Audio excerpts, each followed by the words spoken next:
Myself, Dr. Darshan Rana from medical team of Alembic Pharma. On behalf of Alembic Pharma, I welcome you all to the 13th edition of Masterclass Prime. Before moving on to our scientific sessions, I welcome Mr. Jitendra Singh sir, Assistant Vice President of Marketing and Sales Team of Alembic Pharma, to take us through a journey of Alembic Pharma. Welcome, Mr. Jitendra Singh sir. Thanks, Dr. Darshan. I thank all the faculty, esteemed faculty, right from Dr. Hardipur, Dr. Daipan, Dr. Somitra, everybody. Warm welcome to all the delegates out there. And this is the 13th edition of Masterclass, which has been very prime program for Alembic, and specifically at Megacare, we look after that. So just wanted to share a couple of slides on Alembic, like what is that we do. So Alembic is almost 116th year of Alembic, and we have started our journey from 1907. There are very few organizations which have stood the test of the time for a century, and this is a very old organization and very prestigious organization. We work on very huge track record on our regulatory front. We even work on the cutting edge science technology, which helps bring the economical medications. And we are the one who is very front runner in our macrolides. That is very important for us. At Alembic, our mission is to bring access to the patient, clinicians, information and innovation at the healthcare. We have working largely on branded formulations, wherein we are present in Southeast Asia, Africa, CIS countries. API, we have a very huge scope, a very huge market, and we even are present in international generics, which is largely in US, Europe, and other market.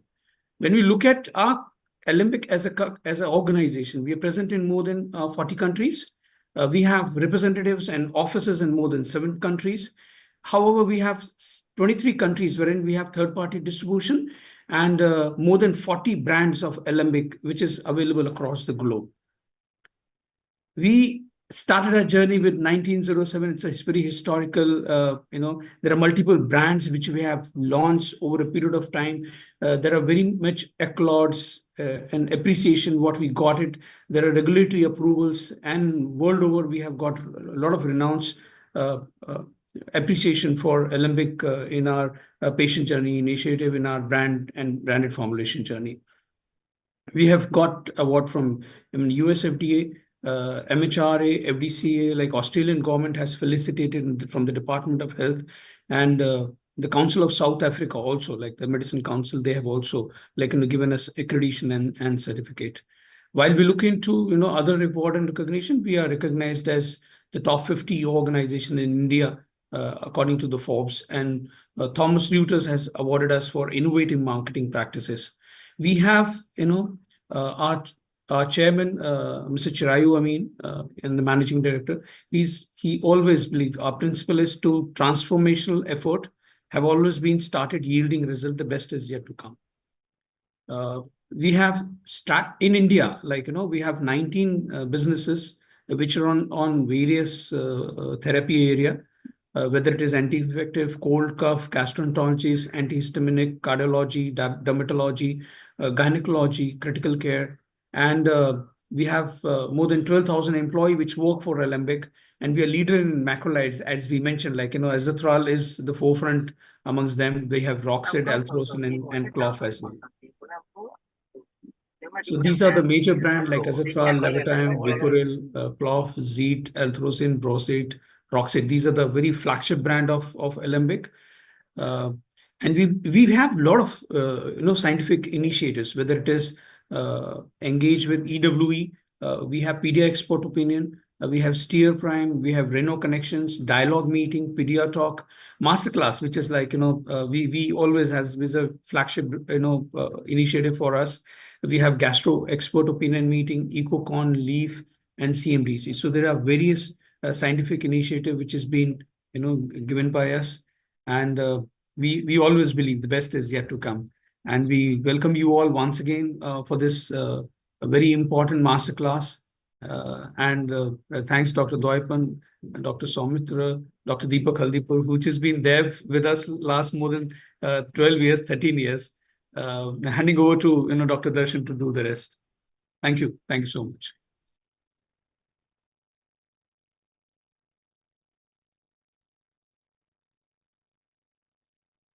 Dr. Darshan, over to you. You're on mute. Am I audible? Yes, yes. Yeah. Thank you, Mr. Jitendra Singh, sir. Yeah.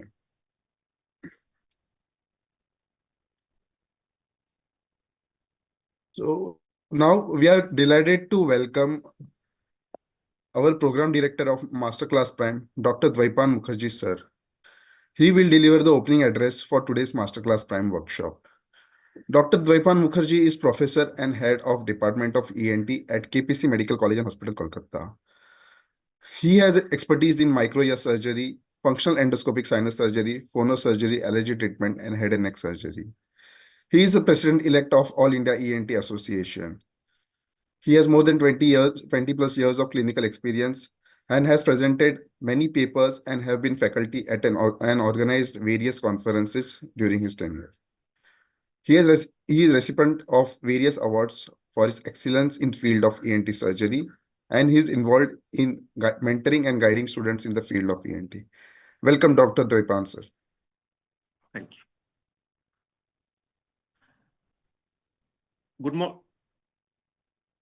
Good morning, all. First of all, I like to welcome each and every faculties for today's program and all the viewers from across the country for this program of Masterclass. I also like to thank Alembic for organizing this Masterclass Prime. As you all know, this is a flagship academic program for many years in our country. And Dr. Deepak Haldipur is mentoring this program for many years. So today we will have a day-long academic extravaganza, 4 live surgeries and 1 panel discussion. The first case will be done by Dr. Amitabh Raichaudhuri from Kolkata. He will perform 1 microlaryngeal surgery. Next, we will have 1 thyroid surgery by Dr. Pawan Singhal. He will perform it from Jaipur. Next, we will have 1 panel discussion on tympanomastoid surgery, which will be moderated by me, and the panelists are Dr. Deepak Haldipur. He will join us from Vietnam. Dr. Naushad, he will join us from Dubai. And then we will have Dr. Jaiprakash Reddy from AP and Dr. Manish Munjal from Delhi. Then after this panel discussion, we will have another ear surgery, tympanomastoid surgery from Guwahati. It will be done by Dr. Gautam Khound. And last but not the least, we will have another case of CSF rhinorrhea. It will be done by Dr. Manish Grover from Jaipur. So from 8 a.m. and 4 p.m., we will have a great academic feast. So hope each and everybody will join this program and will love this program. And for all the juniors, it will be a great learning opportunity. Thank you.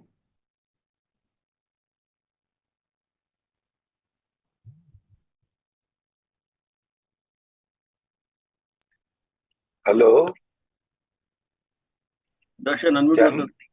Yeah. Can you hear me? Yes, sir. Yes, sir. Yeah. Sorry, I'm in a vehicle in Vietnam, but I'll try to be as audible as I can be.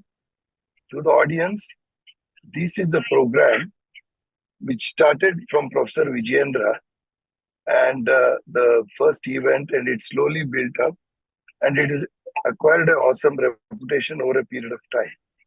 So now, it is but correct that the magnetic man, Dr. Dvaipan Mukherjee, the master organizer, and who is endearing to one and all, and also incidentally happens to be the president-elect and will be the president from January, is going to head this program. True to the Alembic standards, this year also, we have 4 real good surgeons. We have Amitabh Raichaudhuri, a dear friend of mine, an extremely skilled surgeon, and a very good medical intellectual in ENT. We have Pawan Singhal, we have Monish Grover, and we have Gautam Khan. All men of character who have done a substantial body of work in ENT, and I admire them a lot. I'm very sure with the panel being conducted by Dwaipan, with participants like JP Reddy, etc., I think it should be a huge success. All the best to the audience. It will be a very good program. Sorry about the disturbance in the background. I've had my limitations. All the best. I hope everybody will enjoy the program today. Thank you so much, Deepak sir, for setting up the stage for the scientific sessions.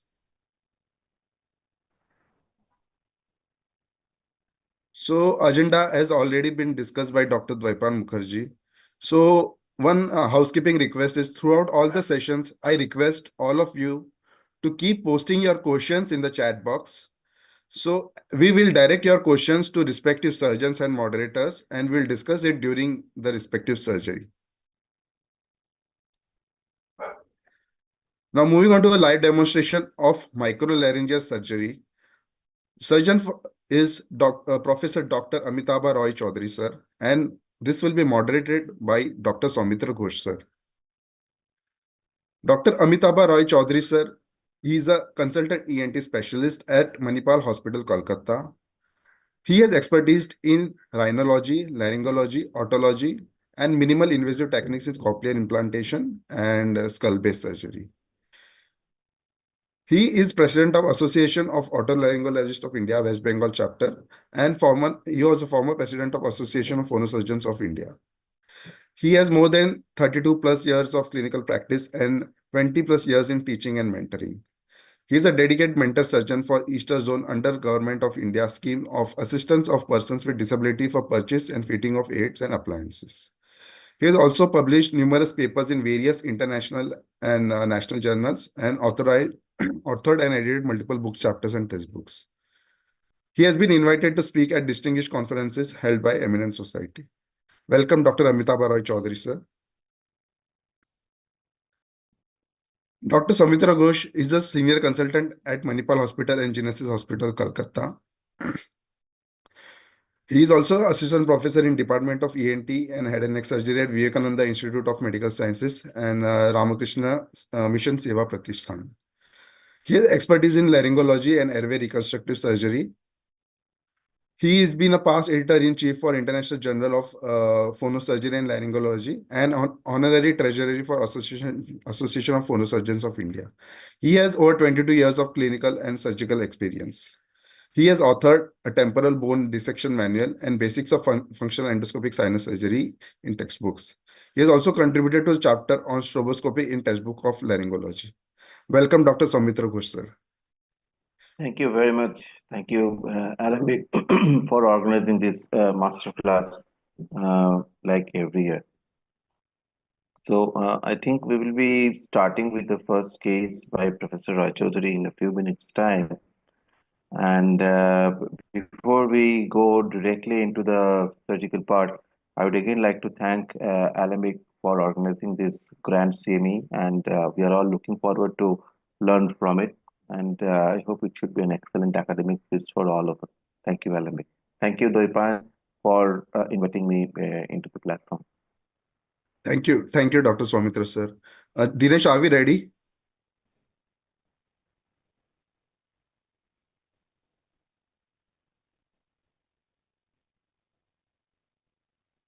Yes, sir, we are ready. Okay, Kolkata team, are we ready? Yeah, just maybe in a few minutes' time, we should be starting off with the history of the case.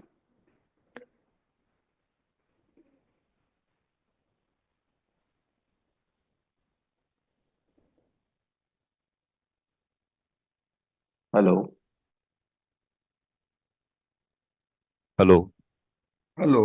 তুমি কথা Hello. বলো good morning বলো Audible? Yeah. Good morning, OT. Good Yeah. morning, Professor Rachudhuri. Am I audible? Doctor Ghosh Yeah, good morning. Good can morning. you hear us Yes, I can hear you loud and clear. Dr. Iman Dasgupta will give you a two slide short history of the case. Okay. Is Please the go slide is the slide PowerPoint on the slide? Absolutely. Yes. You can see the PowerPoint. We are Okay. eagerly waiting for the history, please. Yeah, Good morning, delegates. loud, Am loud. I audible? Yes, please. Ah, So I am presenting brief case summary of the Okay, patient Lord. we are going to operate today. Scope. 54-year gentleman presented in our hospital with chief complaint of moderate change in his voice to since betadine. past 6 to 8 একটু weeks, betadine বা along with global Tableau- sensation for Tableau last তো নেই। 25 days. He is a cook by profession, is not addicted to tobacco chewing, smoking or anything else. His daily water intake is around 1.5 to 2 liter per day. He is a moderate voice user, daily 4 to 6 hour of voice use. He is having a past history of mitral valve replacement in June 2017. I'm showing a short video of how the patient's voice presents right now. জানা আমি কলকাতাতে থাকি রান্না করি আর আমার 1.5 মাস ধরে গলার আওয়াজ একটু কমে গিয়েছে Next slide, please. So we performed fibrooptic laryngoscopy in our department. Here's a picture of the adducted and abducted vocal fold. And I would like to play the video. Endingটা বলেছো? Right vocal fold, angiometaphyly, বলো। In fibrooptic laryngoscopy, we found there is a right vocal fold angiomatous polyp at the junction of anterior 1/3 and posterior 2/3. Suction. Supraglottic muscle tension is present, and perceptive voice analysis shows G2, R2, A0, B1, A2, and S2. White balance-টা করে নাও। খুলে। Thank Okay, you. great. A very good case for microlaryngeal surgery, I think. Is Professor Roy Chaudhary there? Am I audible or? Yeah, Dr. Ghosh, Yes, please. we are, So what's the plan? are you seeing the endoscopic screen or the external screen? We are seeing the endoscopic screen. Right now we need to switch over to the external screen. Yes, we can see you in PIP and the endoscopic. Okay, that's okay, that's okay. Let that be the format. So, thank you very much, Alembic team, for the continuous academic program continuation for a few years. And I also would like to thank my team here at Ramakrishna Mission Seva Pratishthan Vivekananda Institute of Medical Sciences for putting up the active activity on Sunday morning. And also the moderators, Dr. Doipan Mukherjee and our surgery moderator, Dr. Soumitra Ghosh. So we are going to, if you can see, I've got this a video laryngoscope, which is in my hand. Yeah. Can you see, Dr. Ghosh? Can I'm- you just zoom if- the if- PIP picture Yeah. because it is If small? the time, if Just time can permits switch it. later on, we'll talk about the instrumentation, video laryngoscope, all these things. But let's see Yeah. if we can focus the lesion with video laryngoscope. Otherwise, we may Okay. need to change over to microscope also. So as you all know, that there are two ways to do a microlaryngoscopic surgery today. And we'll talk about the position and other things once we are able to scope. So I'm just trying to scope first with Okay. the video laryngoscope. Yes, we can see it, and I think what we can see is you have a tooth guard. If you can continue with some very basic precautionary steps for the juniors. Yeah, at this we'll stage. talk about everything once we are able to. Okay. Just Okay. because in case we have to switch over to microscope, we are keeping some extra time for talking. Okay. Okay. Oh, what happened? I think there is a little bit of saliva on the tip of the scope. By the side of that port. No, okay. We'll also have a little chat with our anesthetist when time permits. Yes, please. Take out the scope. Sorry, just give me 1 second. The scope got fogged. Yes, there's a little bit of saliva on the tip of the scope. So we can start this case in two ways. That is, one, there's classical video laryngoscope that Professor Roy Chaudhary is using here. So we always get a better picture with a classical video laryngoscope. or else we can go in with a standard laryngoscope and get help with the microscope to get a enlarged view of the lesion. You can discuss while we are trying to clear the fog inside the scope. You can discuss the pros and cons of video laryngoscopy and micro laryngoscopy. Yes, yes, yes. So, with the video laryngoscope, as we have a endoscope attached to it and a high definition camera, and we focus from a very closer distance. We have got a better picture and better illumination, but it's not always easy because if we have got an anteriorly placed larynx, it is always not possible to focus a lesion with a standard or classical video laryngoscope, and where we have to probably switch over to an anterior scope. The same story goes with a microscope as well, because all of us mostly use the Klein-Sesser variety of the laryngoscope while we are doing opening of the larynx. And believe me, of all the subspecialties, I would say otology, rhinology, and laryngology, one of the most unpredictable steps in ENT surgery is probably to have a very good view of the laryngeal lesion. In other words, to open up the larynx, because we have got some parameters which we will be discussing in the later half of the of our surgical demonstration, where we can assess preoperatively how difficult it may be to open up the larynx or to visualize the larynx and open up the Dido. lesion. And we all of us know about the Palampatti technique that I was. Romithro, Dr. Yes, Ghosh, please. Yes. we are going to switch over to laryngoscope and microscope Yeah, that's what I was just telling. It is not. because it looks like an anteriorly placed larynx. That's what I So, was just discussing. It is always not possible to proceed with a video laryngoscope due to the placement of the larynx. It may be an anterior larynx, and it may be a difficult larynx, difficult to expose. And as laryngologists, you have to always have the whole armamentarium ready at your disposal, so that if you face any difficulty, you can just switch over to the other mode of exposing the so larynx. if you can see in the PIP mode that We I have, can see it in the external thing. I think you are yeah, using a Dido right now. I'm using a Dido laryngoscope, which is nothing but there's a little bit of anterior commissure, big for the anterior commissure, because the video laryngoscope Yeah. was difficult to be negotiated. So we are going to go with this. But with this, we'll need the microscope. So I'll ask my team to get organized with the microscope while we Yes. put the scope inside, hopefully. Yeah. So again, we always try to assess pre-operatively how difficult the larynx exposure will be, and there are different parameters and all these things. So let us see how Dr. Roy Choudhury proceeds with this. So uh, just fixation. So we'll put the camera in a minute. You will be able to see. This is a standard laryngoscopic procedure now. Once hopefully we are able to finish the case. So video laryngoscope, as they promote, always may not be the best to see the anterior commissure because this has got an extra port inside. So we'll just take the microscope, white balance.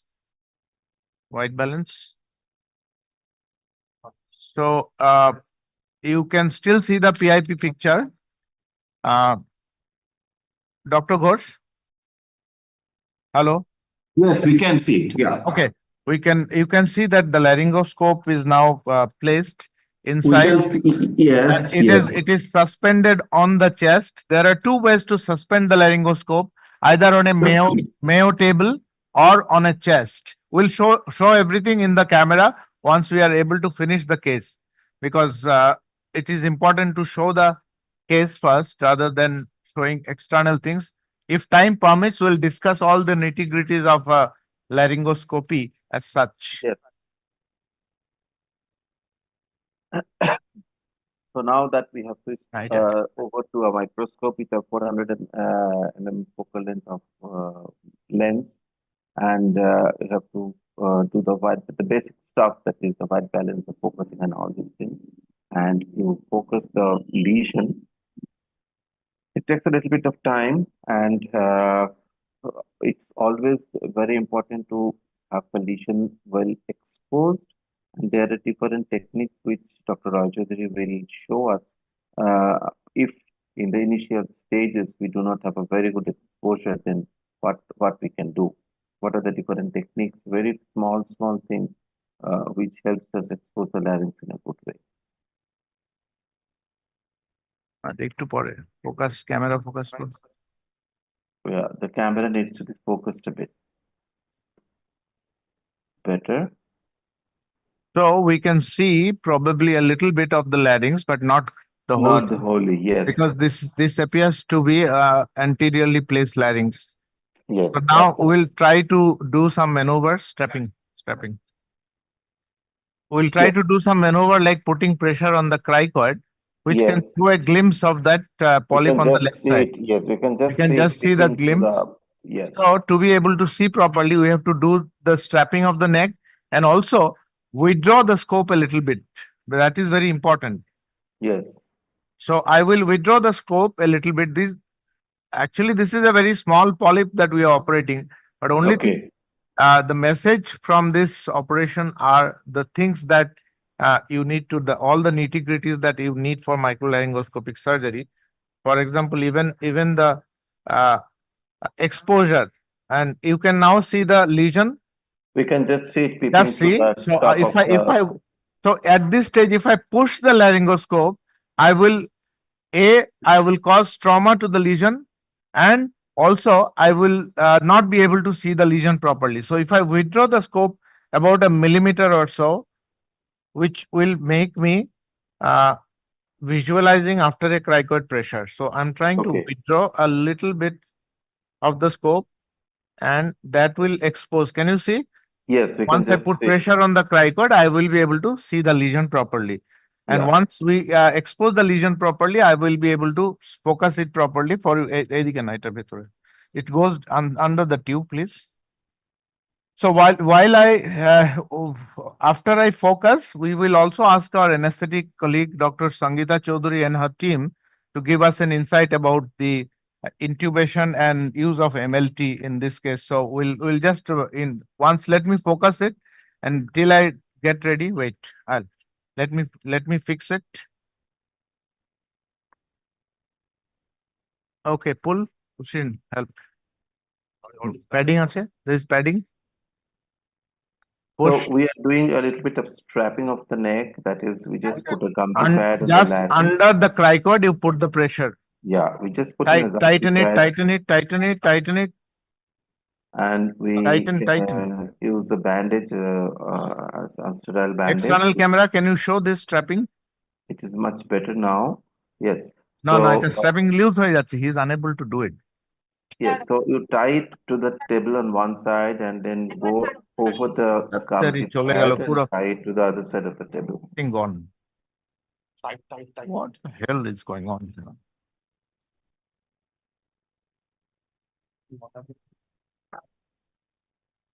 Give one layer.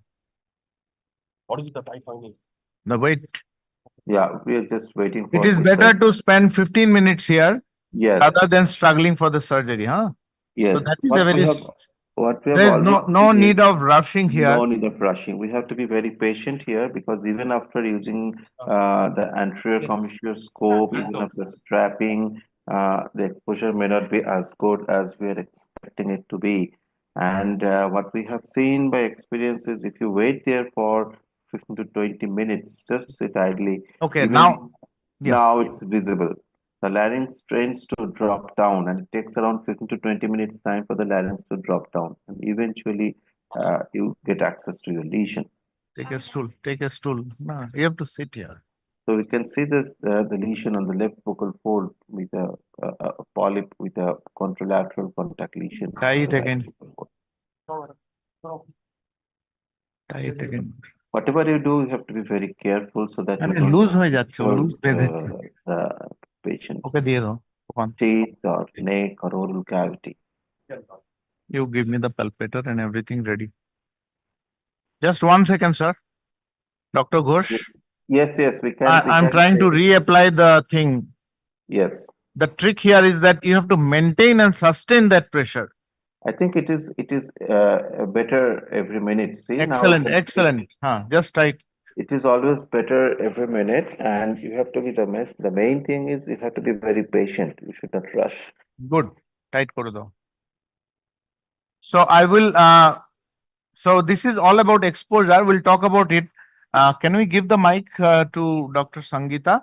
Dr. Yes. Sangeeta Chaudhary is our AP. She is leading the team for anesthesia today. She'll just brief you about the patient and the tube MLT that she has used and everything. And while we get ready with the other steps of the surgery, okay? Good morning, delegates. Good morning, Dr. Ghosh here. Good morning, Sangeeta. Yes, good morning, sir. The patient is a 54-year-old patient who has presented for microlaryngeal surgery. I would like to go over the history that the patient had a history of mitral stenosis and had been operated for mitral valve replacement in 2017. After that, he has been under medications. We have consulted cardiologist and he is stable. As of now, today when I was intubating, I have used a microlaryngeal tube number 5, cuffed. And the laryngoscopy was uneventful, just anteriorly placed larynx. The tube has been secured. Yes.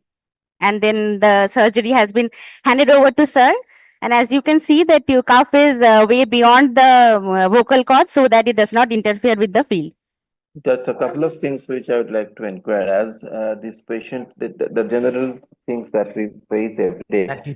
Number one, as the patient had a mitral valve replacement, so definitely the patient should be under some anticoagulants, and that is something which we always take into consideration while we plan for any surgery. Yes. So, what did you do from your? I mean, what are the points that you would like to go through before giving a yes for anesthesia for these patients? You want to take care of the anticoagulants, you want to stop them for how many days, just for the beginners and to get an overview of it in very, very briefly. Okay. So, dual antiplatelet therapy should be stopped according to the drug that is being administered, and also how much time has passed since the MVR surgery. So, this has almost 7 years has gone by, so we can safely stop the anticoagulant for the required amount of time. Like this patient was on warfarin, we have stopped it for 48 hours. The INR is 1.2, so we are happy with that, and all the stopping of any cardiological drug should be done after consultation with the concerned cardiology department. So as of now, the patient is not on warfarin for the last 2 days. 2 days. Okay. And until Dr. Roy Chaudhary is. No, I'm ready now. Okay.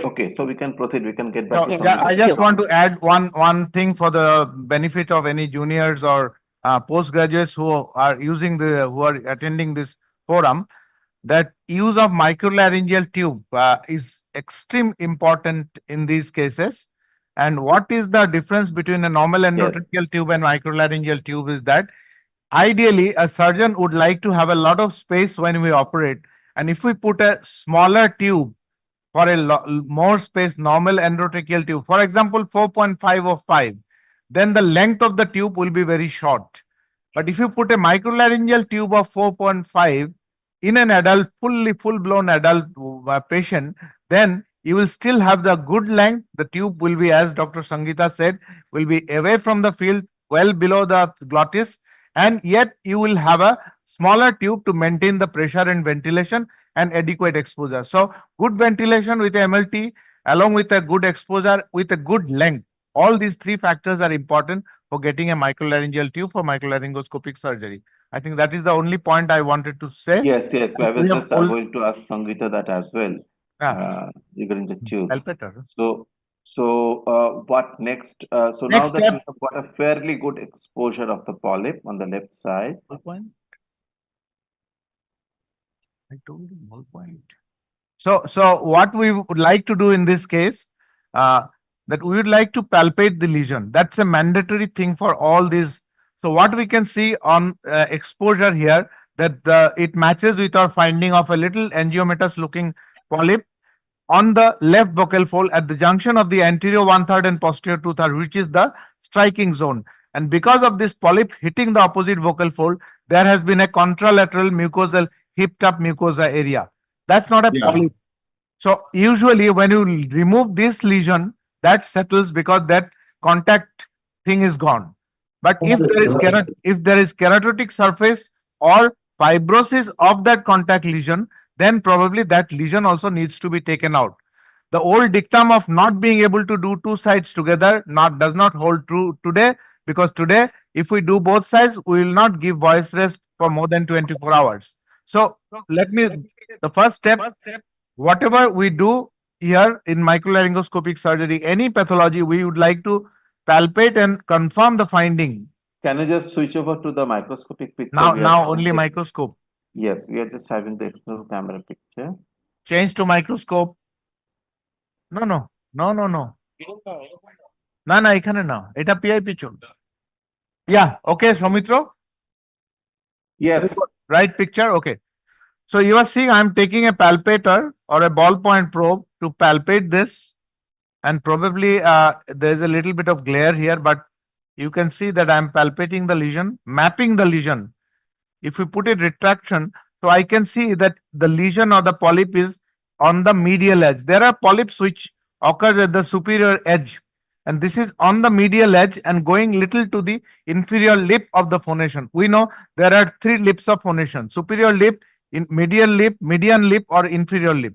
So polyp which are in this part of the vocal fold, which is median and going to the inferior lip, are likely smaller polyps can lead to more hoarseness, and a larger polyp in the superior lip may not cause much hoarseness, because when the patient phonates, the glottis shuts down, vocal fold shuts down, and the polyp comes to the supraglottic area. So depending on the size, it's important whether to operate or not.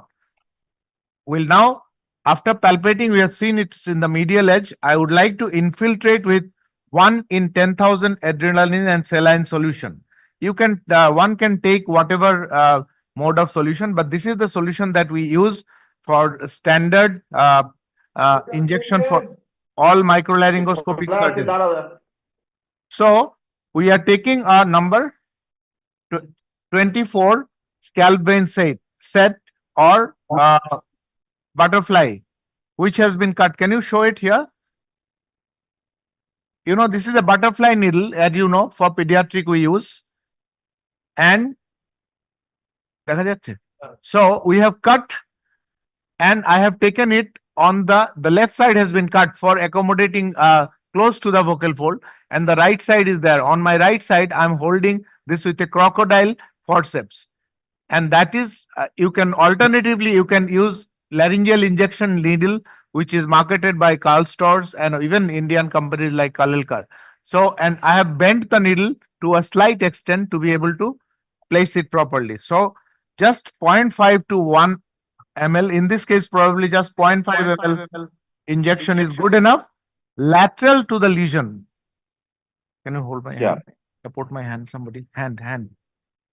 So again, there are two schools depending for this injection. I mean, whether you should give it or you should not give it, but we definitely advocate it regularly. So we can see the advantage of we are a school of people who believe giving infiltration, and this is called subepithelial infiltration.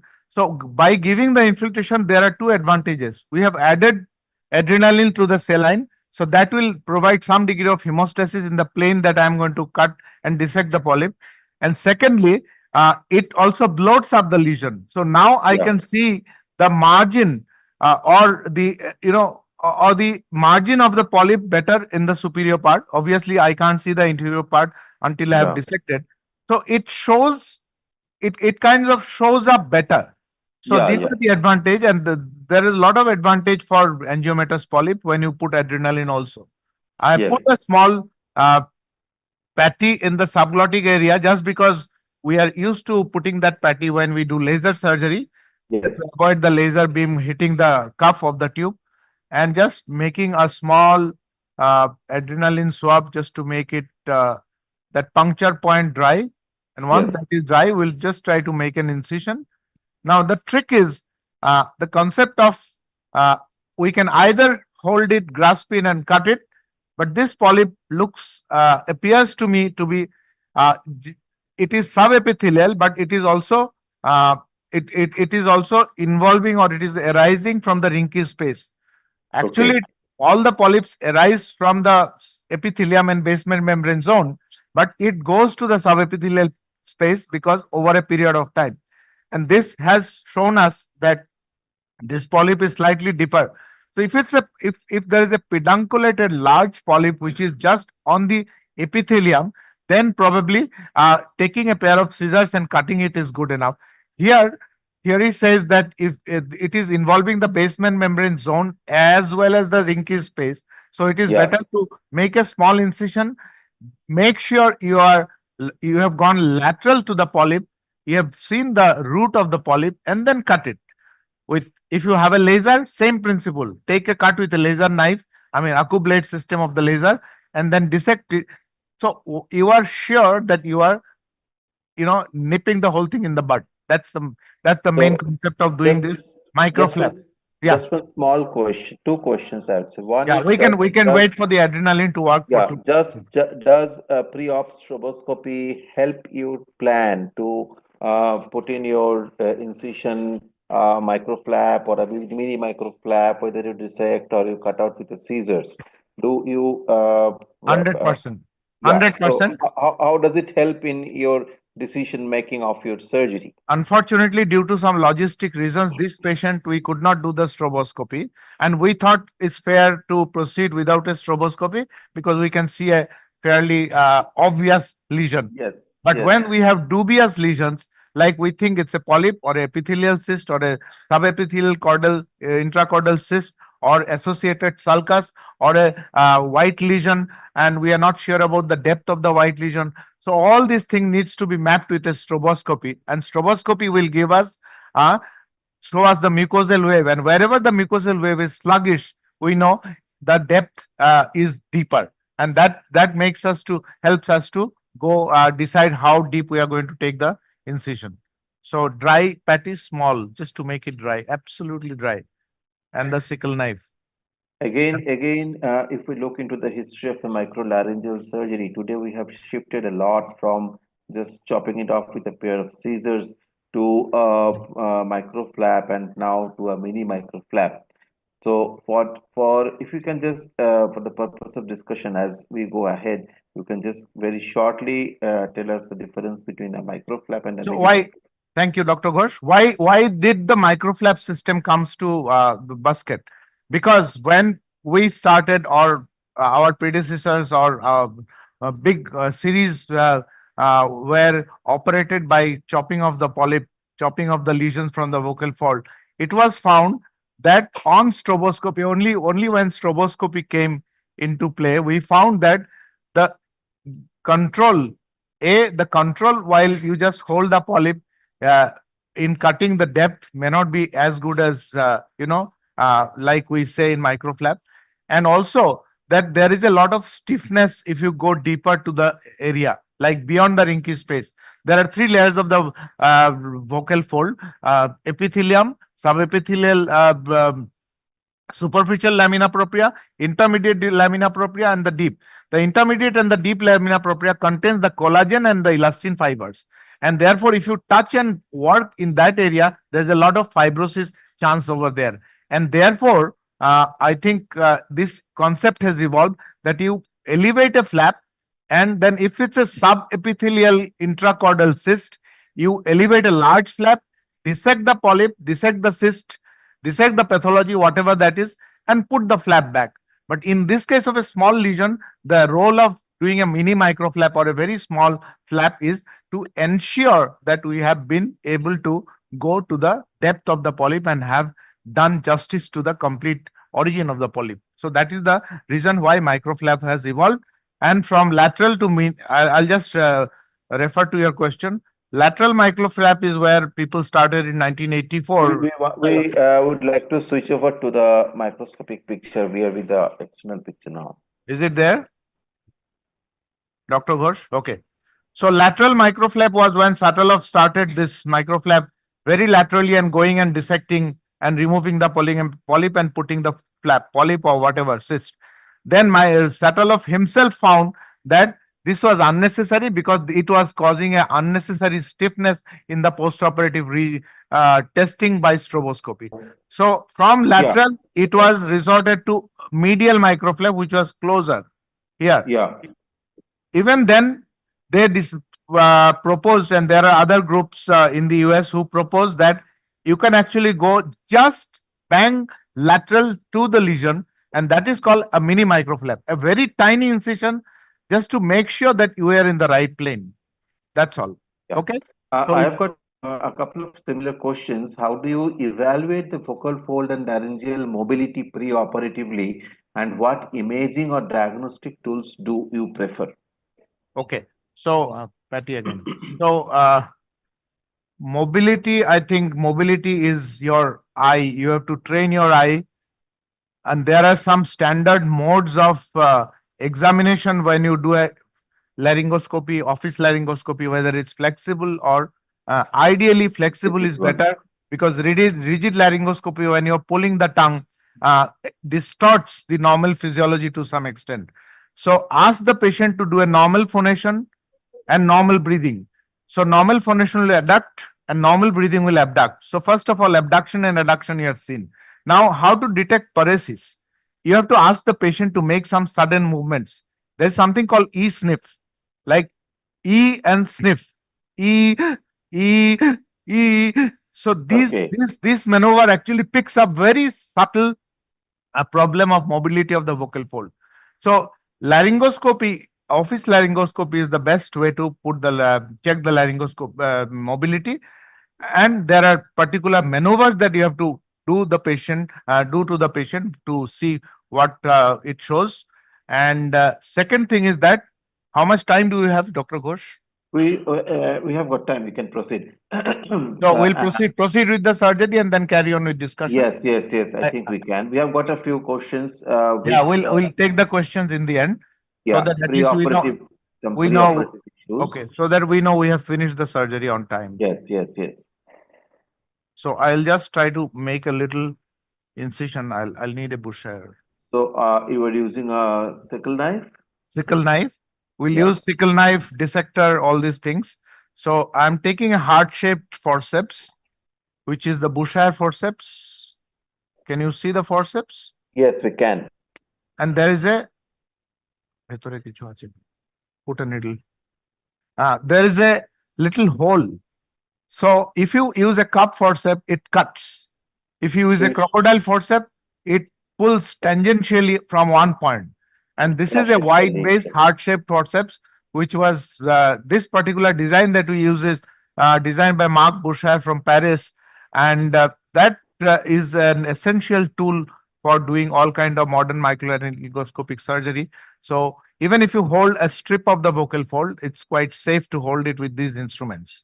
You should not crush and you should not tear it off inadvertently. So you will be able to see that when if there is too much of glare, just have to tell me. No, it's okay for us. You can just. So I'm going to hold it. Yes, we can very say it slightly with a Boucher. Yes, we can see appreciate the whole. Probably nice. without holding, we can put the incision, no problem. Yeah. I've just checked whether we can afford to put the incision without pulling it. And actually we can retract with this. So just make an incision lateral to it. Just at the. Just bang lateral to the bang pulse on the lesion. and along the margin of the vocal fold. Can you? How long do you? How far do you want to proceed? The length of the incision? Just maybe less than a 1 or 2 millimeter away from the polyp. That's all. Yeah. Like this, I'll take the scissors. Yeah. There lies your precision on how much you incise, because whatever surgical technique you use, whatever cold steel, laser, whatever you are using, you should be careful enough not to damage the wrinkly space, because if once you damage the wrinkly space, there is bound to be some degree of fibrosis, and in the postoperative period, you are going to lose some amount of mucosal waves, which will give rise to a permanent hoarseness. So, all your surgical techniques should be focused towards not injuring the rinky space, and at the same time, you have to remove the lesion in toto.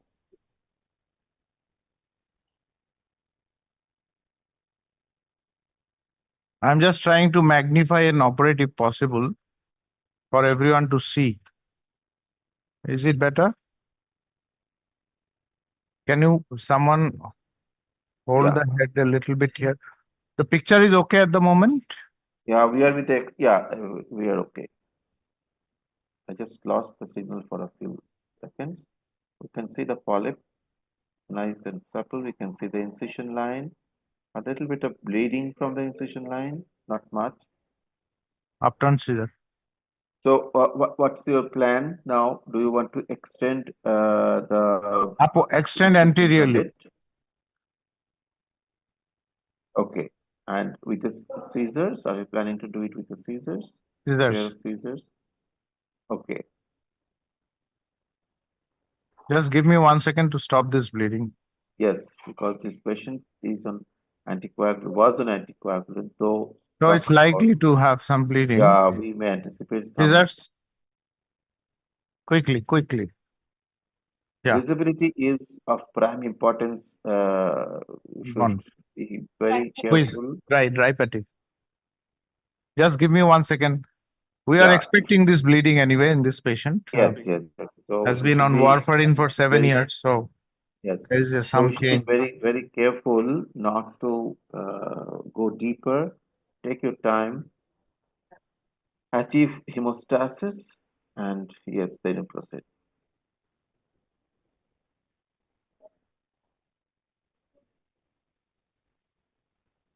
So that's a pair of upturned scissors. So the idea is only to cut the mucosa.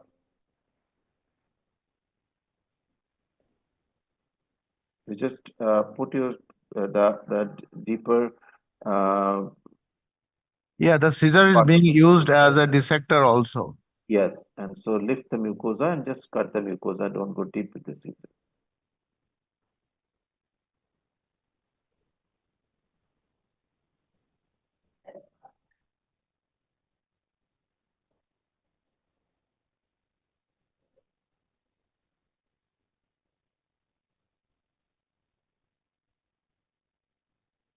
Bush hair.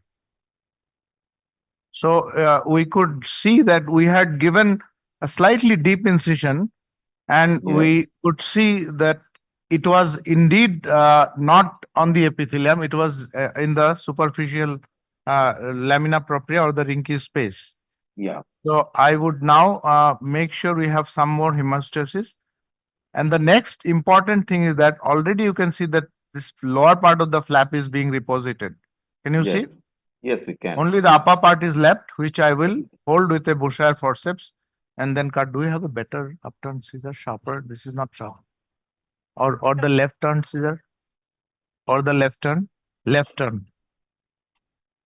So, important thing is to preserve, if it's a large lesion, to preserve the lower lip of phonation. Okay? Because the lower lip is the most important. Because if you do you have the PIP picture? Yes, we have. So I'll just show it here. Don't have to make it bigger. The lower lip starts to vibrate first as subglottic pressure comes.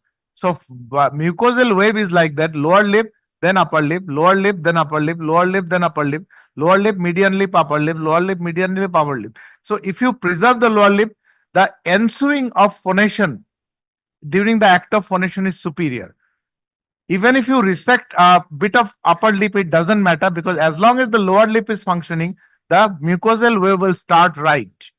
And the upper lip will epithelialize shortly. But if you resect too much of the lower lip of phonation, again patty, then probably the ensuing of phonation, the starting of phonation becomes a bit challenging. All right? Yeah. Upturn scissor or what? Give me upturn scissor and Bushire now.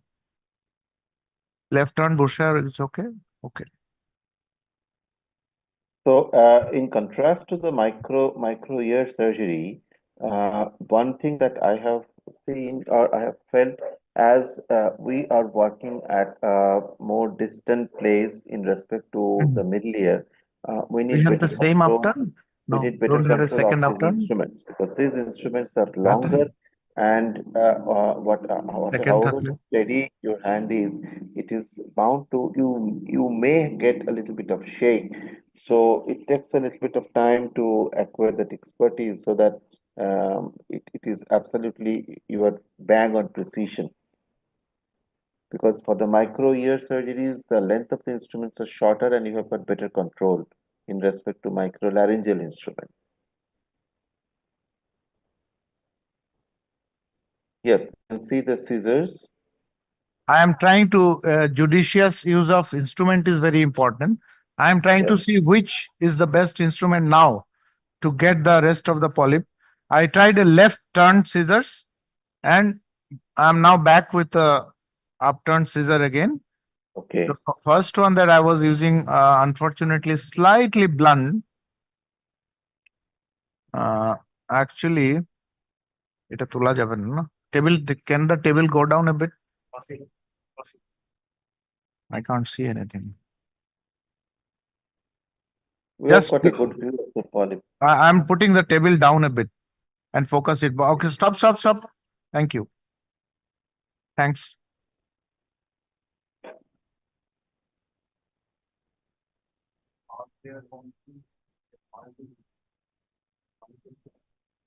I'm sorry to interrupt, Swamitra sir. We have few questions in the chat. I know. I have seen the questions. We'll take 5 minutes to finish this, and then we'll take all the questions We will together. again go from step one based on the questions because we will proceed step by step. Just let us get rid of, let us finish off the surgery. It will go off within a few minutes' time. Sure, sir. So I'm going to grasp it with a Bushire forceps or the heart-shaped forceps, as I said. Yes. And then see if I can do justice to the final cut. See, there is So you should space. be careful not to crush it. There's a lack of space here. Okay. That's great.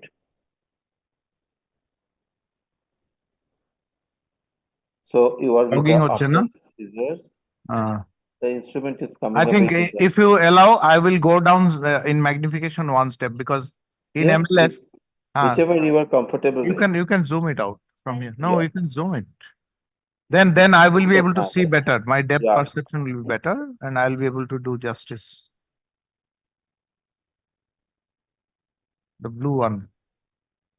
Would you have preferred laser at this stage? Laser is always better for angiomatous polyp, but Yes. fortunately, oh God, it is open. The camera has moved. Definitely. Yeah, this is moving. Leave it. You don't need to leave it. How is the picture now? Yeah, it's okay. You can focus the camera a bit, I think. Focus only, not zoom. Just focus the camera. We are okay with the Can someone hold it like this? Which finger? We are with the external camera. Come here and pull it with your finger a little bit to make it midline. Can we switch over to the little bit more? picture? Yeah, it's better. That's good for us. Pull. That's good for us. Can you maintain this? Push in. Push in. Push. Yeah, I'm fine now, but you have to see there also. Not too much push. Perfect. Give me 1 second. So again, just the lower lip is left behind. We'll grasp it with the heart shape, which pulls the polyp uniformly. We can beautifully see it. So you are just using an upturned scissors to snap it off.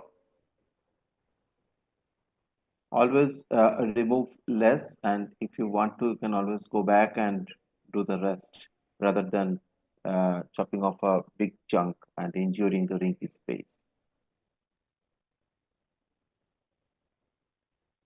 I think one more go. Yes.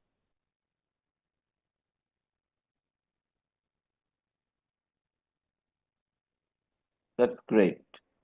Excellent. So we have Excellent. gone to the So, full depth patty, small patty. yes. Yes. So I think we could appreciate the vocal ligament beneath as well. So we were just superficial to the rinky space, I So we presume. would just push it back here. Yeah. Make sure the margin of the vocal fold is intact. Yeah. Excellent job. We can say it very nicely from here. It's all nicely opposed. Nothing is Absolutely. exposed. Yeah. And this portion, There's already a question about the contralateral lesion. we On the can put right some fold. steroid decadron in that small needle where we put. So you were not planning to take it out, right? I am not planning to take it out because give me the ballpoint again. So I will this, show you that this is very soft. So unless Yeah, it is so- keratotic surface or unless it is uh, very much fibrosed, this is going to settle because that hitting from the opposite cord will now stop. Okay. yes. So we have already got a question on this. Yeah. That is, can you explain the role of voice therapy before and after surgery for vocal fold polyps? 100%. This lesion on the other side appears to be due to phonotrauma. Yeah. And what is your take on voice therapy on this particular case? Okay. Before I answer that, just give me 1 second to show Yes.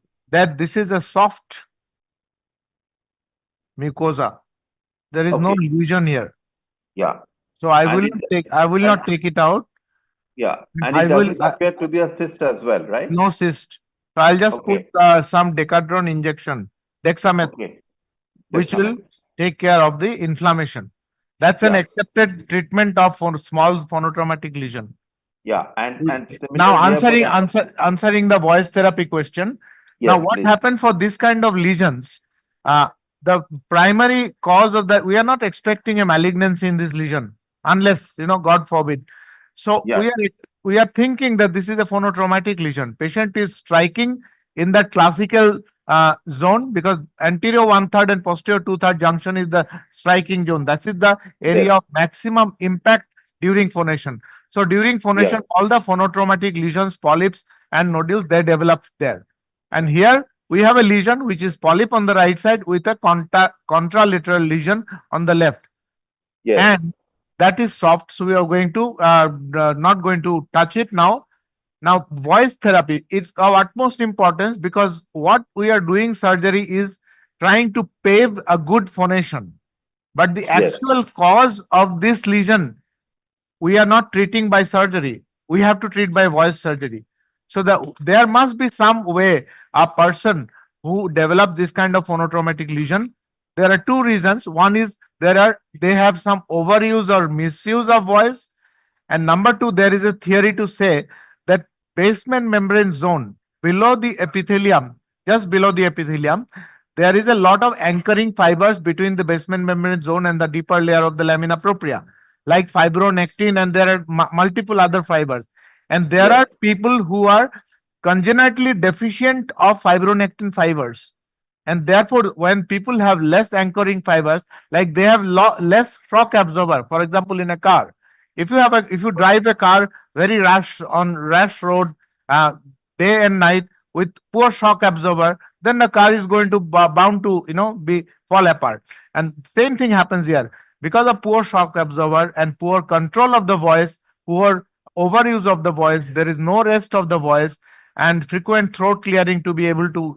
So all these things needs to be made better by voice therapy preoperatively. And also many a times these patients, because they cannot phonate with the true vocal fold, because there is a phonatory gap, they try to squeeze in the false vocal fold, which we in our time we used to call dysphonia plica ventricularis, but today we call it type 2B, supraglottic muscle tension. So this supraglottic muscle tension needs to be undone, because if this patient, when I have removed the polyp, continues to do the same voice abuse which he was doing before, and there is no voice care given, he is bound to have this polyp back again. But if we can pave a good way of phonation, and that will include my post-operative, so this patient will have 48 hours of absolute voice rest, to prevent any bleeding or hemorrhage in that area or excessive edema. Antitussive, anti-allergic in case patient has cough and allergy. Number two, Yes. after for 48 hours, we will ask the patient to phonate very gently. It's like gentle phonation. Many patients, we give them religious task. Like if it's a Yes. Hindu patient, we can tell them like to do Om and raise the voice. So this is controlling the breathing and the phonation. First 2-3 days. Then starting to speak small sentences inside the room, one to one, where the patient does not have to raise the voice.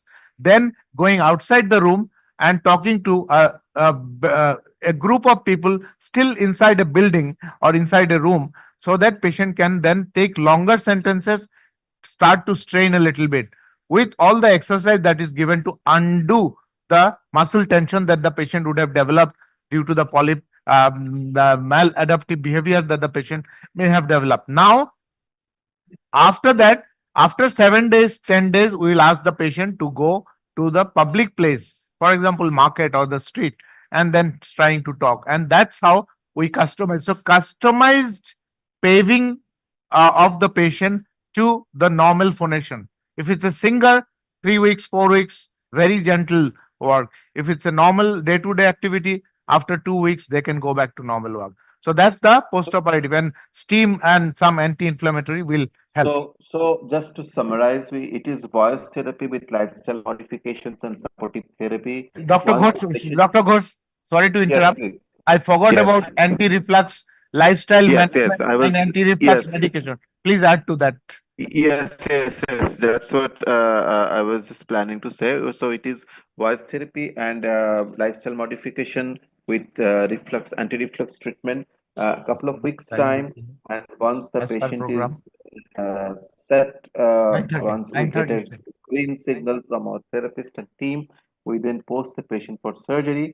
And as Professor Roy Choudhury has highlighted, the postoperative management, and gradually the patient goes into into the normal life again.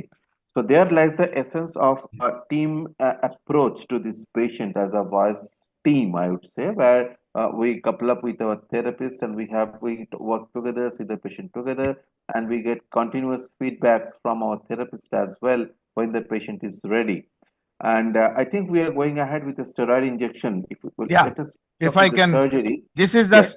standard dexamethasone. Yes, we have Maybe, got a couple of questions for you after we finish off. Can we switch over to the microscope? Yes, that's nice. So you are using a 24 gauge, same one that I use. same thing.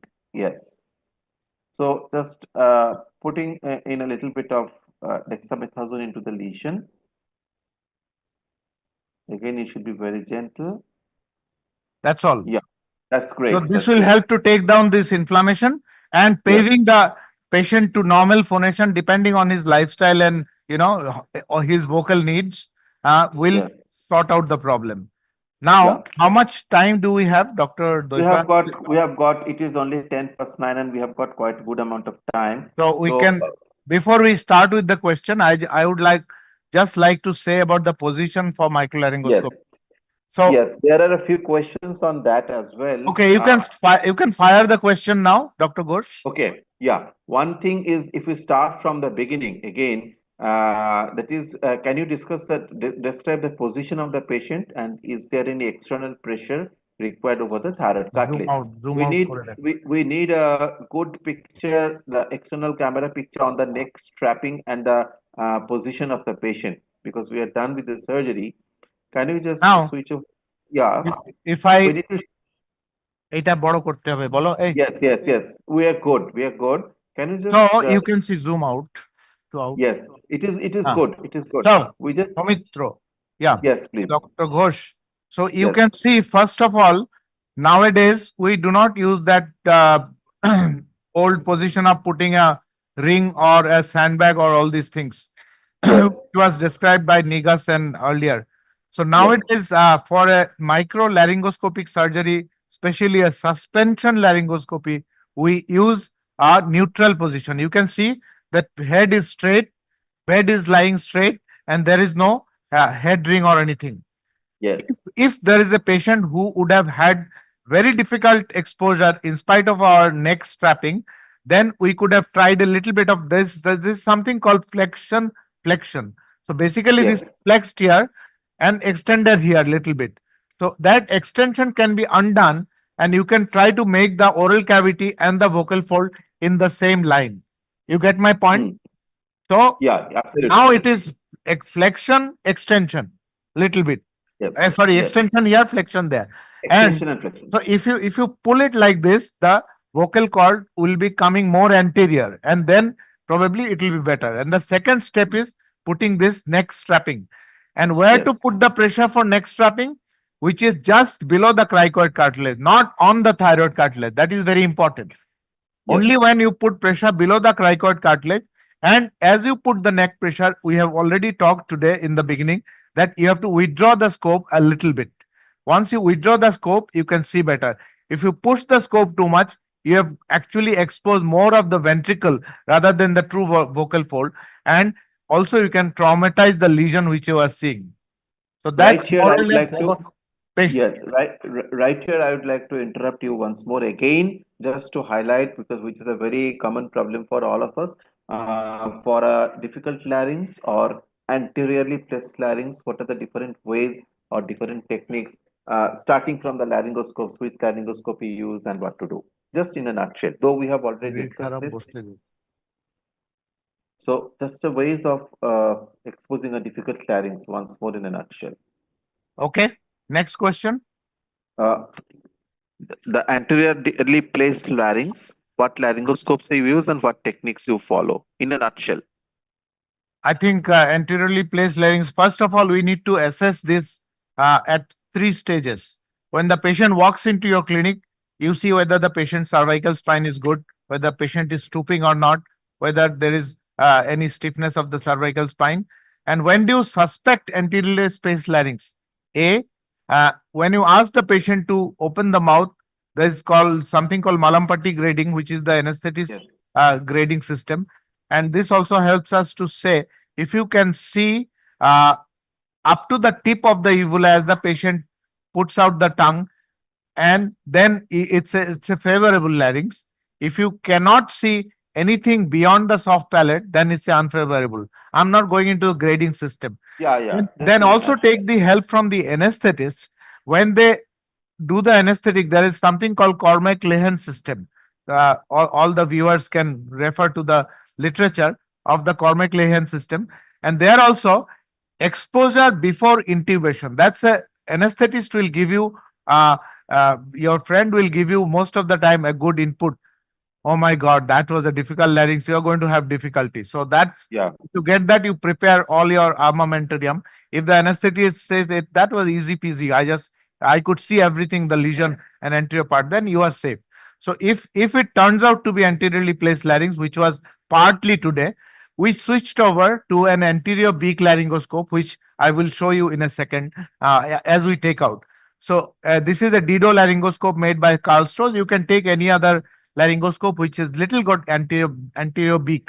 Number one, you can size down with the laryngoscope so that you can go a little bit more inside, though your surgical field will be smaller, but one size down in the scopy will help. And strapping we have done, and also you have already mentioned that due to relaxation and the patient is lying down, the larynx vertically drops down a few millimeter.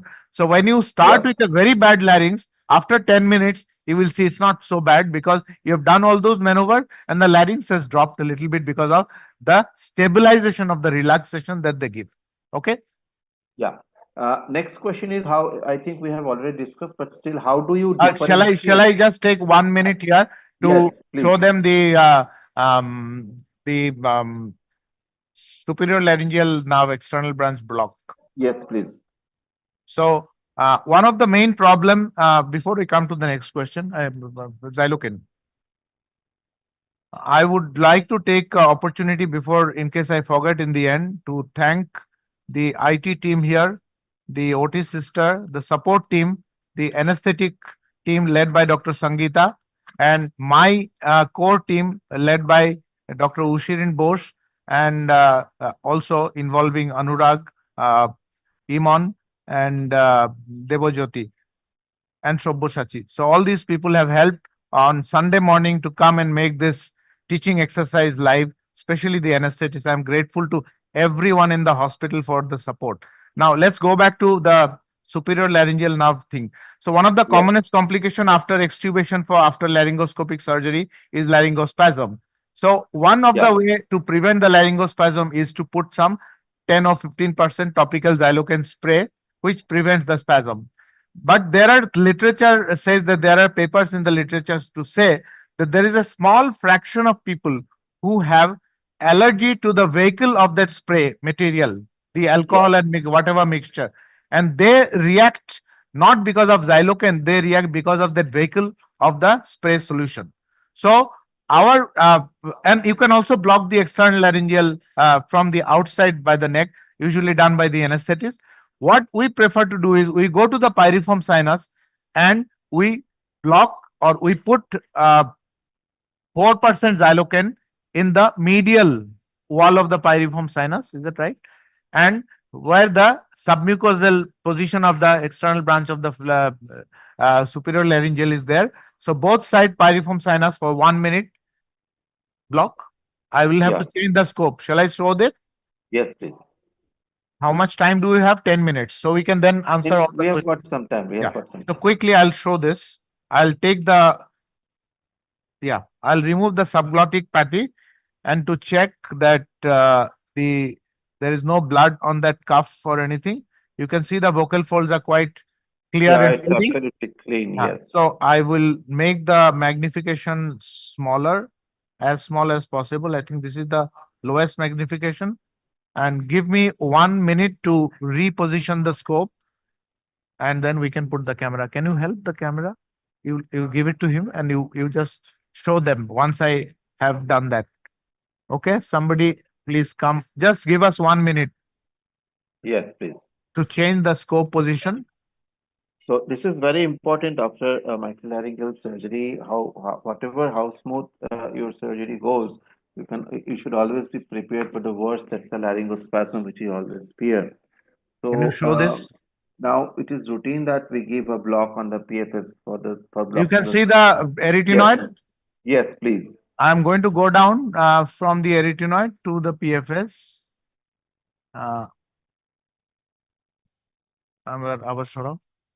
I have to see and do it because difficult to do it under microscope. I am now gone to, can you focus again? I have now gone to the pyriform sinus. Focus. Okay. And I'll put this 4% xylocaine over there. Dr. Ushirin is trying to help me with the focusing of the microscope and put it for 1 minute.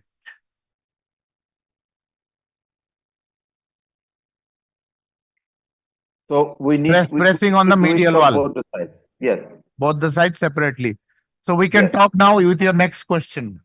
Yeah. So as we were there, the next question is regarding the diagnosis. We had already had one question. The second question is, how do you differentiate between vocal polyp and other similar laryngeal lesions, such as nodules or cysts, during preoperative evaluation?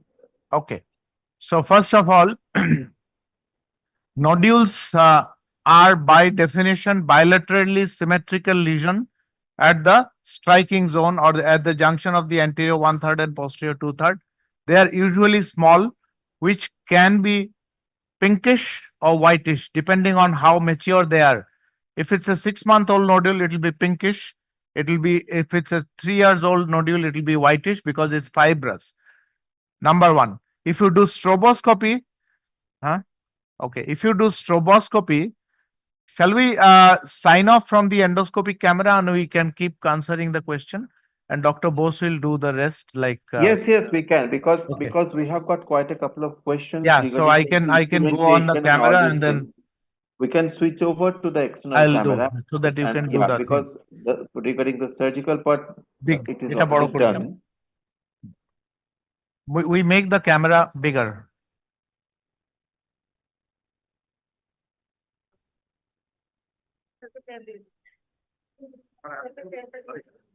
Okay. না এখানে Sure.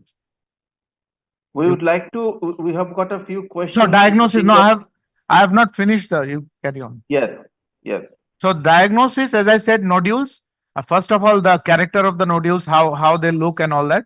And if you do stroboscopy, the mucosal waves will be fine generally because Yeah. nodules arise from the epithelial margin. They do not usually involve the deeper layer. So, and there is a hourglass type phonatory gap because there is a symmetrical swelling. So anterior part there is a gap. The midline will touch because of the nodule, and there is a posterior gap like this. So this is an hourglass gap, which is very classical description of a nodule. So first of all, location, bilaterality, uh, then the nature and the color depending on what. And if you do a stroboscopy, generally symmetrical mucosal web bilaterally. So that's the diagnostic criteria for nodule. And obviously has to be a background for if there is a person who cannot speak, he cannot develop nodule. So history is important. How much voice eta pore.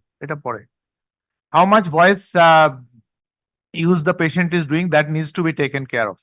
Next is polyp.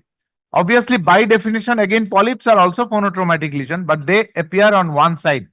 Again, due to phonotrauma, and generally they are at this striking zone, which we said, which is the anterior 1/3 and posterior 2/3 junction, but they can be at different levels also, and they can be at different. Having said that, nodules will always happen in the medial aspect. Nodules will always happen in the medial margin of the vocal fold. Polyps can happen in the superior margin, inferior margin, medial margin, anterior, posterior part, anywhere. And there can be a contralateral lesion like we have seen today. So this is an on stroboscopy, you may find the polyps to have a sluggish mucosal web on the region of the lesion because polyps can arise. The pathology of polyp is like that. There is hyalinization of the superficial lamina propria, and therefore there is stiffness of the mucosal web. That's polyp. And the third thing that somebody mentioned about third lesions is, Yeah. oh, what was that? You mentioned nodule, polyp, and something. How can we Cyst. differentiate Cyst. between these? Yeah. Cyst. So cyst is very difficult to diagnose most of the time. But there is, if there is a, there are two primary types of cyst. One is a mucus retention cyst, which usually happens due to collection of mucoid secretion at the mucosal glands of the vocal fold surface on the epithelium on the surface. So they are pretty obvious, very translucent, like a oral cavity cheek cyst that we see often. So you can diagnose at just at a office laryngoscopy. If there is a cyst in the intracaudal region, most of them are congenital or phonotraumatic. They are called epidermoid cyst, where there is keratin in the cyst. So this keratinous cyst or epidermoid cyst are by rule intracaudal, and you will see a bulge in one of the vocal fold, not on the surface. The cyst actually tents the layer, superficial layer of the vocal fold and the lamina propria. So that's the clinical diagnosis. And when you do a stroboscopy, you can clearly say that the cyst and the vocal fold, rest of the vocal fold, if this is my vocal fold and if this is the cyst vibrates at their own pace and own style compared to the normal vocal fold.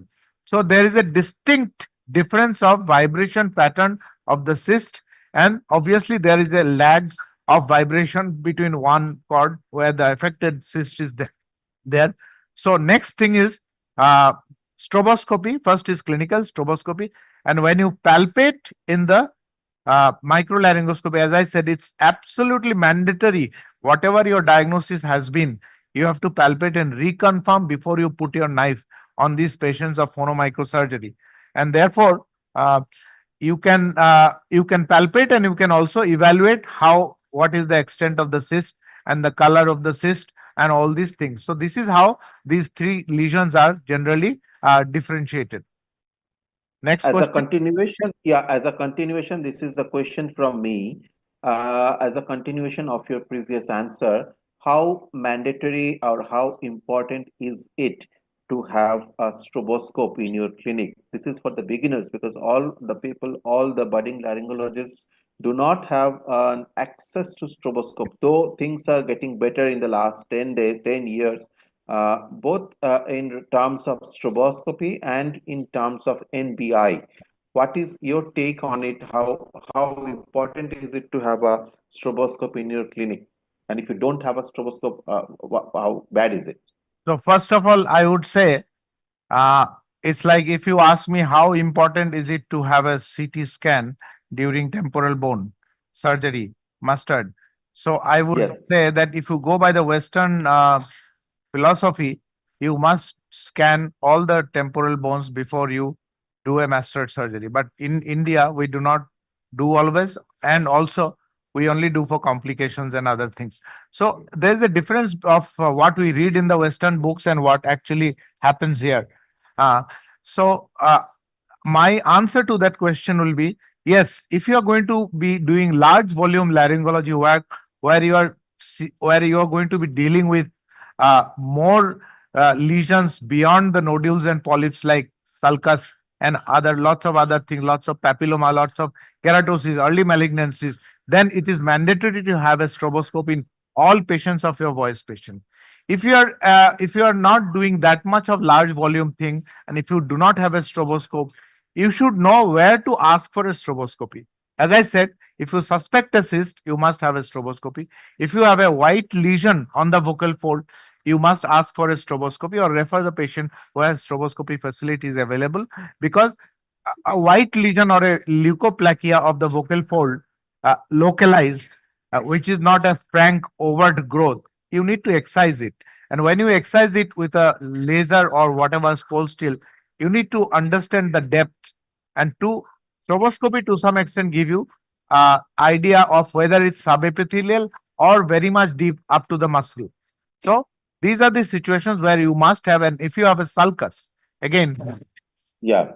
if you have a sulcus, again, a stroboscopy will help you. So these are the things, and papilloma and post malignancy follow up. You have done a cancer surgery for a patient, and you have type 1 cordectomy or type 2 cordectomy, and you have seen that boys in 6 months time the mucosal webs are symmetrical, disease free patient. After 2 years follow up, you suddenly see there is sluggish zone in the affected area or in some other area. Then you will have to really think of doing a biopsy, because sluggish mucosal wave in a regenerated mucosal wave after surgery suggests recurrence of malignancy. So these are the situations where you must have stroboscopy. So I would say it's not mandatory for routine in every college, but I would see that in the few years time, all the medical college, teaching hospital, all the referral hospitals should have a stroboscope. Yeah. I think the same message stands Any for questions? Any questions? Yeah, I think the same message stands for NBI as well, because nowadays for the pre-malignant and the malignant lesions, this narrowband imaging in the white light, and that is coming up in a big way, but due to the cost, it is not available everywhere. So, do you have any message on that? NBI is again obviously if you're doing voluminous work related to pre-malignant and malignant disease and lot of papilloma work. NBI has a lot of role on recurrent respiratory papillomatosis. So if I would recommend, if somebody is buying a new stroboscope today, you must have an NBI incorporated in that new stroboscope. If you do not have an NBI, there are other systems like in the clinic we can use the what we use here in our hospital is the Carl Store's SPICE system, which also has the optical enhancement technology to show you patterns of various things. Yeah. Can I interrupt 1 second? Yes, We need to ask our moderator, Yes. Dr. Doipan, whether we should finish now or No, we have got half an hour time. half an hour. Yeah. Okay. So if we have half an hour time, after we do this, I'll show the question. And there is if necessary, there is a small presentation on polyp with a laser and non-laser surgery, so they can see that. We can just quickly There finish is up a 16 minutes video, so that will give them an idea how I would have dealt this polyp with a laser. Yeah, so we can It's a finish off video. with the rest of the questions in the next 10 Sure, minutes. sure, The next sure. question is again on the exposure, and there are quite a couple of questions regarding what laryngoscope do you use Yeah. for again, and if the patient has got a cervical spondylosis, then what do you do with Okay. if the patient has got a Sure, restricted mobility of the neck? sure. So we can switch over to the external camera with the different Yeah. types of endoscopes that you use. So this is a standard Klein-Caesar laryngoscope. The important thing is to see these two ends. This is very straight, and the anterior part of the laryngoscope, as I put in, is straight all the way up to the anterior part of the vocal fold, and there is a obliquity here. ওখানে ready করিয়ে নিয়েছি, তাই তুমি চাইলে 5 মিনিটে শেষ করে দিতে পারো, ও রেডি হয়ে গেছে। Okay, ঠিক আছে. Sure. হ্যাঁ, তাহলে That's okay. So this is the whole of that laryngoscope. Depending on different size, you can use that. This is a good universal. If somebody needs to buy one laryngoscope in the beginning of their career, you should buy a medium size Klein-Caesar laryngoscope. That's standard for everything. This is the Dido laryngoscope which I used, made by Karl Storz. So Dido laryngoscope, again, I mean, obviously Klein-Caesar is also made by Karl Storz, but also our Indian companies make Klein-Caesar. Dido is only made by Karl Storz. You can see the specialty of this scope is that there is a gentle anterior beak compared to very other Indian anterior commissure scopes which have a little sharper anterior beak. So this is less traumatizing because it allows the tongue to be rest in a, because there's that additional trough or whatever you call it, allows the tongue not to be pressurized and rest nicely, yet give you a very good view. And if you compare these two scopes, you can see this has got more oblique thing. So you can see a larger area of the vocal fold exposed compared to a Klein-Caesar scope. And again, if you compare these two things here, you can see Dido scope allows you larger instrumentation facility, including a laser. And it also has a light carrier which does not go into the lumen, but a Klein-Caesar scope has a light carrier which actually goes into the lumen. Can you see the difference? Even after entering the light carrier, the Dido scope does not, the light carrier does not eat up any space. Here the light carrier eats up some of the space. So these are the reasons, and for a difficult larynx, I would always recommend to have this laryngoscope. And this is the video laryngoscope, scope ta diye diyecho, where you can have also still anterior beak, and there is a 15-degree telescope here which goes into the slot here like this, and it locks here. Put the camera, but again, because there is a port here for the scope, with instrumentation it sometimes causes difficulty in a difficult larynx. So these are the pros and cons of using different scopes, and we have already discussed the maneuvers for different scopes. Okay, any instrument? Dr. Soumitra, any other question was there?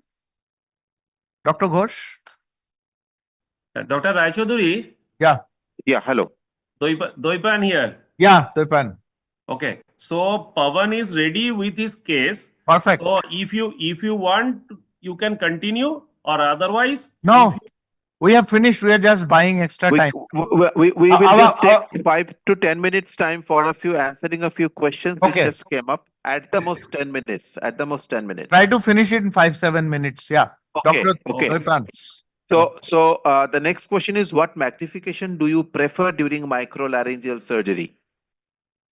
I think we start with the lowest magnification, which is I think 6, and then 4, and then go to 6 and 10. Today I think we operated on 10. Yeah, 10 is very ideal, but with 10 it's very difficult to have instrument manipulation. So striking a balance between difficulty in magnification, difficulty in instrumentation, 6 is a good option. The best option is you take a camera where there is a coupler in the microscope, you operate with 6 and zoom with the camera. So then you get a full image on the screen, but yet the surgeon gets a very good depth perception with a 6 magnification. Okay. The next question is, what techniques or tools do you use to achieve hemostasis without affecting vocal fold vibratory function? I think the only thing that we use, if we are not, if we are using laser, CO2 laser or whatever laser you use, laser has a mode where you can coagulate the tiny vessels without causing damage, because depth of penetration is very good. So if you ideally, if you have, if I, because I have access to both cold steel and laser setup. So if there is a angiomatous polyp which is big, or if there is a lot of vascularity on the vocal fold, then I would prefer a laser to do the surgery, where I can also use hemostasis. CO2 laser hemostasis is very good. It does not cause any damage to the vibratory function. There are multiple RCTs on that. If you are using cold steel, I think initially today we were using dilute adrenaline, which is 1 in 10,000.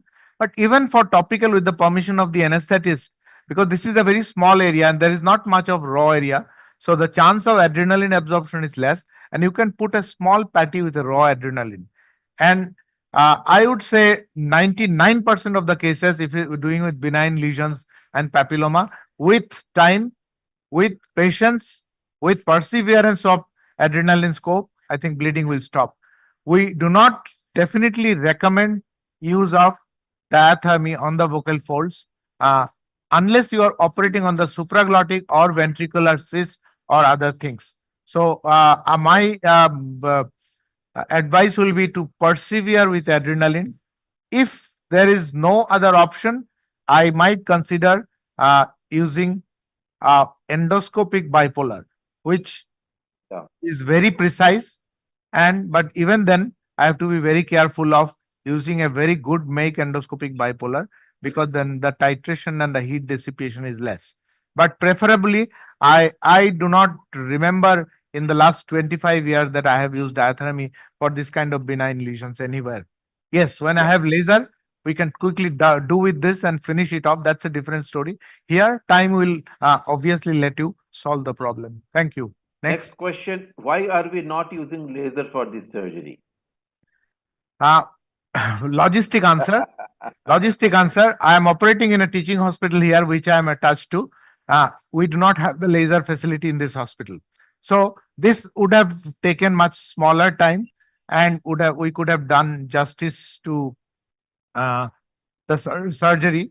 But this kind of phonotraumatic lesion, laser is not mandatory. Laser is mandatory for white lesions, for papilloma. These are the two lesions, two conditions where I think laser is mandatory, because you do not want to go unnecessarily. Because here, if your control is good, if you know your vibratory layers, we should never go to the vocal ligament, which is the intermediate and deeper layer. So as long as you are in the all these phonomicrosurgery with cold steel or for benign lesions are done on the Rinke's space. As long as you stick to the Rinke's space, there is no problem. Yeah, I think that answers the question which asked, how do we address potential damage to the vocal ligament during polyp excision? Sure. And how do you monitor and manage potential complications as recurrence or scarring? So the same techniques. And in case of persistent hoarseness post surgery, how do you approach further evaluation and management? I think you already just a stroboscopy. Yeah. And if a cyst breaks during removal, how to deal it? I think if a cyst breaks during the removal, first of all, one should attempt that the cyst does not break. You should try all measures not to break it. But even then, some of the cysts will break. So what we tend to do is we start the dissection of the cyst on the lateral part first. Because it is the lateral part of the cyst or intracaudal cyst which is attached to the vocal ligament or the intermediate lamina propria, where the elastin fibers are. That is where the recurrence is common. So if you start with dissection of the lateral part, then what happens? Even if it's break, you have to continue dissection. If it begins, and one more thing, if you make an incision, you have to be very careful after proper palpation and your stroboscopic and laryngoscopic finding, where to make the incision. You have to there go a bit lateral. Then I went here. This is the mini microflap. For a cyst, you have to go for a median or even a lateral microflap, which is far away from the cyst, so that you have good control. And your first aim should be not to expose the cyst, but to expose the vocal ligament, which is like a shiny thing, like a tendon. So once you see the vocal ligament, you know that even if I burst it, I will be able to dissect it off. That is that. If you resect the medial margin of the cyst, the free margin of the vocal fold, it doesn't matter. Epithelium will regrow. But if you leave some remnant in the vocal ligament or the lateral margin, that has to be done. So that's the solution. Very I think- painstakingly yeah, cotton yeah, yeah. dissection. Yes, Okay. yes. I think we have covered all the questions, and I think we are done with that. So I would like to thank Thank Dr. you. Amitav Rajchaudhary for his excellent demonstration on this difficult case of polyp. Thank you. Thank you very much. We learned a lot, and I think I will hand over the mic to Mr. Darshan Rana. I would just like to thank again Alembic team, Dr. Doipan Mukherjee, the moderator, Dr. Soumitra Ghosh, our case moderator, and also again our entire team of our hospital, including my surgical team, anesthetic team on my left side, everyone, OT sister, staff, and everyone, IT team. Thank you very much. Thank you, thank you. I think over to Dr. Doipan Mukherjee and Dr. Darshan Rana, Mr. Darshan Rana. Thank you, sir. We extend our heartfelt thanks to Dr. Amitabh Roy Chaudhary, sir, for this exceptional live demonstration of the surgery, microlaryngeal surgery today. Your expertise and meticulous approach, sir, has provided invaluable insights into the procedure. And we also deeply appreciate Dr. Soumitra Ghosh, sir, for excellently and skillfully moderating this session, sir, and offering your profound insights that enriched our understanding. Thank you Your very much. contributions have greatly enhanced the learning experience for everyone here. Thank you so much, Dr. Soumitra, sir, Dr. Amitabh Roy Chaudhary, sir. Thank you very much. Thank you.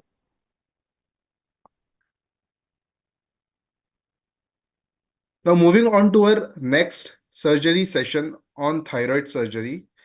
This surgery will be demonstrated by Dr. Pawan Singhal, sir, and moderated by Dr. Anjali Bansal, ma'am. Dr. Pawan Singhal, sir, is a senior professor and head at SMS Medical College, Jaipur. He has expertise in head and neck surgical oncology, otology, cochlear implants, head neck skull-based surgery, using all the surgical modalities. He has been a past honorary secretary of AOI Rajasthan and past executive member of AOI FHNO and All India Rhinology Society. He has more than 20 years of experience in clinical practice, in teaching as well as mentoring. He has more than 60 articles in international and national journals and has innumerable awards and accolades to his credit. He has many awards and distinctions to his credit, including the most reputed state awards by Highness the Governor of Rajasthan. Welcome, Dr. Pawan Singhal, sir. This session will be moderated by Dr. Anjali Bansal. She is a senior resident at SMS Medical College, Jaipur. Welcome, Dr. Anjali Bansal. Over to you, Dr. Pawan Singhal, sir, and Dr. Anjali, ma'am.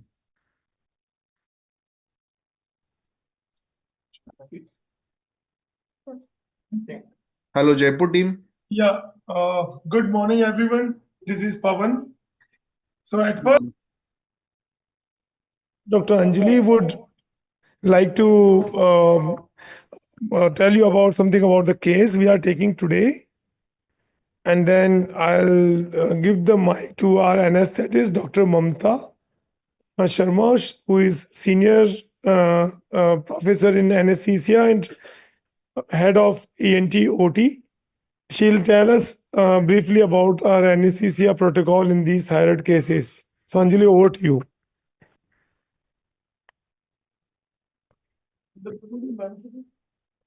Good morning. Good morning to all. I'm Dr. Anjali Bansal. I have the privilege of introducing the case which will be operated on by our respected head of ENT department and senior faculty, Dr. Pawan Singhal sir, whose passion for thyroid surgery is truly close to his heart. We are all eagerly looking forward to learning from sir's exceptional skills and gaining valuable insights as he guides us through this procedure. So, we have a patient named Nirma, 32-year female patient, resident of Shahpura. She presented to us with complaint of swelling in left side neck since 6 months. In the USG revealed colloid nodule or cyst of approximately 4 into 2.8 into 2 centimeter. And in the FNAC, category 2 benign follicular cells were seen. The thyroid examination was normal and the thyroid function tests were normal.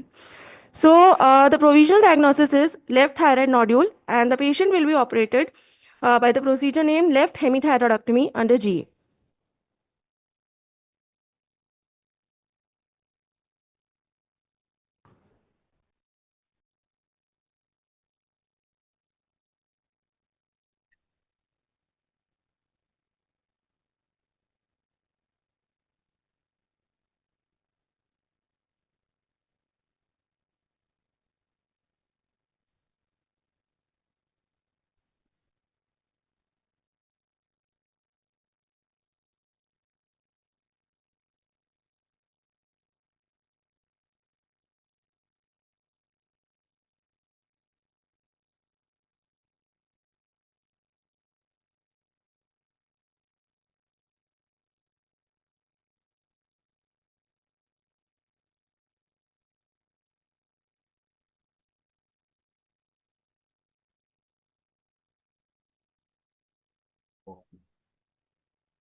Hello, am I audible?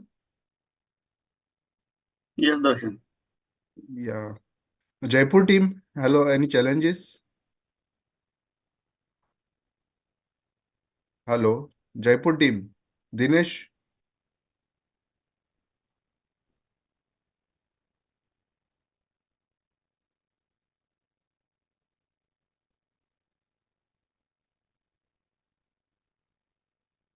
Everyone. Hello, Dinesh, are you there? Hello. Hello, yes, ma'am. You're audible. Good morning. Good morning, everyone. I am Dr. Mamta Sharma with my team. I'm an anesthetist in the ENT/OT. This particular patient is a patient with thyroid swelling, as Dr. Anjali has already explained. She is euthyroid. In pre-operative assessment, we look for the thyroid status of the patient, thyroid hormone level. We make the patient euthyroid before taking for elective surgery, and a careful airway assessment regarding airway management plan is done. In airway assessment, we look for the any tracheal involvement or tracheal deviation or any retrosternal extension. This particular patient has a small swelling with no tracheal deviation. And so we intubated this patient with direct laryngoscope with 7.5 diameter flexometallic tube. And intraoperatively, we see for the to maintain the hemodynamic stability. And at the time of extubation, we look for the vocal cord function by using video laryngoscope or by fiber optic. And in not in particularly in this case, but in cases of tracheal involvement, we do the leak test at the time of extubation to rule out tracheomalacia and other post-operative complications. Thank you. Over to Dr. Anjali.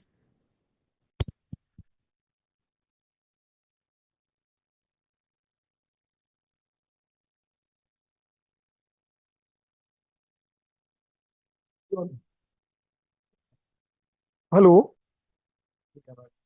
Am I audible? Yes, sir, you're audible, sir. So thank you, Alembic, and I'll thank all the delegates, the learned faculty, consultants out there who are sparing their time from their precious Sunday time for family and their hobbies to be here on this online live surgery workshop. It is really very important for us, me, Dr. Monish, Dr. Quant, and Amit Boss, that we are able to show you something. You know, the important thing is not about teaching the theory. The important thing is about giving a few tips. Whenever I attend some workshop or conference, if I get even one or two tips for the routine surgeries I perform, which I can teach to my residents and my MBBS students, my colleagues at various workshops I go, then my job is done. It is my day. It's one of my best days there in my life. So if you talk about thyroid surgeries, usually we don't operate benign thyroid nodules, but there are certain indications. I think Anjali would have told you. I'll just repeat them.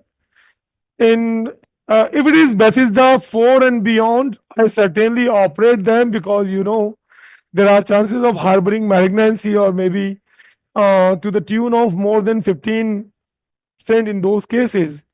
But in thyroids 1, 2, 3, I usually don't operate unless there are certain indications there. The most common indication for me is a large thyroid nodule, which is causing pressure symptoms in form of maybe dysphagia, dyspnea, or change of voice. Then the second indications we do have is a family history of thyroid cancers, and the patient is very anxious about even the smallest nodule she or he has, or maybe an incidentaloma in such a patient, and they are skeptical about their future progression of the disease out of their family history. The fourth indication I do have is cosmetic concerns. These young ladies, girls, certainly even boys, who would like to have such a bump there on the neck, because you can't just cover the neck all the times. So this cosmetic concerns are also is something which is one of the indications. Another indication is a sudden growth in the nodule which is under surveillance to you, because these nodules, benign nodules, up to thyroids, up to Bethesda 3, I always keep under surveillance. Every 6 months they have to come. They get a USG done. If any suspicion of change of nodule or change to becoming hypoechoic nodule, or maybe it is very, or maybe it is becoming more of more in size, then I get an FNAC done and we can move further. So these are certain indications there. Thyroid surgery, it is one of the most beautiful surgeries. A great work done by Kocher, and Dr. Kocher, at first he got such an admonition for thyroid surgeries. I can't tell you, but his devotion, his dedication, and whatever he has given for thyroid surgery is remarkable. He was, he is, and he will be father of thyroid surgeries. I'll give credit to my teachers, Professor Subodh Srivastav, Dr. Man Prakash Sharma sir, Dr. Prathamesh Pai sir, Dr. Pankaj Chaturvedi sir, from whom I have learned a lot of things in head and neck. So when you plan an incision, usually my take is taking an incision, making an incision from midpoint of one sternocleidomastoid to midpoint from other. I used to make an incision on one side previously, only from midline till there, but it was not cosmetically that appealing. So I made it the whole one. So it fuses with the crease, natural cervical creases, the lines of Langer you talk about. Those lines of Langer, they make creases there in the neck. So my incision fuses with that crease, and I usually prefer an incision 2 centimeter from this supraesternal notch, because it is in extension. When it is in normal position there like this, it will go up along the clavicle and the supraesternal notch. So it would not be visible at all later. And if you put in beautiful subcuticular sutures, I'm telling you, no scar is visible thereafter.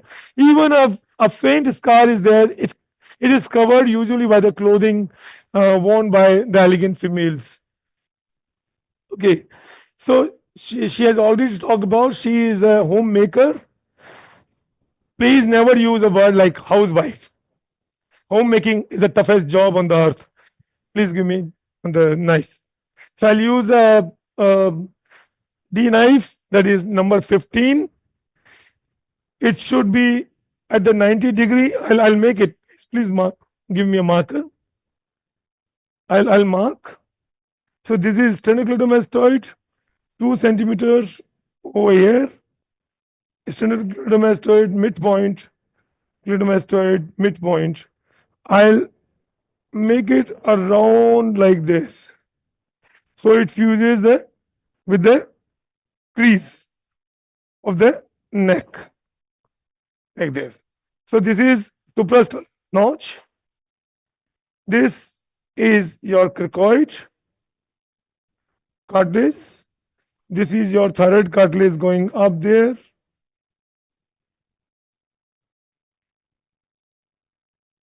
Here. So this is my incision. Is it visible on the microscope? Okay. Okay. So, you have to zoom out. Okay. I'm using microscope to demonstrate this thyroid. I think this is visible there. Some more. I think that's okay. The camera is on one side, looks like. So when this circle is cutting, that means your camera is not fixed well. Now, so I'm on the left side of the patient. This is right, left, superior, inferior.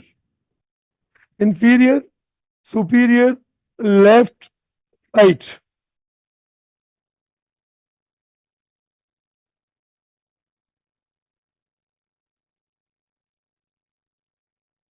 We cannot go beyond further. What you can do is you can reduce the you have zoomed out, but nothing more can be done. Okay, give me a knife. When you make an incision, you stretch the things. Can I take it further here because it is coming on my way?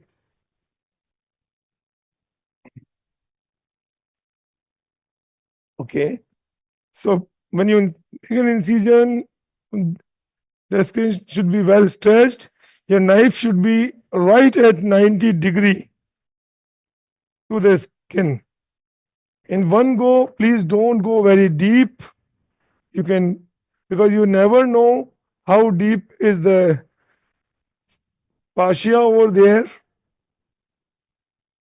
and you have to go in the planes in thyroid. Small vessels, subcutaneous vessels come, don't have to really worry about them.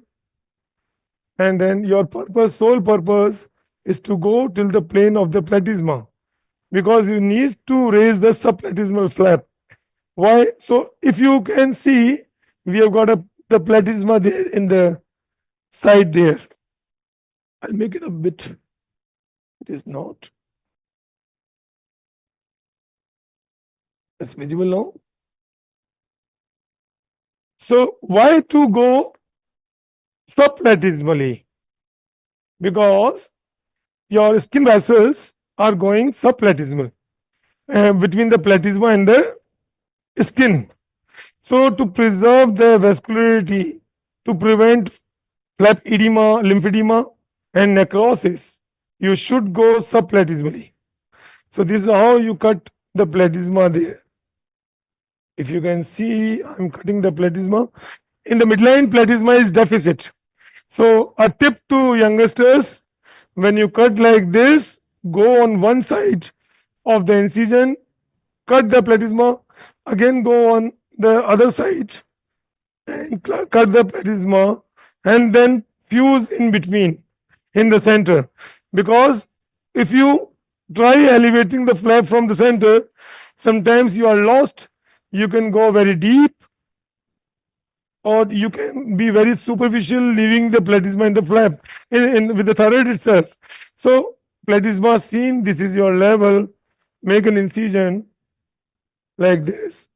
You see this, you see the avascular area down there. Sometimes the anterior jugular, they are just beneath the fascia, the deep fascia, which has got a condensation, superficial, deep, the superficial fascia is below it. This is the investing layer up there. So you cut it and you do have this. If you have a good plane there, if it is a few, if it is a fresh case. So which one to use? You have got two bipolars. Using a bipolar in thyroid, for me, bipolar is a must.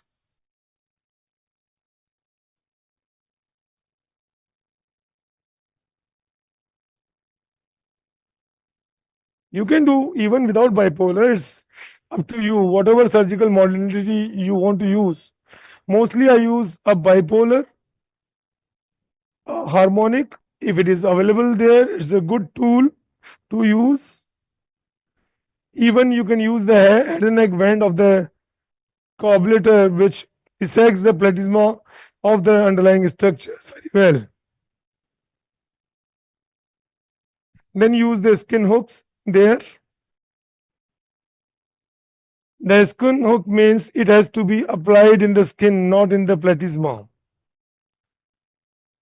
And then you elevate. I always teach my residents to try using both their hands for flap elevation so that they develop a practice of raising the flap using both the hands together. So you keep on hugging the plasma there like this, and counter traction should be done. Traction, counter traction like this.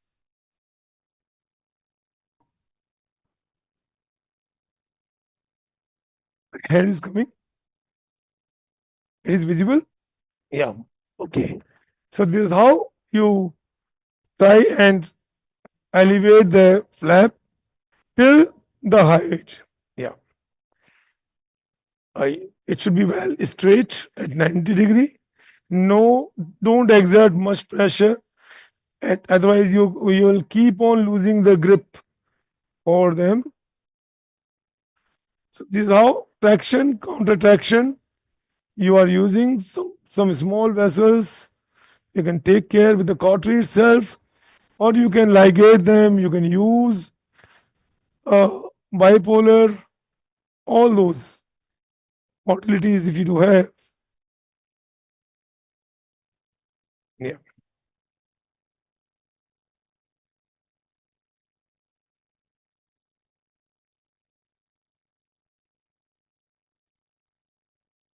Please keep on asking questions. I would love to respond to your questions, whatever queries you do have. Yes, sir. I will direct the question, sir. Yes, sir. Yeah. Thyroid is a beautiful surgery. The only thing is that we have to be in planes. We should know the anatomy well. And then, so we elevate the superior flap till the hyoid.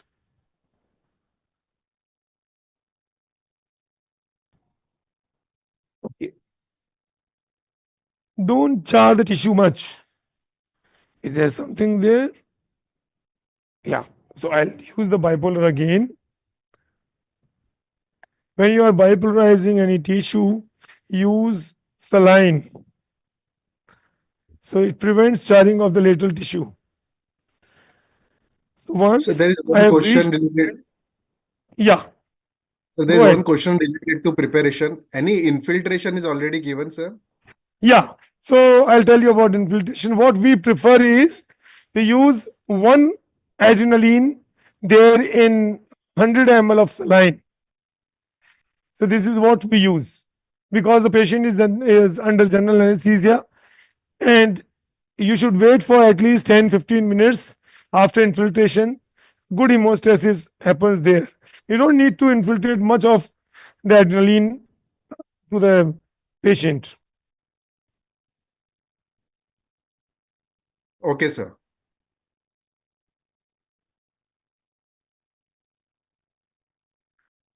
If the patient is unfit and you prefer to do it under local anesthesia, then for thyroid you should know the thyroid blocks. If you are doing under local anesthesia, you should know how to do a painless experience to give a painless experience to the patient. In those cases of local anesthesia, apart from infiltrating the incision line, you can leave it once. What you do additional things is you hold the larynx like this and then move larynx on one side like this and then palpate between the hyoid and superior thyroid cornu. The space between them, you put in the needle with the local anesthesia, aspirate, and then infiltrate around 2 ml of Jalokin adrenaline, 2%. Then move it like this so that it anesthetizes the superior laryngeal nerve. On opposite side, you should do as well. And then what you do is take 4% in a syringe and then infiltrate in the trachea straight like this. Go in the trachea directly, aspirate, you will have air bubbles. Push in some 4% Jalokin inside the trachea. Patient will cough, that means it is in there, and you take the needle out. How is it is going to help you? This 4% which is being coughed out will spread over the surface of the larynx. So the larynx will not feel like pressure symptoms as well as the trachea. And infiltration of the superior pulse you have already done. So this is how you do you nicely do a painless thyroid under local anesthesia. Then we do have anesthesia people who are now using the spinal anesthesia techniques there for even neck surgeries they do. And they give pretty good local anesthesia, regional anesthesia only for local. So this is how you do. So we have already raised the flap till the hyoid. I can feel that there. Now raising the lower flap. What I tell my residents always is to learn using both their hands. They should use the seizures or whatever instrument with both hands, so that when raising a flap like this, I was using the left. As such, I'm a left-handed person, but I use both the hands. So when raising the superior flap on left side, I'm using left, I'm using right. So this is how you do. So yeah. A lower flap should be raised till the level of the suprasternal notch and the clavicle. So there is one question related to pre-operative evaluation. Yeah. So what are the essential components of the pre-operative evaluation, including imaging and laboratory tests? The must thing to do in case of a thyroid nodule or maybe a multinodular goiter or malignancy is T3, T4, TSH, the thyroid profile. Then second is your USG neck. And the third one is your fine needle aspiration cytology. If you have a facility of a USG guided fine needle aspiration, that is the best thing to be done, because they know how many nodules are there. They make a TYREX, like thyroid imaging reporting system. They do have data scoring system is there, TYREX. Accordingly, they aspirate from a nodule which looks more hypoechoic, solid, and even if it is cystic, they take it from the wall of the cyst. So a USG guided FNA is far better than a plain fine needle aspiration cytology, which is a blind one. In T3, T4, TSH, if TSH is elevated, it alarms me. There might be some malignancy down there. That means the patient is hypothyroid. So in such cases, I go further. And if it is a big thyroid, a retrosternal extension, skin or muscular involvement, multiple lymph nodes are there, patient already has got a change of voice, dysphagia, all those things, I'll advise a contrast enhanced CT scan of the neck. In the previous days, people used to say that don't use a dye in CT because it can interfere with the radioiodine uptake later on. But these things are not there because when you subject the case to radioiodine, it is already 3-4 weeks and it is washed out from the body. So you can use. So that tells you about the involvement of the these vital structures, retrosternal extension. In retrosternal extension, if it is not going beyond the angle of Louis, that is your T4 level, if it is not going beyond the great vessels laterally, then you can very well deliver it through the neck itself. We have been doing in hundreds of cases over here. Only one case in which there was retrosternal extension with lymph nodes there in mediastinum, I had to go ahead with a stenotomy by the CTVS colleague there in SMS Medical College, Jaipur. Otherwise, thousands of thyroid we have done so far, we have not opened the thorax. So I'm elevating the, give me a non-tooth forceps. If I require some more traction, I can use like this. I'm keeping subplatysmal there. In midline, platysma is deficit because platysma is going like this and like this. So in midline, down there, it is deficit.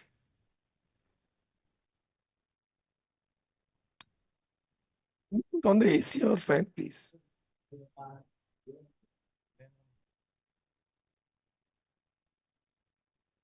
I am really proud to be a faculty with my own alma mater, SMS Medical College. You wouldn't believe we do have an OPD. Per day OPD is around 500 to 700 patients per day, and at least 50 of them require some surgery. It's unfortunate to have limited OTs, manpower, time.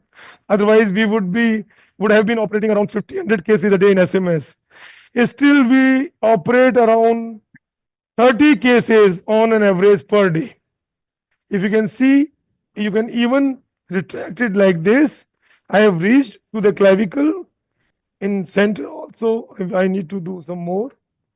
So at SMS, we see all the varieties.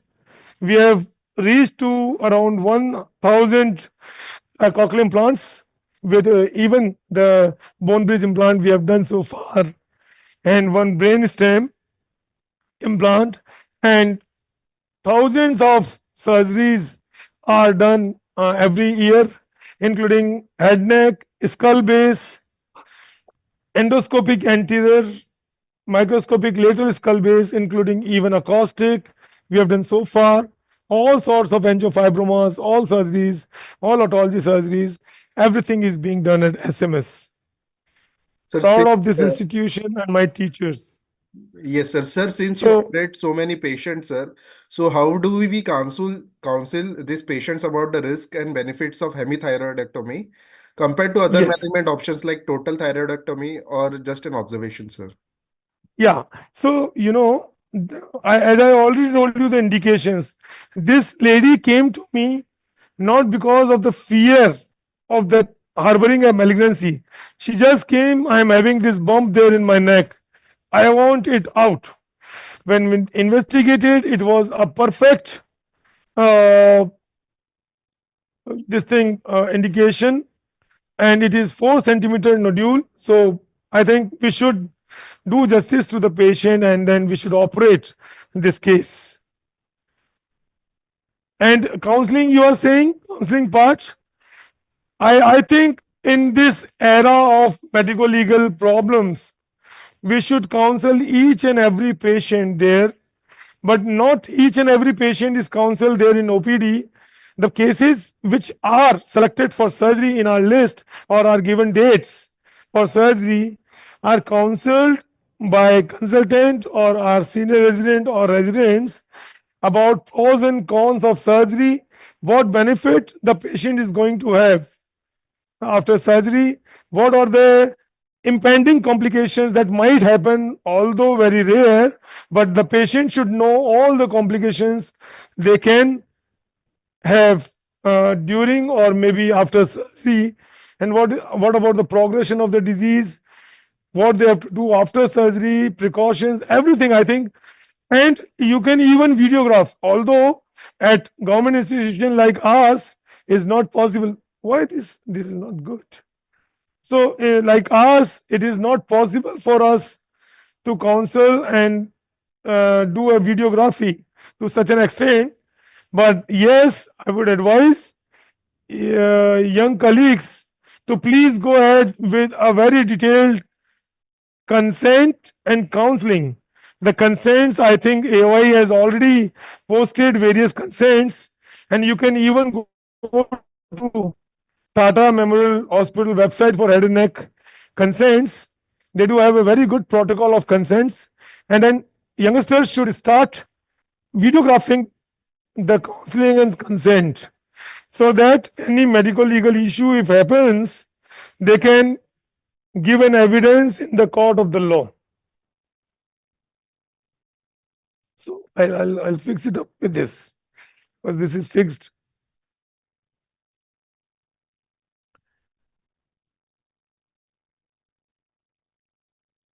I never advise my residents to use any tooth forceps for skin or even flap, because it injures the anatomy like anything.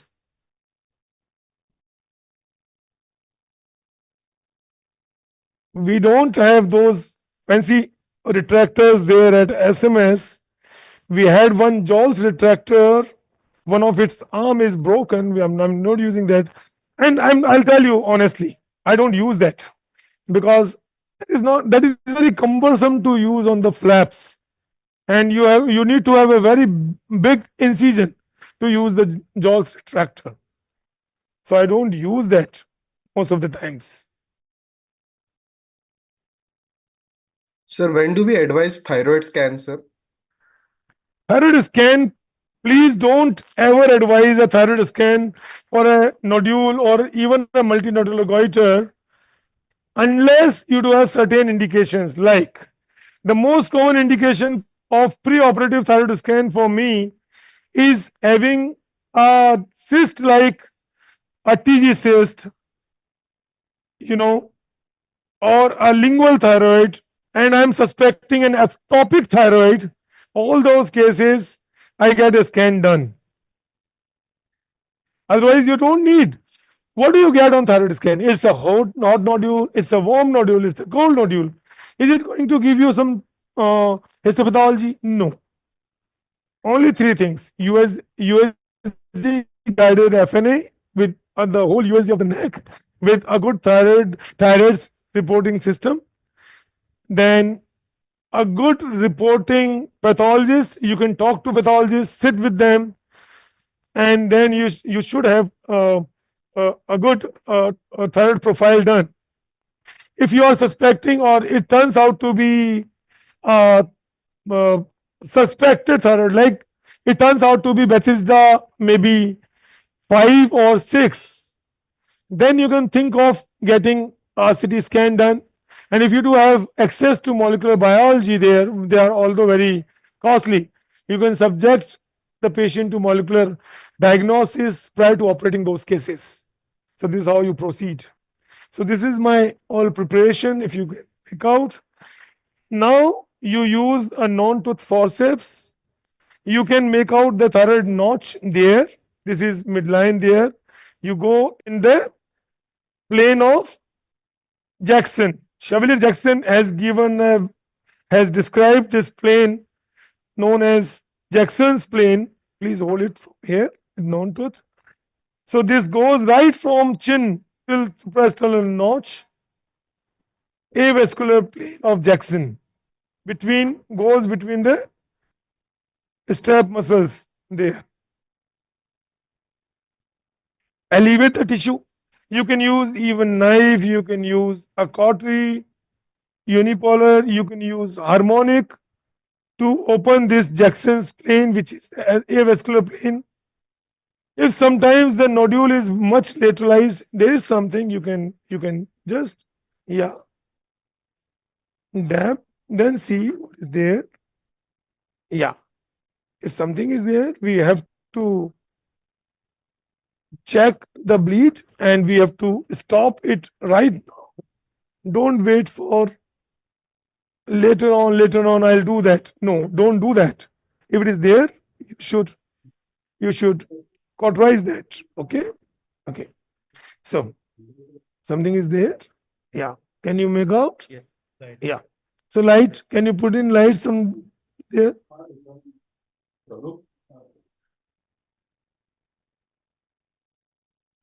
Moth. Done. Okay. So please don't wait for such a bleeders to stop on its own. Otherwise, they can cause you troubles in post-operative period, hematomas and all. Stop them right now. So if you can make out, we are getting a plane there. The superficial layer is your sternothyroid, which appears there. More. And then you do have sternothyroid below it, which is a bit laterally placed. Okay, so if you can make out, this is the sternothyroid going on. Can you make retraction with the? I am going till the hyoid there. Why we should go till the hyoid? Because sometimes there is a pyramidal lobe which goes till the hyoid, which should be taken out with a specimen, and it gives a good exposure. So this contralateral elevation should be very limited. I don't want to violate the virgin area contralaterally. So I'll just focus it on my this ipsilateral side, that is the left side. Some vessels are there, you can use bipolar, whatever you want to use. Then I hold with the non-tooth itself, the sternothyroid muscle, and I'll go with the capsule. I'll not deliver. Please do not deliver the nodule out in any case. Just go with the capsule of the thyroid, that is known as subcapsular or a capsular dissection. Can you make out the second layer now? So this is sternothyroid. I'll just hold it, make a plane, and then try to elevate.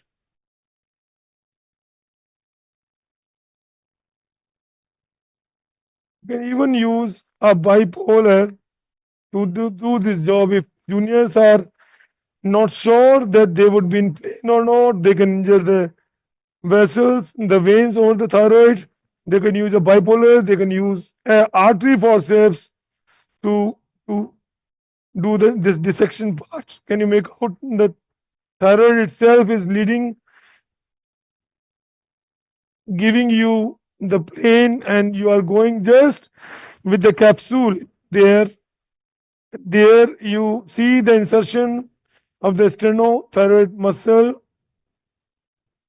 there in the thyroid cartilage. I'll use a bipolar to stop this bleeding.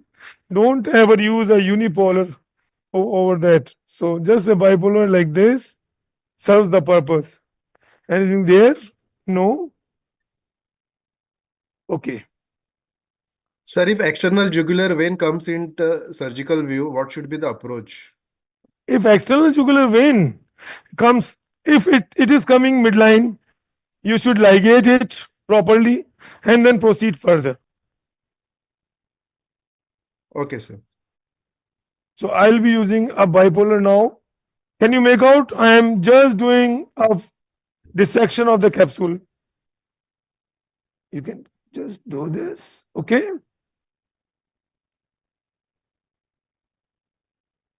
So this is the capsular dissection technique which I use in all of my thyroids. You reach to the superior pole also, just skeletonize the attachment of the sternothyroid there. And I prefer to cut a few fibers of sternothyroid of the thyroid cartilage to get a good access to the superior pole. But if the patient is a professional voice user, a singer, especially opera singers, you can't cut any of the any of the strap muscles. Is it visible? Yeah. So again orienting you, this is left, this is right, this is superior, and this is inferior out there. Okay. So it's a big nodule if you can make out. So this is capsule. I'm not delivering. I'll advise all the youngsters, please do not deliver the thyroid out. We do have a tendency to just take the thyroid out like this.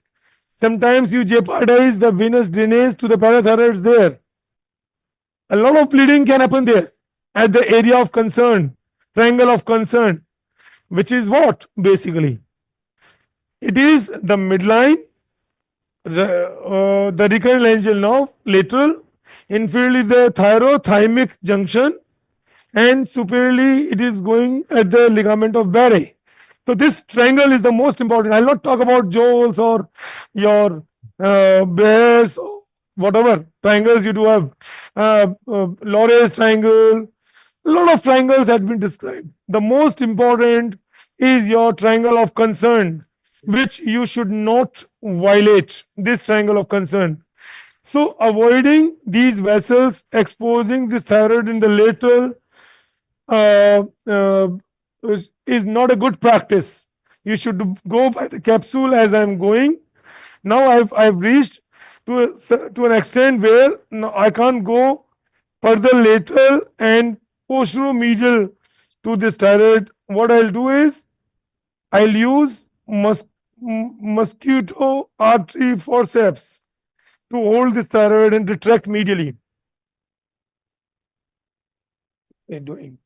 Sir, how do we ensure accurate identification of recurrent laryngeal nerve and parathyroid glands? Yeah, I'll show you that. Yeah. So people have been using three techniques, like they go from superior to inferior. At first, seeing the ligating the superior pole, then they do sometimes they use middle approach where they at first ligate the middle thyroid vein and then proceed further. And some people expose the recurrent inferiorly and then go up there. What I prefer is in lateral approach, in central middle approach where you ligate the middle thyroid vein. The problem is, why do you want to jeopardize the venous drainage there? If you are going through with the capsule itself, you don't have to ligate any major vessel except the superior thyroid, I'm telling you. You don't have to ligate. So you should always see for preserve the recurrent laryngeal nerve, external branch superior laryngeal nerve. Along with that, for me it is more important to save the blood supply to parathyroids, which does not only have an arterial supply, it has got a venous drainage, which we jeopardize when we do a lateral dissection like this. So don't do that. Go along this like this, and now give me a Babcock to hold my muscles laterally like this and like this, and then use a bipolar, an artery forceps, a good dissecting Kelly artery forceps, and then small vessels you encounter, budge them off. If it's a large one, you are not sure, you can use a harmonic, or you can use You can ligate them. Okay, this is how. So you are going along the capsule. If you can make out, I am just elevating, going subcapsular there, like this, laterally. Mop, and going inferiorly also. Inferiorly. I am not seeing the recurrent right now. I'll show you why. Because if I would have seen I would have delivered it out and seen the recurrent first, I would have jeopardized the venous drainage to not only parathyroids but also recurrent LG now. Now also gets its blood supply. Now also has got some venous drainage to be taken care of. Got it? So it is going further up there, and then you go superiorly. You can see a vessel there. Just lateral to this vessel, I am dissecting it. Okay. Now you take a retractor there. You can see the insertion of my sternothyroid there, which has got blood supply from the superior vessels. Buzz them off well, and then do this. Then, because it is coming in my way, I don't see my superior thyroid pedicle well. What I'll do is I'll cut a few fibers of this sternothyroid with the help of whatever instrument you want to use, modality like cautery. I'm using a harmonic there, close to the thyroid, close to the thyroid lamella. Making an incision like this, yeah, then elevating, cutting. So you Sir, don't. any tips for determining the extent of dissection for a clean removal of the affected lobe, sir? I couldn't get it. Could you please repeat? Sir, can you elaborate any tips for determining the extent of dissection for a clean removal of the affected lobe? For the clean removal, yeah. So the extended. thing is, yeah. So if, as I told you, the extension of the thyroid is going beyond the confines of the neck, your incision should be well planned accordingly. It should be a big one. Give me a non-tooth. And then if some nodes are involved, and if you have seen that on imaging, there are nodal mats in the neck, then I take a linear horizontal incision right from around, you would say, 2 centimeter lateral to sternocleidomastoid to 2 centimeter lateral to sternocleidomastoid opposite side. Can you make out? So this is how a capsular dissection is being performed in this case. This is capsule. I'm taking this. I'm taking this. Right now, I'll not budge off this vessel. Why? This inferior vessel I'll not take right now, because it just below it might be the recurrent laryngeal now. Just around it might be the inferior parathyroid. So I'll not do that right now. At first, what I prefer is to see my space of Rees, saving my external branch. If you feel and palpate, really they are close to your carotid now. I can feel that. Now I'm going like this.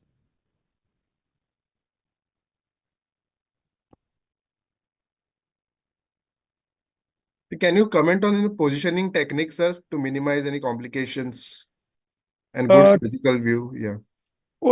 Positioning techniques. Yeah, positioning techniques, sir. To minimize the bleed.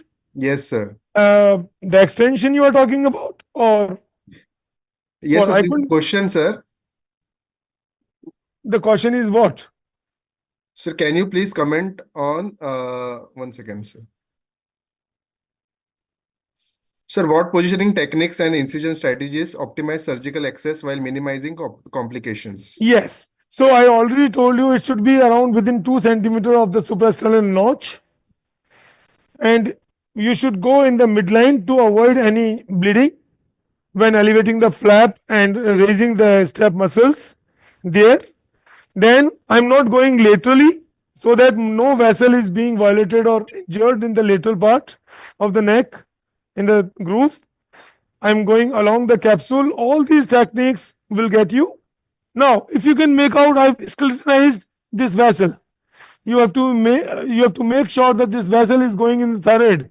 This I can take now because it is not going to any other structure, only to the thyroid. I can use a harmonic.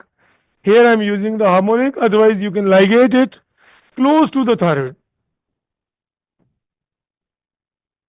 Okay, sir. Like this. Can you make out? Yeah. So I'm already there. Yeah. So now I'll focus. I've already dissected it of the tracheoesophageal groove. I'll focus to the superior pole now. Can you have a retractor there? You can remove this retractor meanwhile and relax your hands. So it is very important for the assistant where to apply pressure, where not, where to concentrate, where to not. When I'm using, I'm going on the superior pole, this retraction is not required. My assistant on the right hand side towards the legs can relax a bit. So when you retract, the instrument should be like this. Got it? And if you can see this superior pole is going like this. It is visible there? No, it is not visible. I'll make it there. So if you see that now your pole is visible, can you make out the pole there? Slowly you should operate on thyroids. Beautiful surgery, I'm telling you. So focus. Okay. Okay. So now you hold it from this pole, superior pole now, and go like this, so that I can show them that the limits of your superior pole is like this. Can you make out this plane? So this is the plane. Now you retract and the superficial soft tissue, you can buzz. It is nothing. Okay, mop. And then I'll go to the Reeves space. What is that? The Reeves space is a avascular space between the superior pole and cricothyroid muscle. Can you make the cricothyroid muscles in view? I'll go and see. Okay. Is it visible there? Yeah. So it is good. No, it gives a hue. So when you retract the superior pole like this, you see this space, fibrous space, avascular fibrous space. It is known as Reeves space. And if you can hold it further up there if you want, like this. Okay.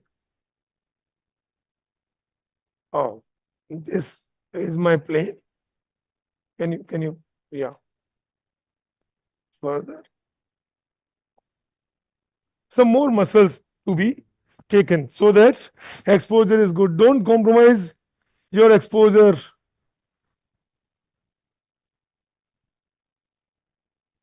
So this is plane.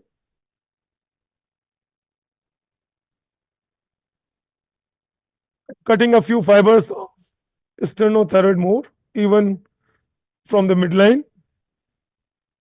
So retract it well. Never ever compromise your extension. Just to thinking that I don't want to give bigger incision, to make bigger incision, and I don't want to violate the anatomy, because your concern is to see the pole well, like this. If you see, these are fibers of external thyroid, okay, and you can take it in the, leave it, I'll give you. So, and now, can you see the pole very well? You can see the vessel up there, and if you middleize it, I want to see, don't tear it apart.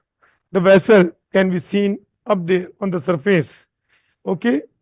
So when, please take it laterally, like this, okay? And this is Reeves space.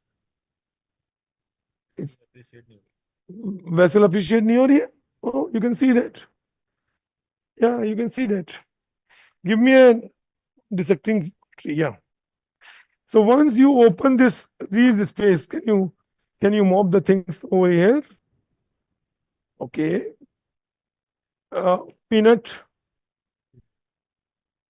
And then you middleize it, lateralize it a bit, and open this avascular space of Reeve. You will encounter a few vessels there, buzz them off, and according to, you would have gone through the Sarnia's classification. According to Sarnia's classification, which is, what is that? Can you see something there? Can you see this? Sarnia's classification is what? Sarnia's classification has been given by Sarnia to give the anatomical orientation of the external branch of the superior laryngeal nerve. There. So what is type 1? Type 1 is basically the external branch is beyond around a centimeter, proximal to more than 1 centimeter, proximal to the superior thyroid pole. What is 2A? It is within 1 centimeter of this pole. Then 2B, it is over the pole itself. Then it was further modified. And a modified Sarnias, what is that? They came with an idea that it is 2B, but then it turns upward again. So that is modified 3 beyond 2B. So if you can see, we should do a differential ligation, not a mass ligation, superior thyroid pedicle. Okay. So I'm going like this. Can you please show me that area? Yeah. If you see, I'll show you something there. Can you make out? Can you make out the nerve there? Hello? Are you listening to me? Can you make out the nerve Yes, there? Very well? Yes, sir. Yes, sir. So this is your external branch superior laryngeal nerve. Once you see, then the ligature you make is distal to it, inferior to it, like this. Yeah. Give me a tie now. So you have saved the external branch. What happens if external branch is not saved? Hold it. What happens then? Basically, what does external branch does? It supplies the cricothyroid. So when it supplies the cricothyroid, which is a good tensor to vocal cord, the tension is gone. And the other thing, your both cricothyroids are working simultaneously to keep the cord and the larynx in place. So what will happen? Once one cricothyroid function is gone, the other one will pull it inferiorly and posteriorly. So if you see inside, this is basically a tilted larynx inferiorly on unaffected side.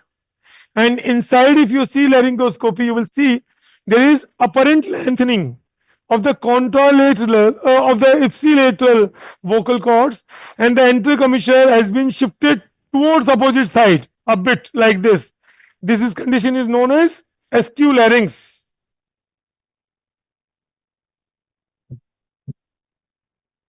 Skewed larynx, askew larynx. There. Now, after making one note, I'll cut it, use my harmonic as the second ligation.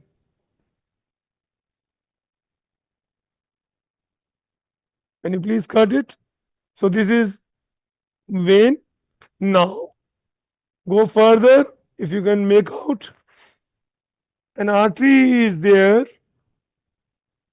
along this.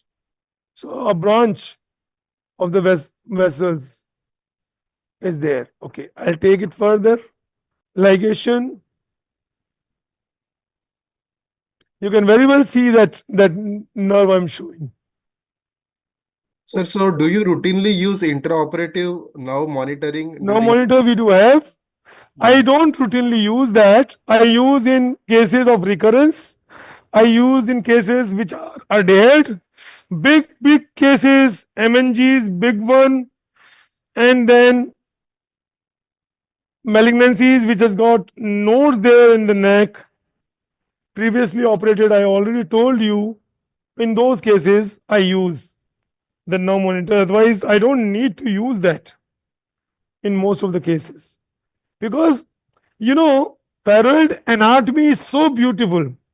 It directs you to the nerve on its own. I'll tell you how. You don't have to mug up. You don't have to just dig at the thyroidesophageal groove to see that nerve. You don't need that. It's such a beautiful surgery, I'm telling you. And I really love this to the core of my heart.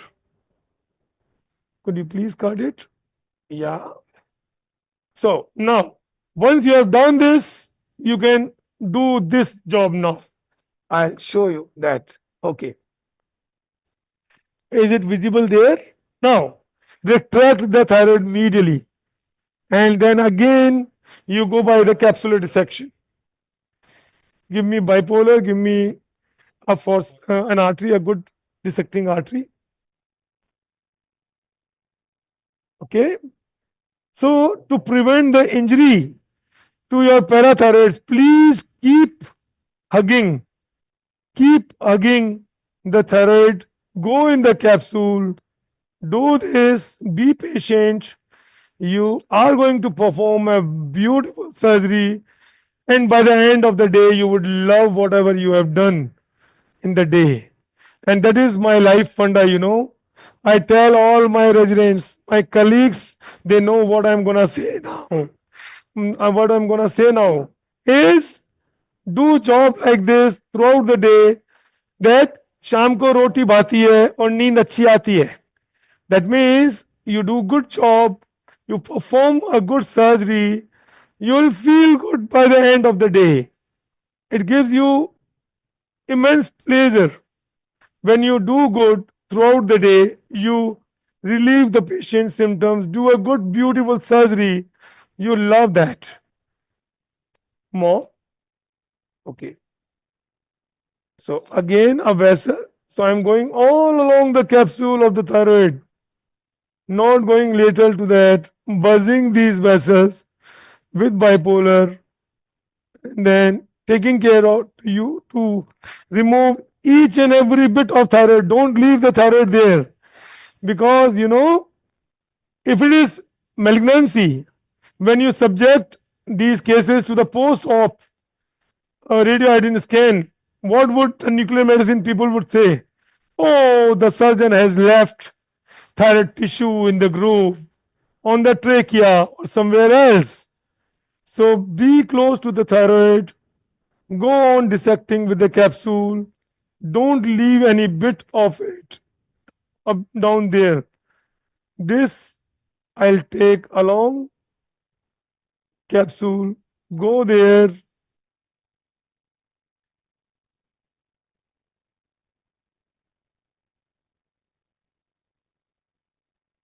Go like this. Can you mop? Yeah. Again, going along the capsule. I have not seen the nerve yet. You would have seen that. No, you don't have to dig for it. If these caliper vessels are there, I can use harmonic, but don't use it very close to the nerve. I have seen nerve palsies due to harmonic as well.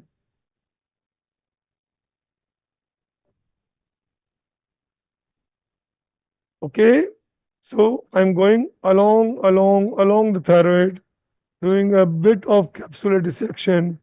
You can make out there. I've not yet seen the nerve. No need to be in hurry. It is gonna show you on its own. Remove this tissue of the thyroid. Remove this tissue of the thyroid. Don't leave any soft tissue there on the thyroid you are taking out.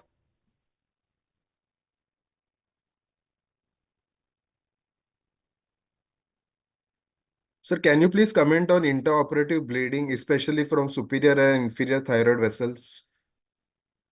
Grading system, I'm not aware of, honestly. What grading system you are talking about? No, sir, intraoperative bleeding. Bleeding, okay. Look, what I'm doing, do you have any great vessels coming in way? No, because you are buzzing off the branches of the superior and inferior thyroid arteries. You are not dealing with the artery itself. You know how many structures the inferior thyroid artery supplies? Your thyroid, your inferior parathyroid, your trachea, sternocleidomastoid, all these things, esophagus are being supplied by your this thing. And if you now go and see, you keep doing, and then you appreciate the tubercle of sugar candle there, then you will see that elevating this of the rest of the tissue. And now, can you see something down going down there? Can you see something there?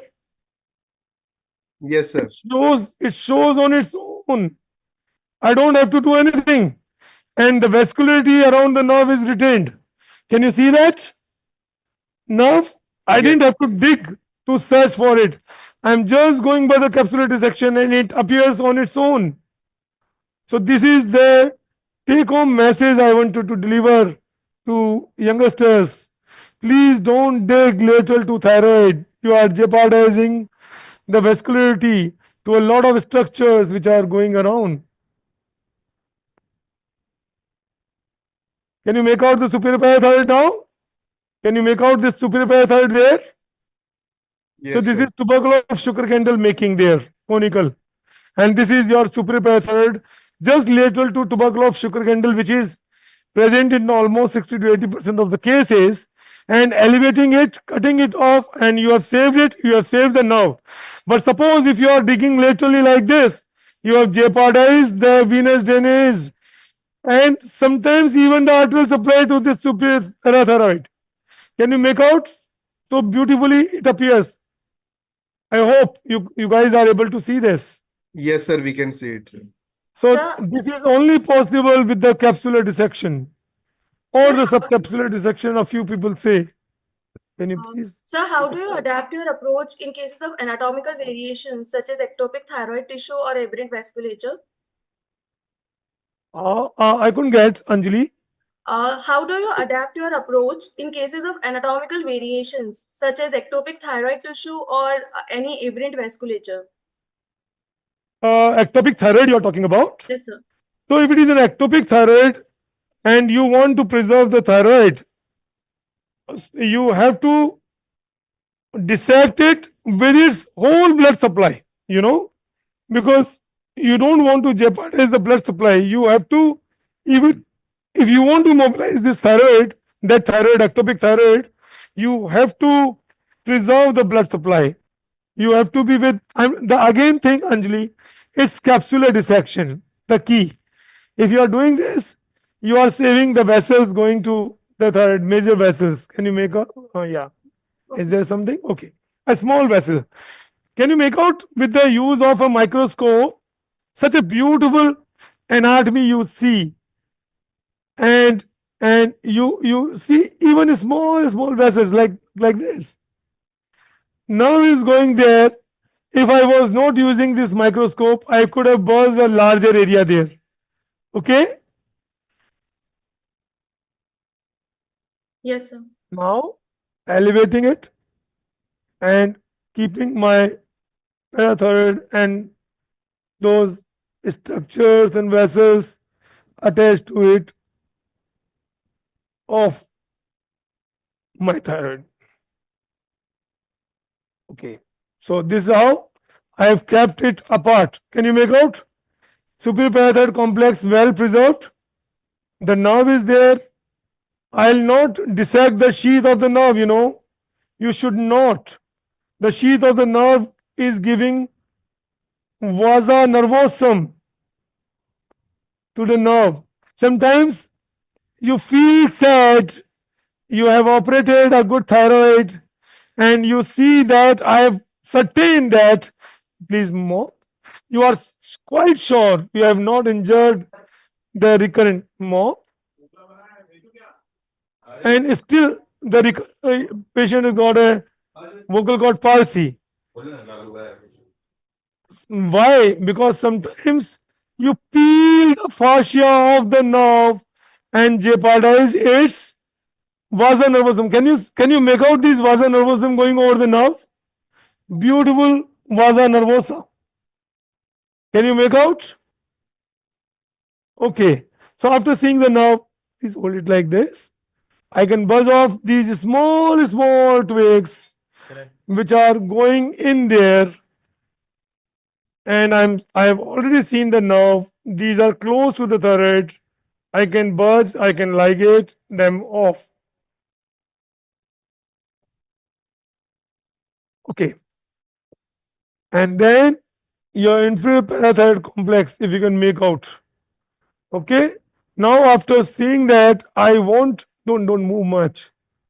I want to go to the trachea. Can you make out the trachea now? Okay. So this is your trachea. And now I'll dissect this of the thyroid.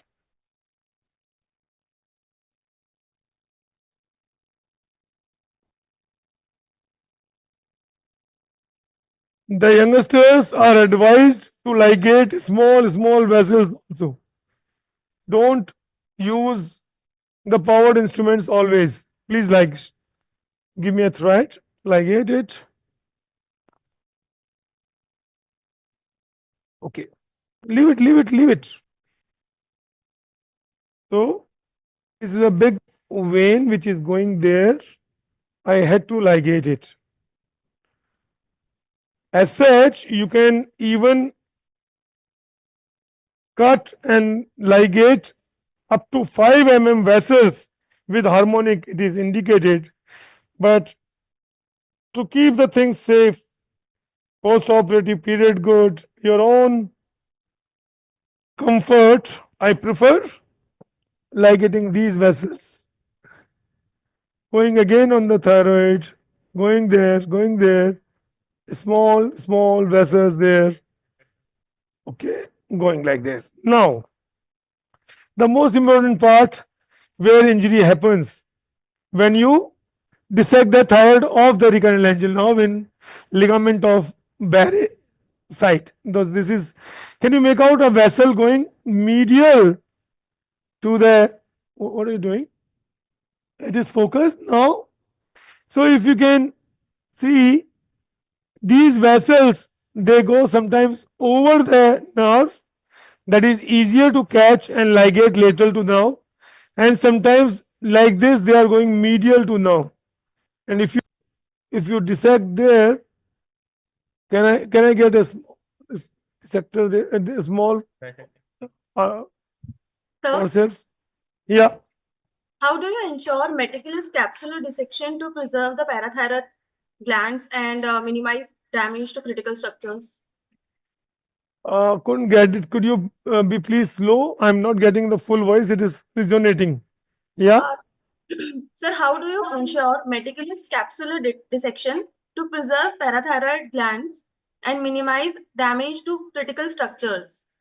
Yeah, that is the capsular dissection. That's why you are minimizing the injury to the parathyroids, injury to this nerve, and just keeping close to the thyroid. Can you make out that? I'm keeping close to the thyroid. Again, going, seeing for the trachea, going along the thyroid. You can see the pretracheal fascia, which is investing there over the trachea, going in that and then coming. Then this vessel which is going under it is coming there. So I can do two things. I can ligate it lateral so that to preserve injury to my nerve and to prevent bleeding. Can you make out the vessel which is going under it? So what I'll do is I'll ligate it lateral to the nerve. Okay, sir. So here I don't prefer to use powered instruments because I am close to the nerve. So any lateral heat dissipation which can cause mild paralysis or maybe paralysis. Oh, it has to be straight. Yeah, like this. Uh, can do havoc to the nerve and can cause a palsy. So it has to be ligated properly. I prefer ligating it late to the nerve so that medially, because the space is low, can you cut it? Just cut it. Okay, can you see that? Now I would not like to divide it here. I can very well divide it medial to the nerve now. Can you make out there? Yeah, with the bipolar. And close to the thyroid again.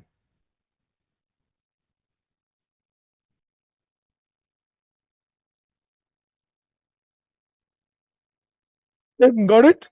So this is how you have to deal with these small vessels because this is area of concern to you. I told you about area of concern, the triangle of concern. The apex, the base, and the midline and the lateral is your nerve. Okay? So this is the most important triangle for me, the triangle of concern or the area of concern. Now I am keeping medial to my nerve, going close to the thyroid and in the over the trachea. More, yeah. Again, you do have a vessel there, which is coming, la, like budge it off, la. Okay, like this, like this. You make a pivot of thyroid tissue. Okay. Now I'll go superiorly. I'll not dissect from inferior to superior in all go. I'll just keep this conical thing to be taken, to be dissected off the nerve and the cellular tissue in the last. Just hold it, beta. Sir, what is your approach to dissecting fibrotic or calcified thyroid nodules that are adherent to the surrounding tissues? Yeah, in those cases, you require a nerve monitor. In those cases, certainly your harmonic was well and bipolar. And keep on ligating vessels. Go in the planes. Wherever the fibrosis is there, please. You don't go there first. You go from upside or downside in the normal tissue so that you get a plane. Then approach to that fibrotic area. Got my point? Oh, mouth. Yes, sir. So there is a small vessel which is bleeding there. A lot of irrigation should be done so that you don't injure the nerve. Some more vessel which is. Can you make out the cricothyroid well?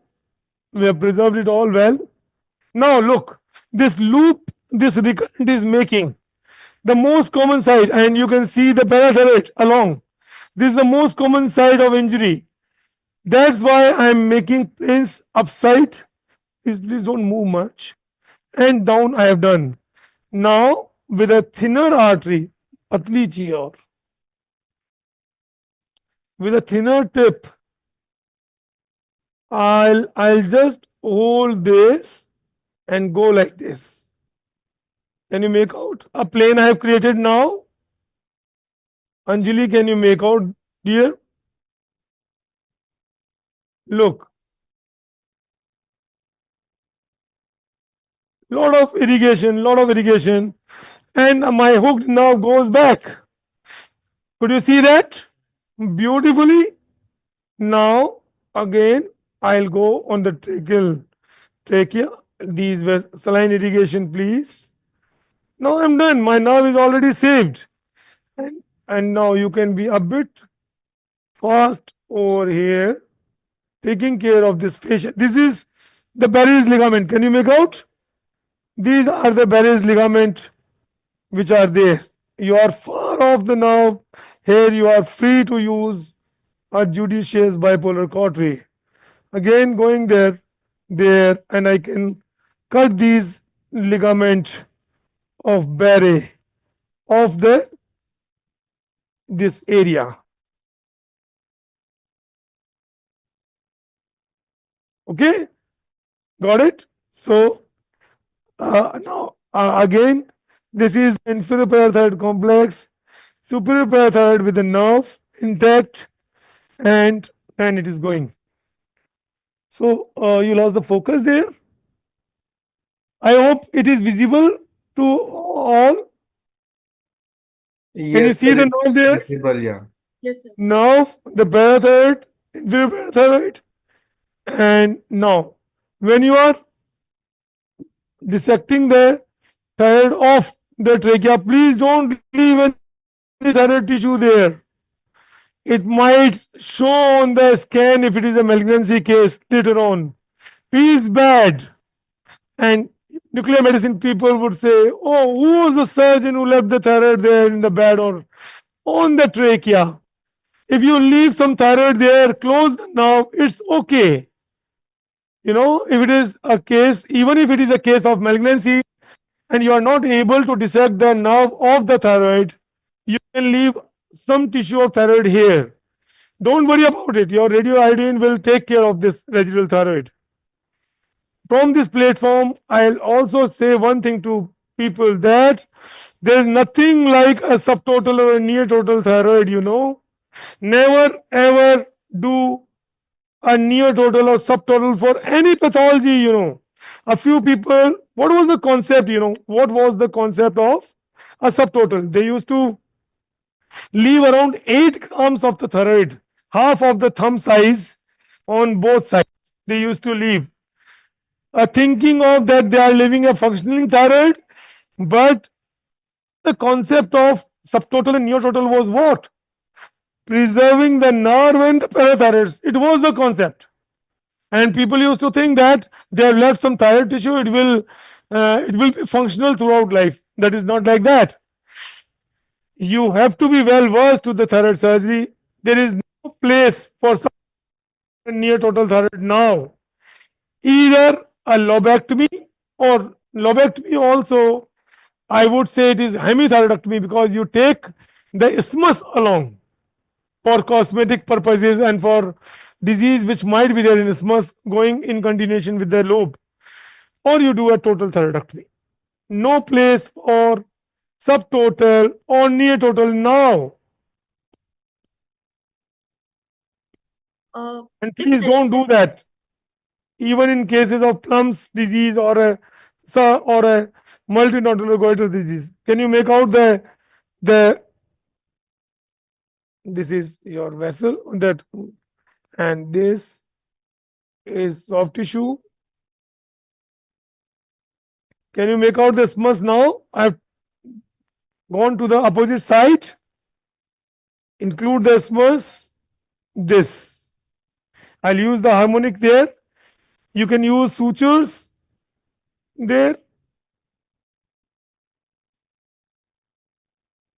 Sir, if during surgery any malignancy or suspicious findings are encountered, then how do you decide whether to proceed with a total thyroidectomy?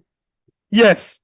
So suppose a nodule is going as such, Anjali, you do have good imaging facilities available there, which gives you each and every detail of the whole thyroid. Using even thyroid system, they tell you what is there in the opposite thyroid as such. Okay, so that is one. But if you have not seen that, or you are not aware of the things, or the reporting system is not that good, you can just palpate intraoperatively, explore it a bit like this, and then see for the contralateral thyroid. And suppose a nodule is going beyond the isthmus involving the contralateral nodule, you can stop there, just hold it, go outside, talk to the attendants that this is a situation, that there are nodules there in the opposite side also, or this bigger nodule is involving the contralateral. We should take it out. These are the possibilities. These are the percentage of giving him hypocalcemia by doing a hypoparathyroidism or recurrent laryngeal nerve injury percentage. And then with their consent, you can take it out. You can convert it to a total thyroidectomy. Got it? Yes, Now, sir. I have to see for the pyramidal lobe. Can you make out the pyramidal lobe which is going down there? Look, that's why I stopped here. You have to take the pyramidal lobe along. Got it? In the first surgery, it should be taken, because in a revision surgery, for completion surgery, there would be a lot of fibrosis here.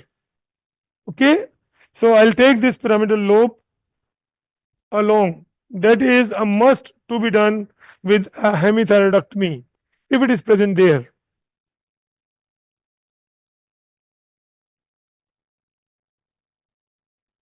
Don't pull it much. Don't injure the muscles there. I'm going in the plane there.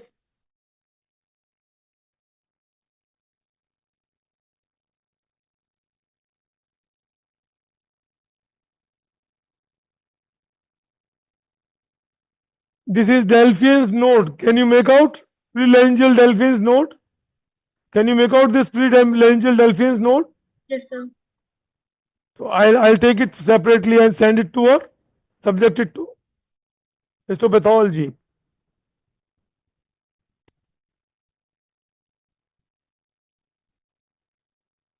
I'm going till where? Till the hyoid. And take this whole chunk out. Okay.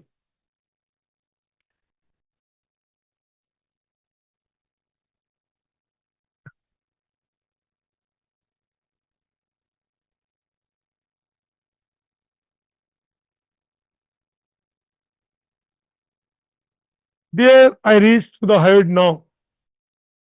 I'll dissect it off the hyoid bone there from all around. Don't injure the surrounding tissue. Can you make out the hyoid there? So this is hyoid now, and I'll take it.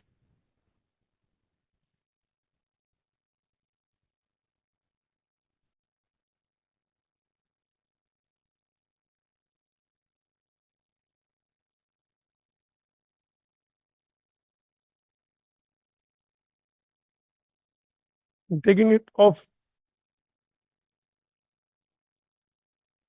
Okay. So this is my specimen.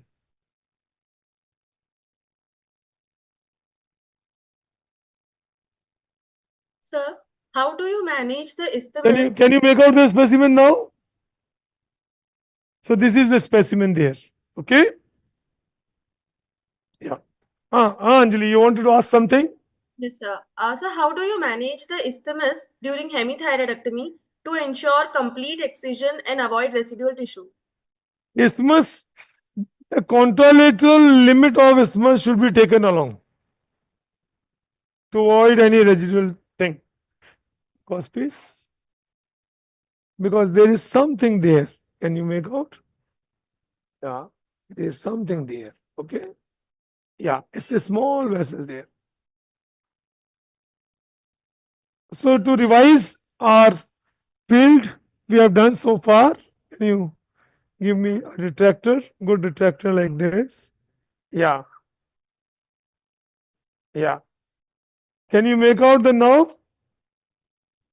And give me artery, small artery. Can you make out the superior parathyroid, which I have preserved with its blood supply lateral to it?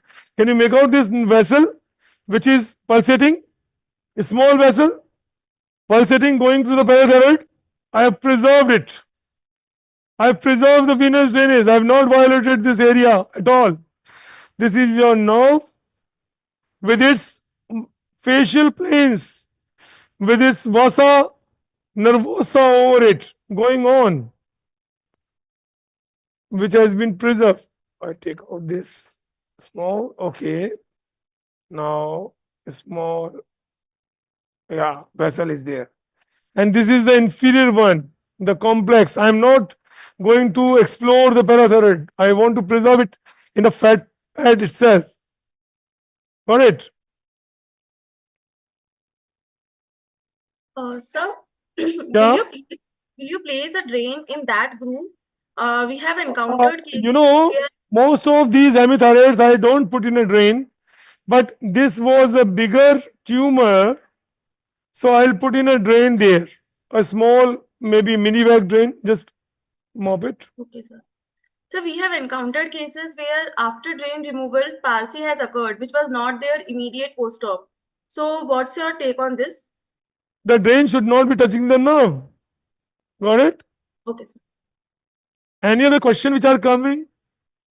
Intra-op accidentally parathyroid injured or blood supply hampered, then what should we do? Parathyroid injury. Okay. So Ravi, my resident, Ravi Saharin is asking if some parathyroid injury is there during surgery, or maybe it has avulsed from his space, or the vessel supply has gone. What will you do? So you take out this parathyroid, mince it with the knife in small pieces like paste, making a paste out of it, and then you can put it there in one of the sternocleidomastoid there, or even in the forearm, and it serves the purpose most of the time. Okay, so we are gonna have wash. I would welcome questions there. No, yeah. Oh, just hold it. Give me a gauze. Just put in a gauze there, and then over this gauze, after putting saline, you can do this suction job. Don't suck in the tracheoesophageal groove. Sometimes inadvertent injury to nerve or parathyroids can happen. Getting my point there? So how do you Okay, manage so look. the inadvertent injury, nerve trauma during the surgery? How? How do you manage the inadvertent nerve trauma during surgery? Nerve injury. Okay. If nerve injury has happened, or you had to deliberately cut the nerve, what you can do is you can do anastomosis, end-to-end anastomosis, using maybe 8 or 10 zero sutures there. And even then, if it is not possible, and you know you have really nerve has been sacrificed, then you can even use the ENSA going there, and ENSA and ENSA to nerve anastomosis can be done with one of the branches of the ENSA cervicalis. Or the third, you can do a thyroplasty there immediately. But I usually wait for 6 months for thyroplasty to do. I've seen one injury there in one of my cases. I had to do a thyroplasty later on, but most of these cases they recover within 6 months, because sometimes you never know, it has got multiple branches going in. Which branch is, like this is singular nerves, but many times which branch is going to where, you never know. So you should wait in those conditions. Okay, we'll close it. Give me a drain.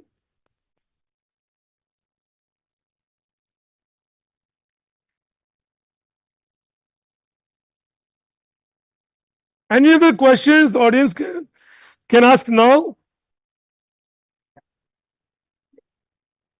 Sir, there is a comment from Dr. Jaya Prakash Reddy, sir. He is our panelist for a panel discussion. He has Okay. come with excellent concepts and great demonstration of the surgery. Thank you so much. Any other questions from the audience?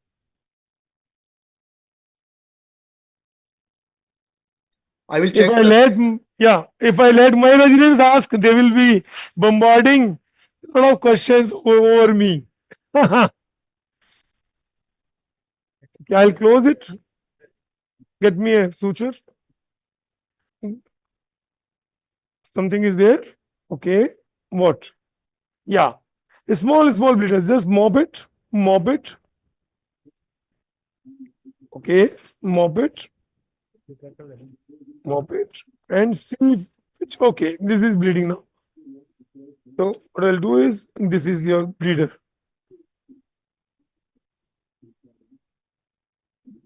Mop. And some more from there and here. Mop.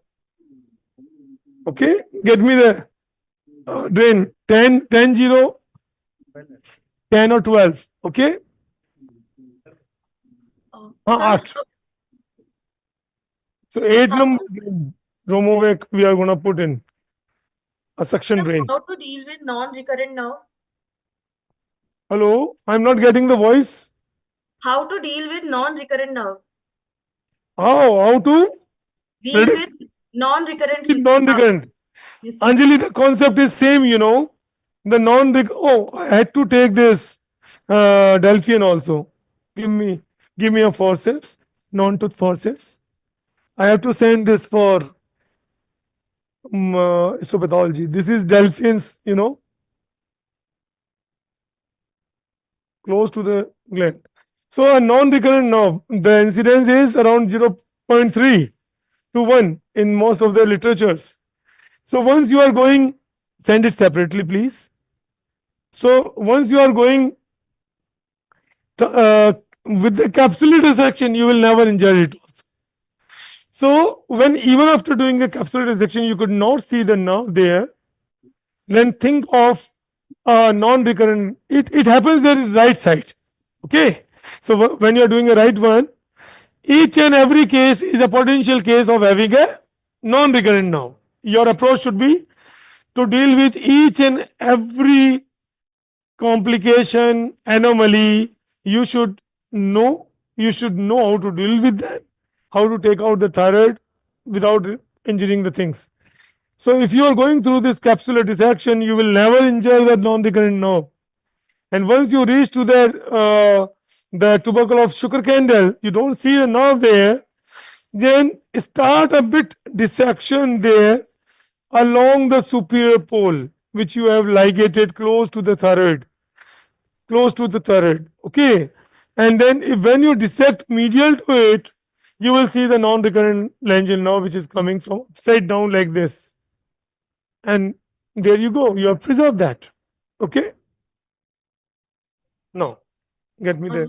What advice would you give to residents performing hemithyroidectomy for the first time to minimize errors and ensure patient safety? The first time, the important thing is know the anatomy well. Then know the pathology well. Third thing, see for the imaging well. If you know the imaging well yourself, you are not going to injure anything there. Got my point? And the thing is capsular dissection. The other thing is cool and calm. Patience is the most important thing in any surgery, especially in surgeries like thyroid, where you are dealing with nerves and all. So can you make out this is how I put in a drain there?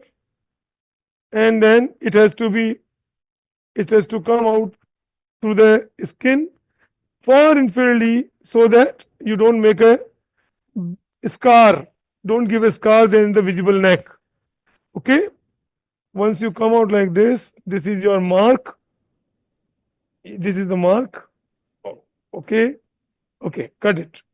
Sir, how often do patients require thyroid hormone supplementation after hemithyroidectomy? After hemithyroidectomy, People don't give. I have seen prescriptions, but what is my concept? Even in benign disease, I give 25 microgram to the patient. Why? How does it help? Because when doing hemithyroidectomy, a short-term hypothyroidism would be there. So you are replenishing it. The second thing, initially giving low doses of thyroxine will suppress the TSH, so that TSH is not going to stimulate the thyroid for hyperplasia in the initial go. But this is nature, nature reflects. You have taken one lobe, nature will try to compensate that loss, and hyperplasia would be there. And TSH is elevating because of thyroxine deficit, minimal thyroxine deficit. So to prevent that, you should give 2 to 3 months thyroxine. This is my practice I'm doing. Leave some part of this drain between the straps and the skin, so that any hematoma which happens there can be drained with this, and then you can bury this drain like this without coming over the recurrent angina now. Okay, and then you can submerge it like this. Oh. Give me a suture. So I'm using the fascia, close it, using this fascia.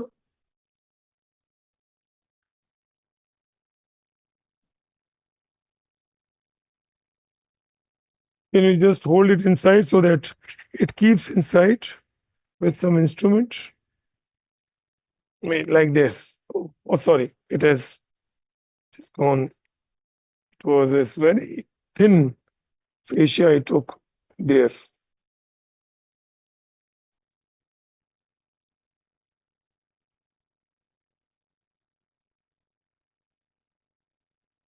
Any other questions, Anjali, from the audience?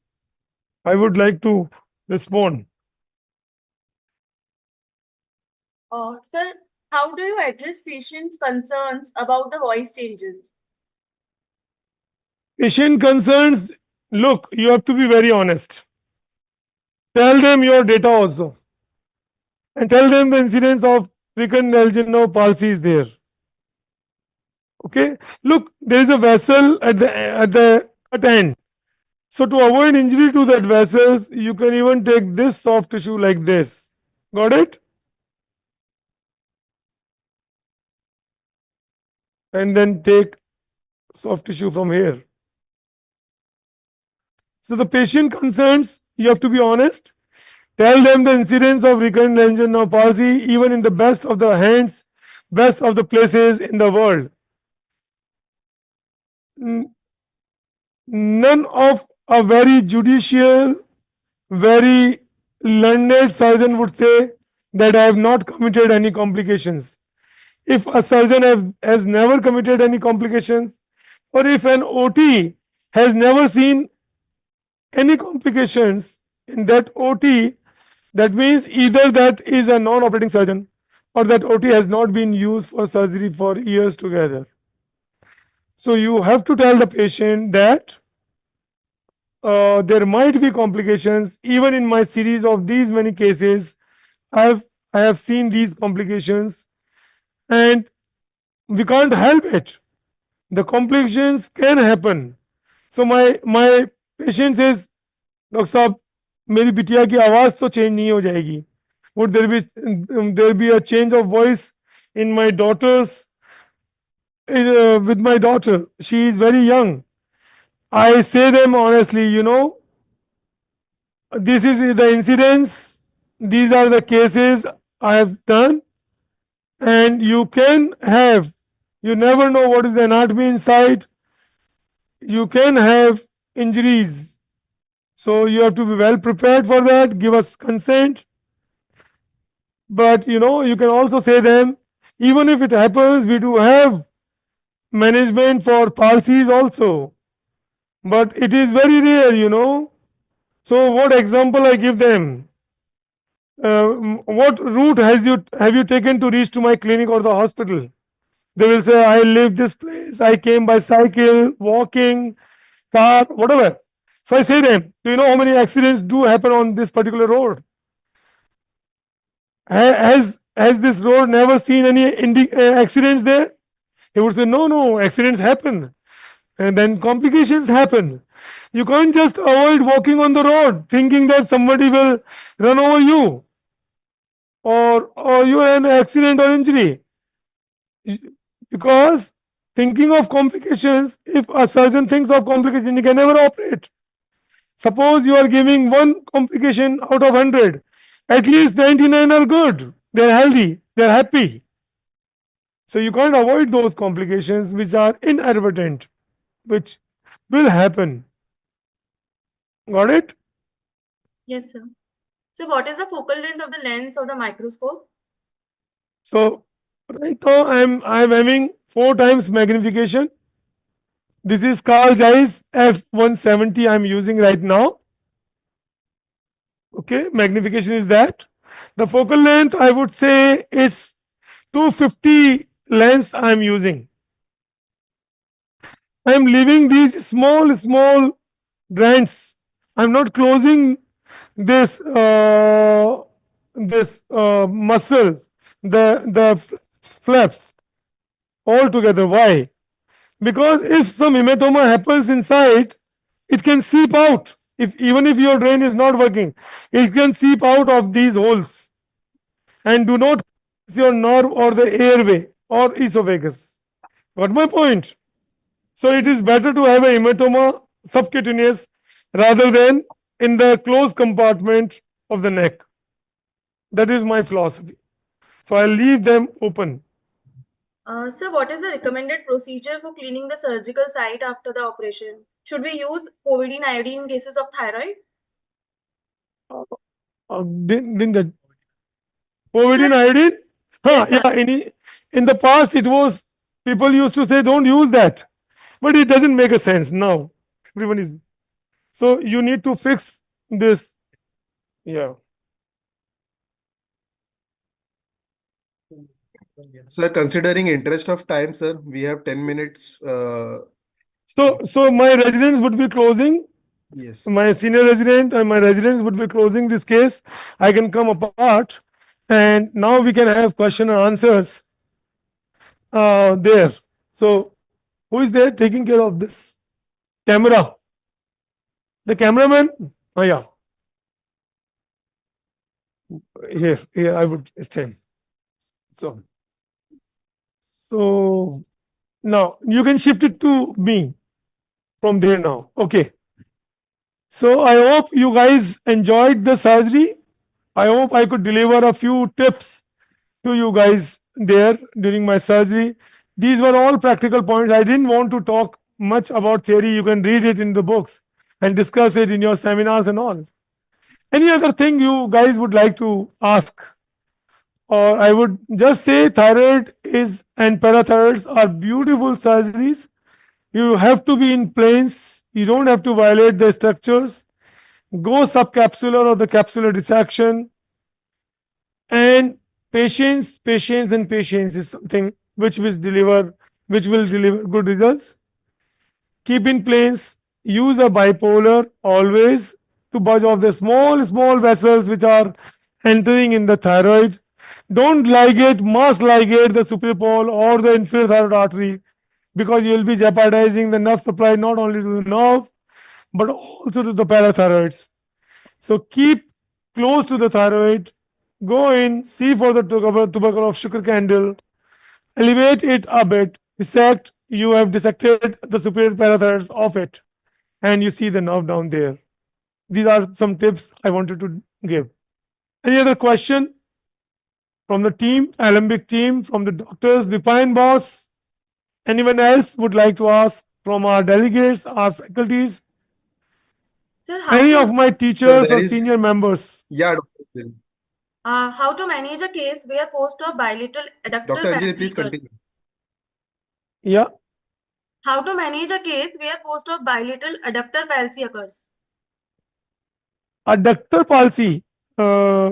Excuse me, say something. Yeah. So you are saying bilateral vocal cord palsy is there due to some injury to the nerve.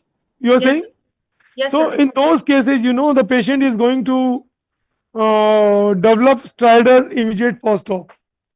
If you see that when your anesthetist is taking out the tube, extubating the patient, before that they see in all cases if there is some palsy there, bilateral palsy, you tell the attendants outside that there might be some injury or there might be some compression, something has happened which is causing vocal cords to be immovable. The patient can land up in respiratory distress later on, and we need to perform a tracheostomy. So you can make a tracheostomy intraoperatively itself and put in a tube, and then later on you can wait for maybe 6 to 12 weeks. If no improvement is there, you can further proceed with Kashima's surgery and if modified Kashima's, and then close the tracheostomy tube. Anything else?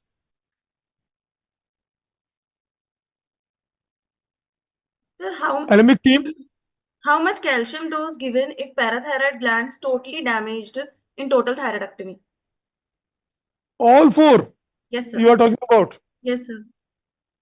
If all four parathyroids are gone, that's an emergency, because that is basically that can lead to stridor, that can lead to acouchures, hands, all those cramps there in the body. Even it can put in some physiological changes to your heart and all those things. So an immediate endocrinology reference to be done. You can give them calcium gluconate injection diluted in saline, 100 ml saline, 2 ampoules all together, very slow, over around maybe 10 to 20 minutes. You can give 100 ml saline, and then regular monitoring of capsule should be done. And if required, along with that, vitamin D and injections can be used, or tablets can be used, and even with the consultation with the endocrinologist, you can further proceed with all those alternate treatments like giving bisphosphonates and all. Yeah. Anything else? Sir, how to deal with bleeding close to the entry point of recurrent nerve? How to deal with the bleeding close to the entry point of recurrent nerve? Okay. So if the bleeding is close, I told you how to avoid the bleeding there. But if bleeding is there, don't panic. Okay? Don't just budge it, hold it. Most of the injury to recurrent laryngeal nerve happens in the area of concern close to the entry of recurrent laryngeal nerve in the cricothyroid joint. Got it? There are many vessels I showed you guys there. So just keep a gauze there, wait for 5 minutes, slowly remove your gauze, then see for the bleeding point. Keep lateral to the nerve, dissect there a bit, try to find out the vessel, ligate it there, as I told, as I've done. This is one way of doing it. Don't try to catch hold the bleeder. Don't try to budge off the bleeder with bipolar there.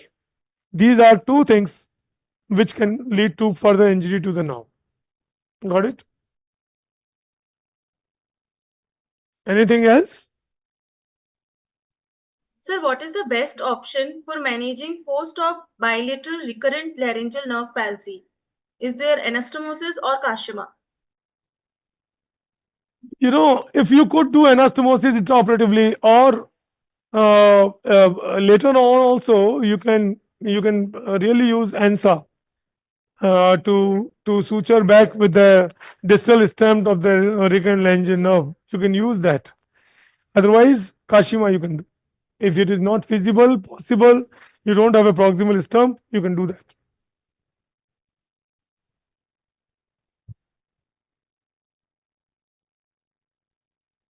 Any other question? Alembic team? Some more question you got? Or No, sir, there are no more From the questions. moderators, I will check. Dupine boss, from the national moderators. Yeah. Dr. Pavan. Sir, Dr. Darshan here from me. Yeah, Darshan Rana. Okay. Darshan, wanted Yes, to say sir. something? No, Yeah. sir, there are no more questions, sir. Yeah. So, Dupine boss, the handsome president AI.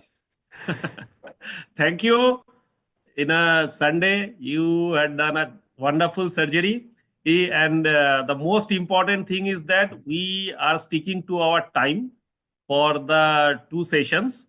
And now we will have this panel discussion. And again, we will have 2 surgeries, one from Guwahati, from Dr. Gautam Khaunt, and again another from your hospital with Manish Grover. Okay. Thank you once again. Thank you, boss. Thank you, Dr. Mamta ma'am, for providing such a beautiful, such a bloodless anesthesia to our patient. The whole team deserves a round of applause. And thanks to my residents who are there, Sitaram, Ravi, Jitendra, Achintya, all these guys, they make a good team at SMS. We are blessed to have these guys there. Thank you. And my staff, they are so voracious. Whenever we keep a surgery, my staff people, they are on their toes.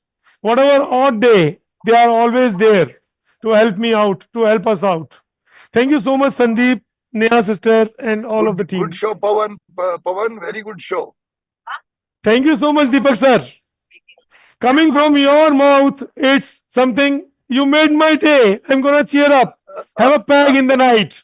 Thank you. Same here. You made my day. Thank you, sir.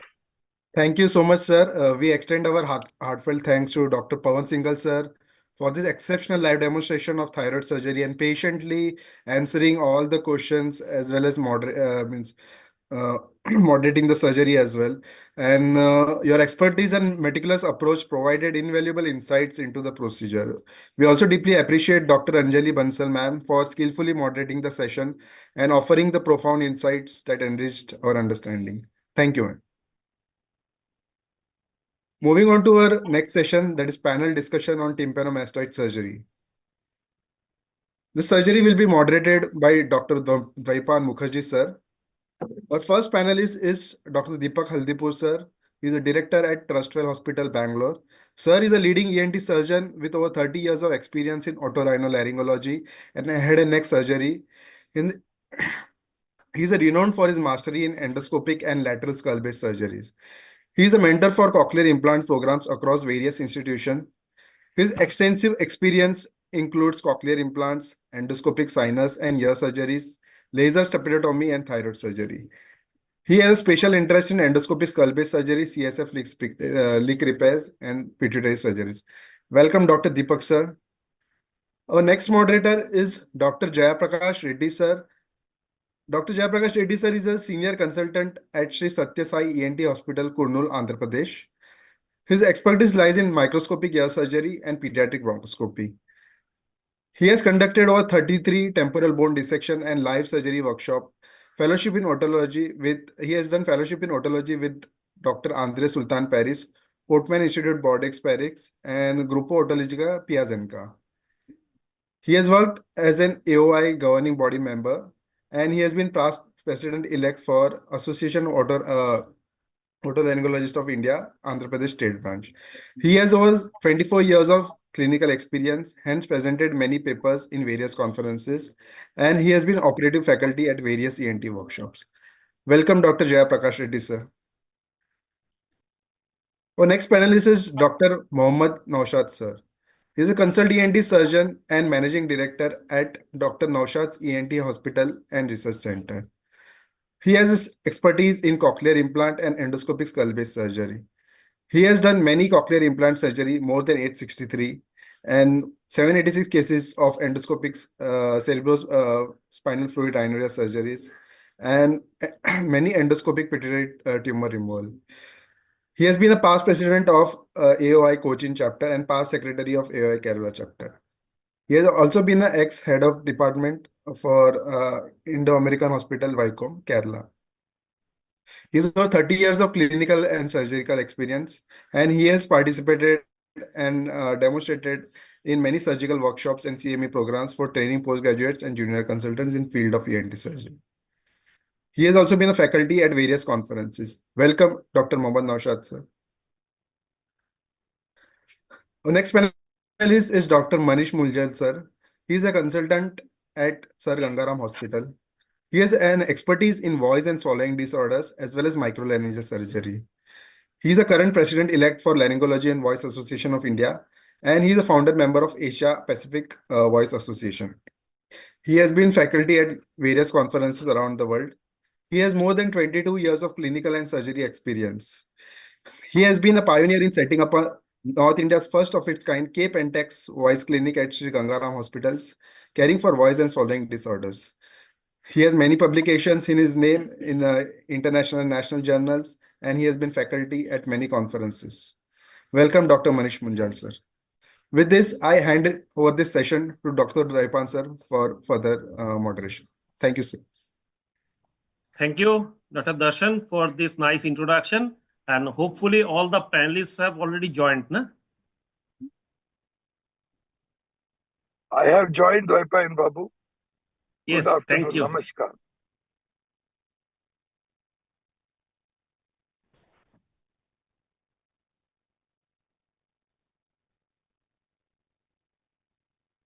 So I have shared my screen.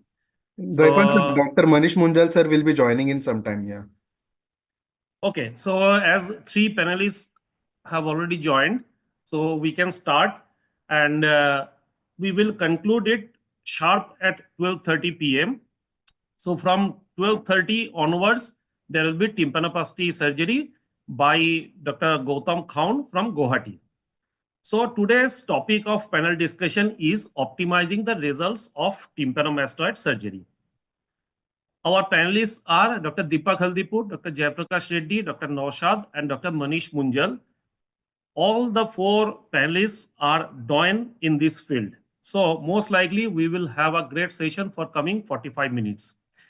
So as we all know, for tympanomastoid surgery, the main objectives of the surgeons are to eradicate the disease, to minimize the risk of recurrence, and provide safe and dry air. And the next important objective is restoration of the hearing. Now, I will ask this question to Dr. Deepak Haldipur. How preoperative investigations influence your decision making in case of any CSOM cases?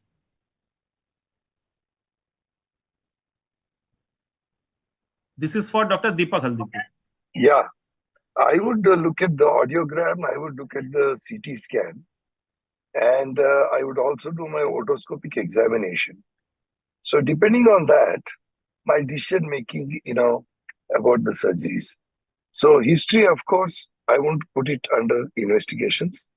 And audiometry, mainly otoscopy, vestibular assessment only in patients whom I suspect in the CT scan there's a labyrinthine fistula or patients give history of giddiness.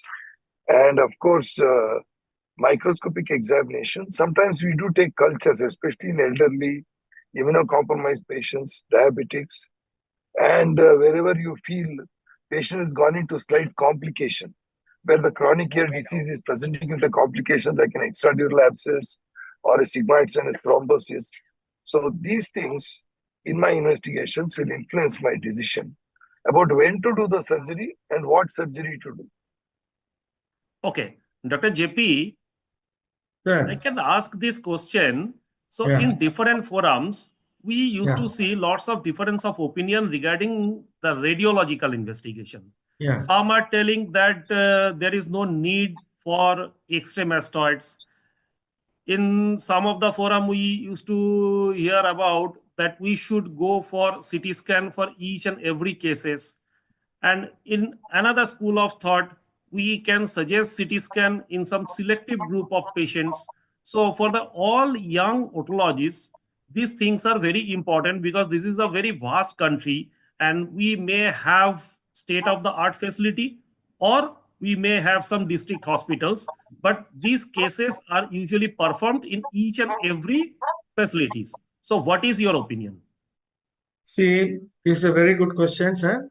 When we were postgraduate students way back 25 years back, so X-ray mastoids was a must to know the level of the sinus plate and the level of the dural plate. But gone are the days now, because every nook and corner, every small place, there is a CT scan available now. The CT scan of temporal bone is a must for all the patients who undergo ear surgery, especially mastectomy, because the neighboring important structures like a forwardly placing sinus or a high reading jugular bulb or a low lying dura are very important for the surgeons to know preoperatively.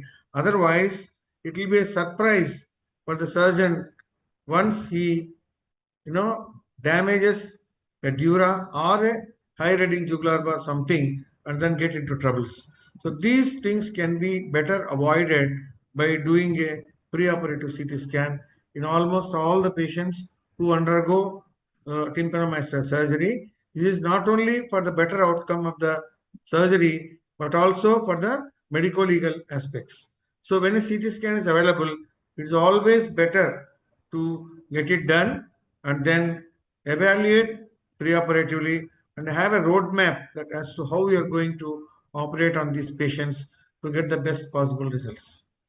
Okay, Dr. Naushad.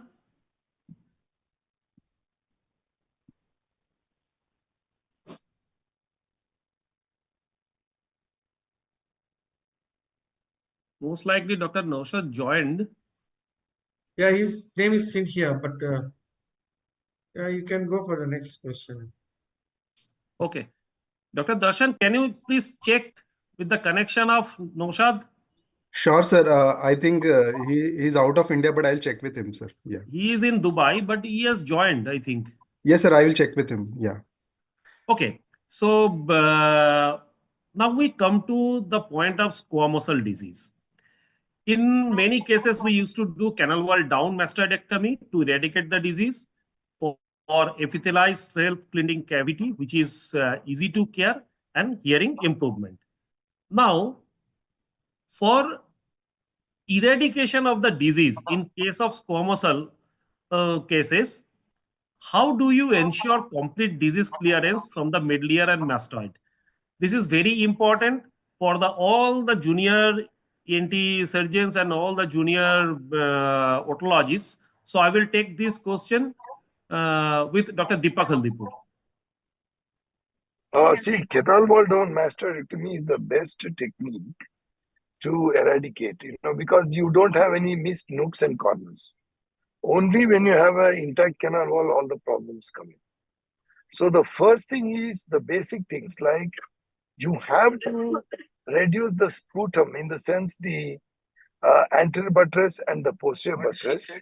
You have to lower the facial ridge completely, and then using initially small cutting burrs and eventually diamond burrs, accentuate all the mastoid hair cells. So that way, you are going to really negate any effects of chronic eustachian malfunction. And then you reach the limits. See, canal wall down surgery is all about skeletonization, which means you should be able to see the dura through the bone. You should be able to see the facial nerve through the bone. You should be able to see the sigmoid sinus through the bone. And that way, you have ensured that you removed all the hair cells. And that is the best way. And again, when you bring down the facial ridge and clear the posterior buttress, you will be reaching all the nooks and corners, including sinus tympani, facial recess. So you will be able to eradicate the disease from every nook and corner. Dr. Haldipur, do you think in some of the cases canal wall of mastoidectomy can be done, or else in all the cases of squamosal disease we should go for canal wall down mastoidectomies? No. I am inside. Can you hear me, Daipan? Yeah. Naushad. Yeah, I'm inside. Yeah. Okay. Canal wall up can be done in certain cases, but remember, the best technique is canal wall down, one-shot technique. Yeah, please. Canal wall up technique is always a little compromised because to remove the entire disease, you need the help of endoscope and things like that. But it can be definitely done. And now the concept is to do soft wall reconstruction also, and sometimes intact canal wall also. When you are extremely confident it's a limited cholesteatoma, attic cholesteatoma, and cholesteatomas with good matrix, and also in highly cellular mastoids, sometimes it may be difficult to do a complete eradication of the cells. So in these conditions, it is better to go for a canal wall up mastoidectomy. Okay, Dr. Noshad. Yes. Right now, endoscopic ear surgery is coming in a big way. So there are 3 generations right now. One generation, they started only microscopic ear surgery and used to continue with this. Now we are in the middle group. We are having both, and some of the junior colleagues, they are doing endoscopic ear surgery alone. So for the complete removal of squamosal disease and to ensure the complete disease clearance, do you think endoscopy, that means auto endoscopy, will be a good addition? Let me add, I'm basically a microsurgeon. I do endoscopy surgery also, but I'm not using routinely endoscope for the ear surgeries unless there is an extensive disease extension into the sinus tympani and the retrofacial cells or a hypertympanum in a very pneumatized mastoid. I try to use the endoscope for the visualization and the total removal of the disease. That is the only one application I use endoscope in ear surgeries. Okay, now this question is for Dr. JP. How would you deal with adherent cholesteatoma matrix over LSC fistula, dehiscent facial canal, or oval or round window region?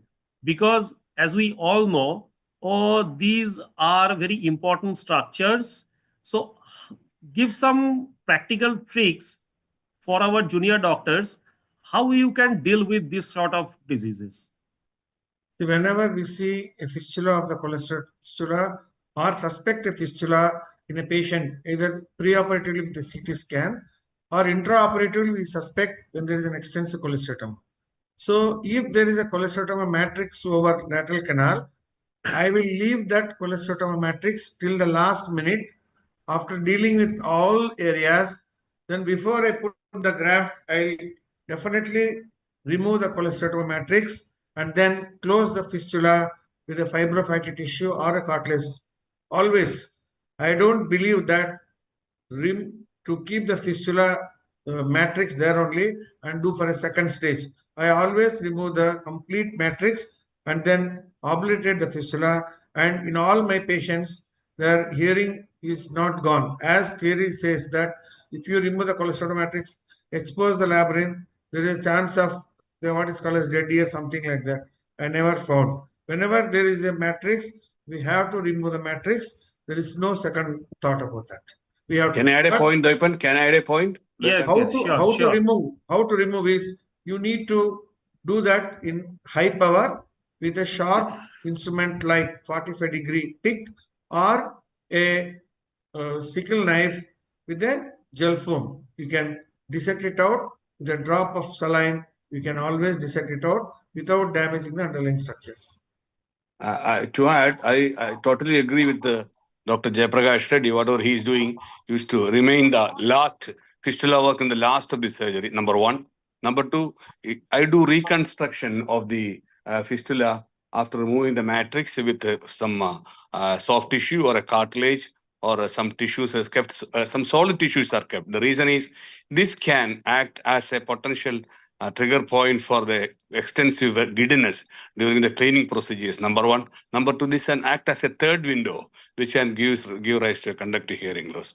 So you have to critically repair it very nicely so that there will not be any energy loss during the sound conduction in the vestibule, in the cochlea.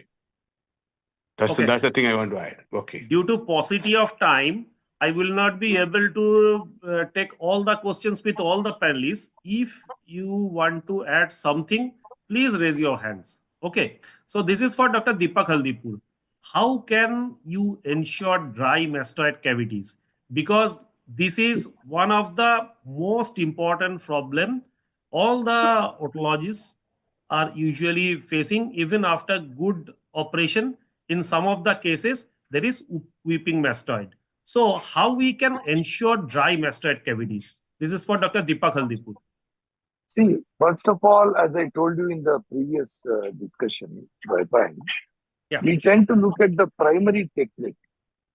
If you stick to that basic technique or the principles of mastoidectomy, and if you can do a good cavity obliteration with a pre-mastoid flap, sometimes you can even give simpler, what you call pre-grafts also, but ideally, pedicled muzzle flaps obliterating the mastoid cavity, reducing the facial ridge completely, and taking away the anterior buttress completely, not to have any overhangs and sharp cavities, to remove almost all the cells properly, meticulously, as JP Reddy said, to do a good neatoplasty, adequate neatoplasty, in cases which are highly cellular, where you feel a soft wall reconstruction would work well, that also is very good in reducing the cavity problems.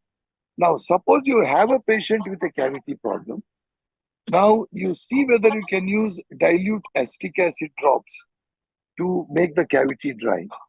In cases where you feel the previous surgeon has not done adequate surgery, you go back and advise a revision.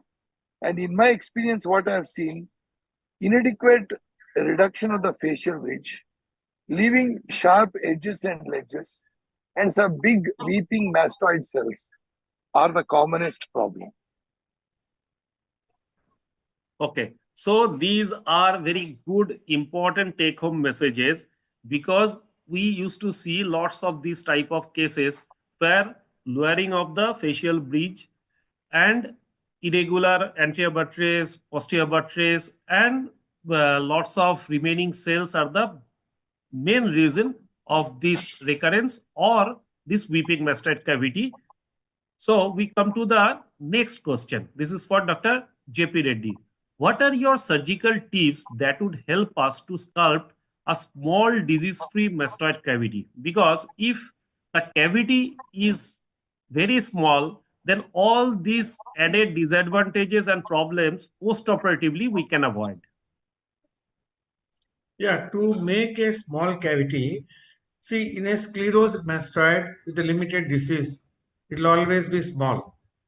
Suppose if you have a very big cavity during surgery because of the extensive cellular mastoid, then you will have to obliterate the cavity and then make it into a small cavity.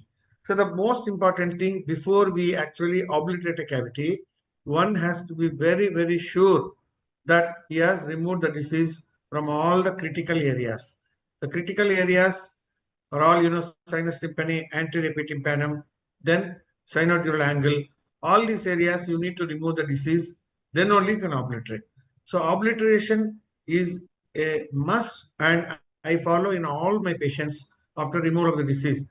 Number one is to keep the all the nooks and corners, there should be no hills or caves. So all the hills and caves will be, we put cartilage and then do either posteriorly based or an inferiorly based pedicle flap. If I have more space in the sinodural angle, I'll make a posteriorly based flap. If I have a deep tip, then I'll make a inferiorly based flap. It all depends on the intraoperative this one. So these two things I'll make. And the most important point, what I want to stress is that if you are using a conchal cartilage or some kind of soft tissue to obliterate the cavity, so all this soft tissue, what we keep in the mastoid, has to be covered with the temporalis fascia.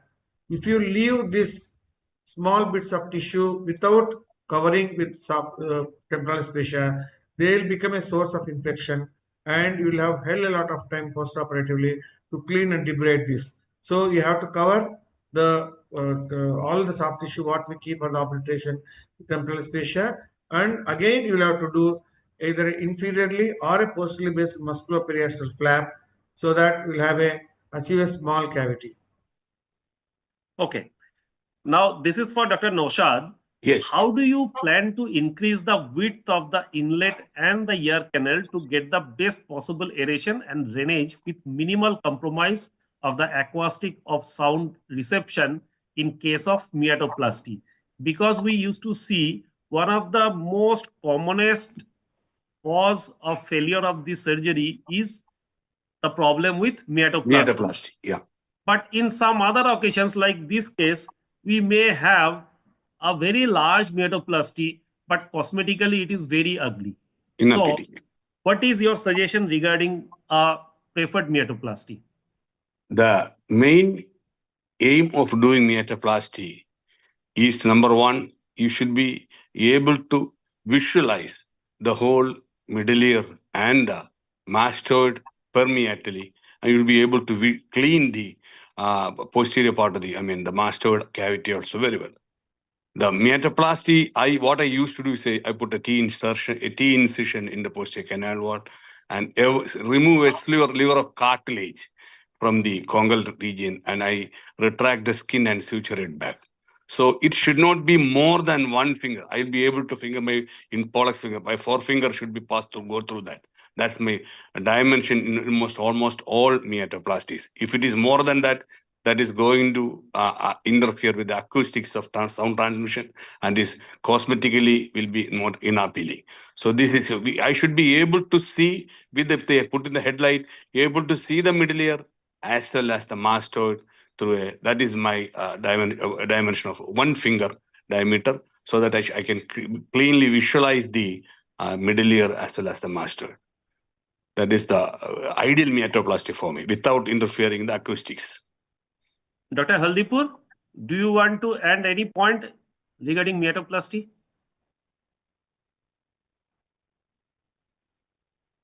I think Deepak is, yeah. Sir, I just want to add a point. See, if you are having a cavity that is obliterated, we don't require such a huge Meatoplasty, yeah. See, if you are dealing with a patient who has a highly cellular mastoid, especially in a pediatric patients.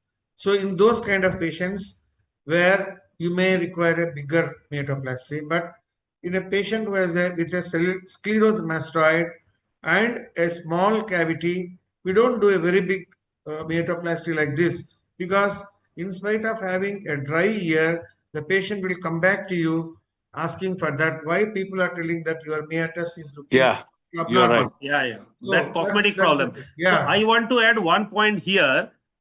In many cases, a hump here, a cartilaginous hump in the floor actually causing all those obstructions. So at the time of doing meatoplasty, it is always better to shave a little bit of cartilage from the floor arena, so that we can place the flap that's always there easily like this. So this is one of the important point of failure of the meatoplasty. You're right. Yeah. I just want to add one more point here. The floor cartilage of the external canal is a very good graft material to do osteoplasty also. Yes. Yeah. Okay. So this is for Dr. Deepak Haldipur.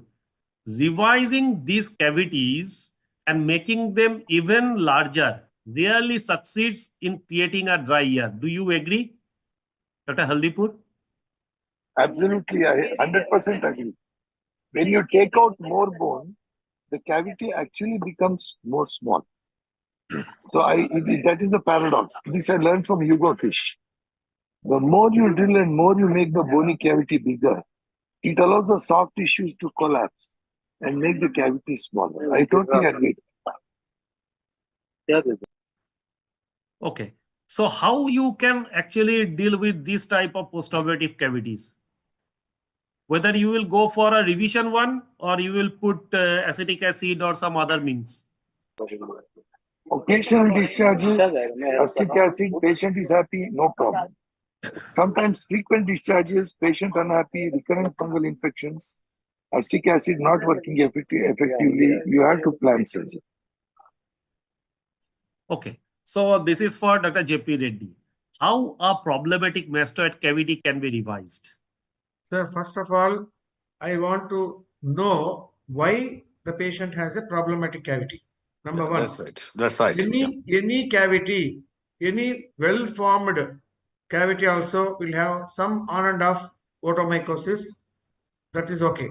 But if the patient has a factor like a narrow meatoplasty or a high facial ridge or a deep tip or a residual disease or a recurrence disease, then I will revise.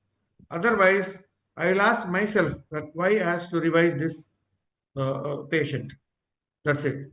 So I know if I get the answer like the patient has a narrow meatoplasty or the patient is high facial ridge or a residual disease, then I will revise it. Otherwise, I will not. Because any patient, a well-performed mastoid cavity, I am seeing for the past 25 years, the surgeries done 40 years back, they are still come back with otomycosis once in a year or twice. That doesn't require any revision. The revision means there should be a factor for the failure. Then only we'll revise. I also Okay, go Dr. with Naushad? I also go with Dr. Jayaprakash Reddy. First of all, if I'm getting a recidivistic disease, I assess what is the reason, number one. Then I go for a CT scan or periodic cleaning and all these things. Then if it fails, culture sensitive, everything fails, I may go for a imaging. And if imaging says that there is a residual disease, I may go for the surgery. And before that, let me add one more thing. Any canal wall down mastoidectomy, my counseling part shows, I used to tell them, this is a protocol. I'm going to do a canal wall open surgery. Your external ear and mastoid will be open. It will be a big opening. You may have to come for cleaning once. It will take 3 months for a total healing of the cavity. And after 3 months, once in 3 to 6 months time, you have to consult your doctor for a periodic cleaning for the wax removal. Sometimes you may get otomycosis, all these things. And strictly, I advise them not to swim. Not to swim. These are the 3 points I used to tell patients who is undergoing a canal wall down mastoidectomy. Dr. Naushad, any role of specific antibiotics in the No. postoperative period? I mean, in the regular surgeries or revision surgeries? No, for the regular mastoid surgeries or No, for the I revision used to surgery? give cefuroxime. I used to give only cefuroxime because the metaplasty involves removal of cartilage and we suture the cartilage. Any cartilaginous injury, I think you have to give some sort of a very good antibacterial coverage that to prevent the infection of the cartilage. That's more important. Dr. Haldipur, any role of macrolides? Dr. Deepak Haldipur? I think he's... Role of? Macro is asking. Dr. Haldipur? I think he's off. He's off mic, it seems. Okay. Okay. Dr. JP? Yes. Dr. Haldipur. So any role of specific antibiotics like macrolides prior to the operation or after operation or for any revision cases? No, see, the thing is, you have to be very wary of biofilms. Yes. So biofilms are basically caused by mainly Pseudomonas and Staph aureus. These are the two biggest culprits in biofilms. And in Pseudomonas, I have seen nowadays meropenem, ceftazidime, and for poor people or non-affordable people, ciprofloxacin. And biofilms, again, please remember that it has to be ideal drug route is IV. Don't look at oral antibiotics. And sometimes you can even use local irrigations, and Manuka honey can work well on biofilms, but not easy to get, not easily reachable for everybody. And sometimes washing the cavity with these pediatric shampoos are also very good. Irrigation with that is very good in eradicating the biofilm. So this we have to always take care. One is Pseudomonas, especially in immunocompromised patients like diabetics and in patients who have undergone renal transplants, extremely low, anemic people who have received chemotherapy or radiotherapy and then undergoing a surgery few years later. In these people, I would try to always look at Staph aureus, Pseudomonas. These are two of the biggest culprits. Okay, now we come to the second part, that is the restoration of the hearing. So for reconstruction or for ossiculoplasty, we have different materials: autologous ossicles, cortical bone graft, homologous ossicle, cartilage, synthetic implants like Teflon, gold, titanium, ceramics, and hybrid ones. So this is for Dr. J.P. Reddy. Hearing improvement. How can we avoid deterioration of the hearing in the long term? Why I have put this question here? So in many occasions we used to see after immediate post-operative period, we may have good hearing results. But with the passage of time, in many cases, hearing is gradually deteriorating. It is seen in many patients. So how can we avoid this deterioration of hearing in the long term? This is for Dr. J.P. Reddy.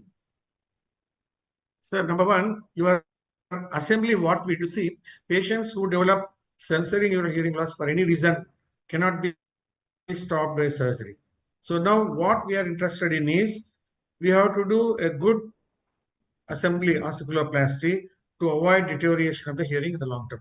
That's the only thing that we can take care of, and then avoid ototoxic drugs. So that's it. The hearing improvement purely depends on the technique what you follow, and how you execute the technique is very important in a given situation. That's it.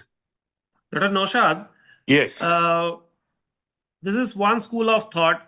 If we want to put cartilage, then due to any reason, that is the remodeling of the cartilage, shrinkage of the size of the cartilage, there may be deterioration of the hearing in the long run. But another school of thought is the most important material for reconstruction is cartilage.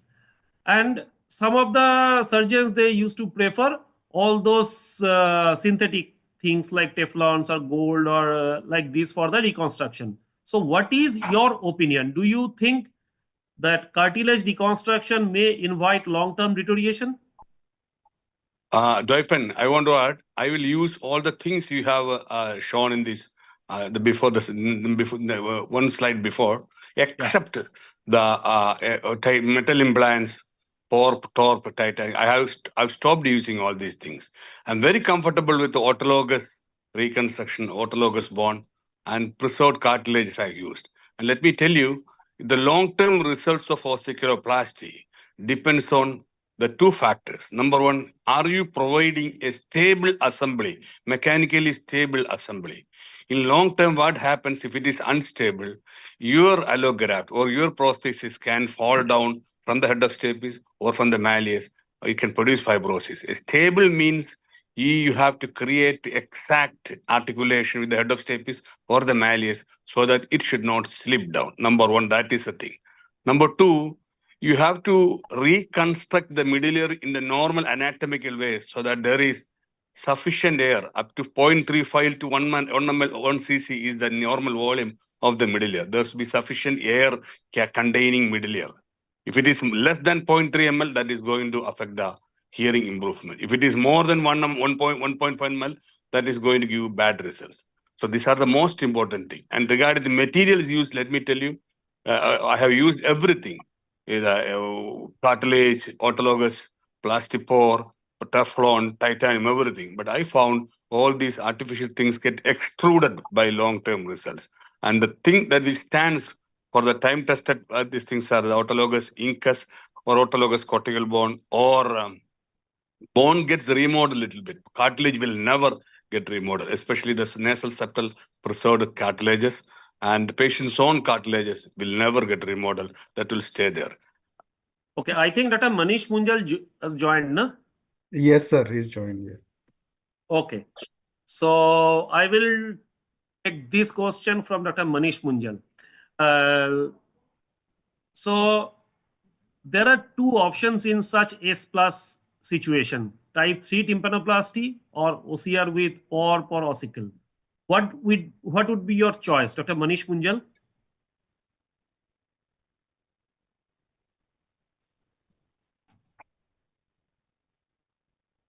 Dr. Manish? Acha, man, I will answer this like by anyway till Manish comes on. Ossiculoplasty after canal wall down mastoidectomy. Yeah. See, because the canal wall is already down, you have to do type 3 tympanoplasty, or you do the PURP or ossicle. See, if the only problem with PORP or any material is, you have to cover it nicely with a thin slice of cartilage. Manish has come. Let him answer. Manish, are you on Yeah. there? Then you answer. Yeah, I'm there, sir. Sorry, I joined in late. There was some confusion, but Answer the question. but you were speaking. Yeah, I've Ossiculoplasty just joined, after so I don't know what the question. Yeah, ossiculoplasty after I can, tympanoid or mastectomy. I can repeat Yeah. this question. Please. So we are discussing tympanomastoid surgery. We are at least at the fag end of our discussion. So in this case, like S plus situation, we have two options: type 3 tympanoplasty or OCR with PORP or ossicles. So what would be your choice? Okay. So is this a primary surgery or the revision surgery? Primary surgery. So there is a lot of variation in thought process in many places, but as a surgeon, my initial thing is that as we were talking in the passing thing about the middle ear space, if you have been able to get a very good middle ear space in primary surgery, absolutely 100% that there is no residual disease, or even the nature of the condition like age and everything is such a thing that there is a good chance that one will have a middle ear normal structure, then can think of a synthetic PORP or top.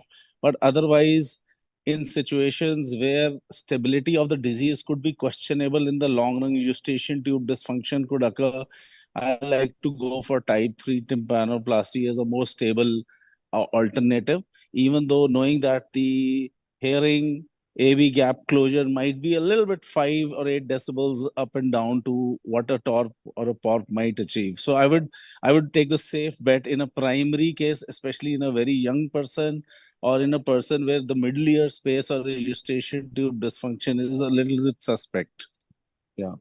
Okay, so this is for Dr. Deepak Haldipur.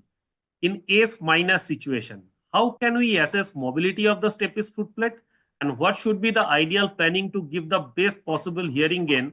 Because in many such cases, is the stability is a question.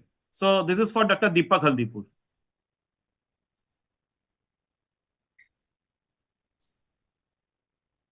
Dr. Naushad, please unmute yourself. Can you hear me?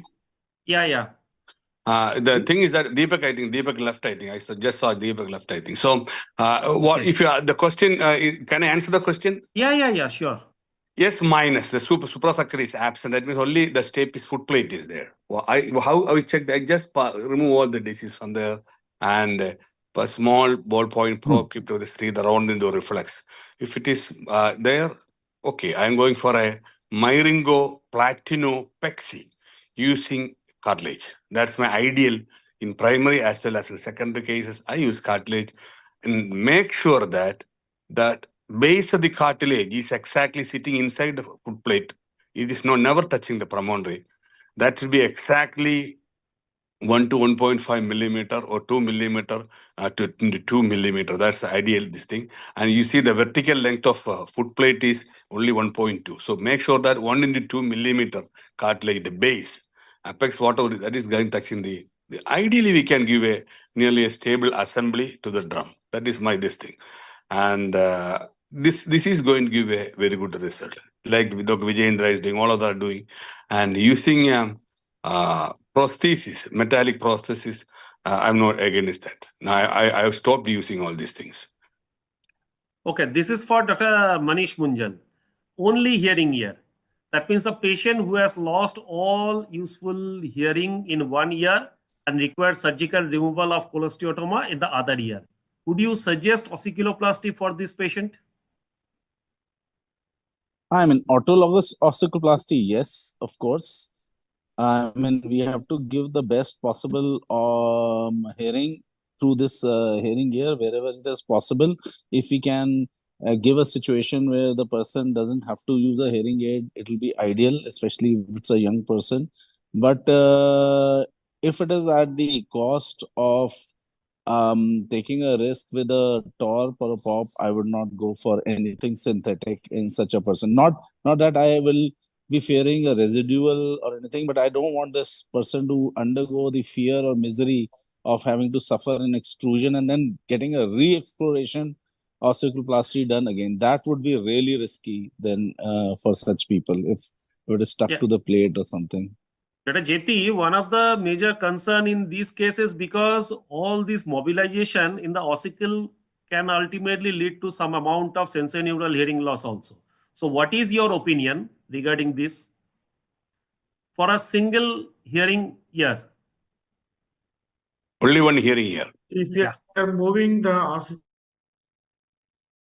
reflex or your burr has touched the ossicular chain, then there is a possibility that the patient may have a post-operative tinnitus, especially, and just moving the ossicles with any instrument will never cause too much of sensory hearing loss unless your burr, rotating burr touches the ossicular chain.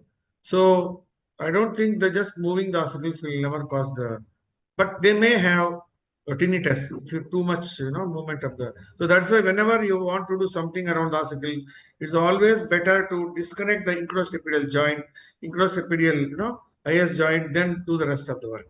Then you can reconstruct later. Okay. Okay, so these are very important points. Now this is for Dr. Naushad. Yes. How do you manage retraction pockets? It depends. I do a very good video otoscopic examination and assess the hearing. As I told you, first of all, if the grade 1 retraction observation, sometimes I try the grommet so that the middle ear this thing. If there is airborne gap is bigger, and if the long-standing retraction, the first point of contact is the long prostopharynx, and the head of long prostopharynx get necros. If there is if the problem with the grommet insertion in type 3 retractions, we put a grommet, the hearing loss may worsen because there is no contact with the head of stopis, long prostopharynx. That type of patients require cartilage tympanoplasty. I used to excise the retraction pocket, do an ossiculoplasty, and reconstruct the drum head as well as the posterior superior region with the patient's own cartilage, tracheal cartilage. Anyone wants to add anything?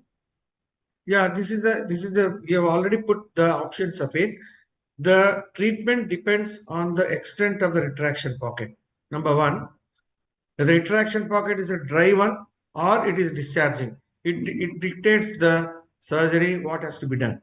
So it cannot be a one surgery for a given patient. It all depends on the patient and the extent of the disease, which dictate you as to what to do.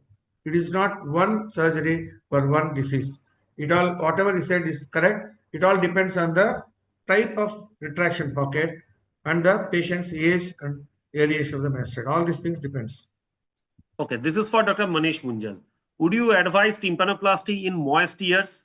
Because there is one concept, moist ear tympanoplasty, and many surgeons used to think after a dry ear, then we can proceed for tympanoplasty. So what is your opinion?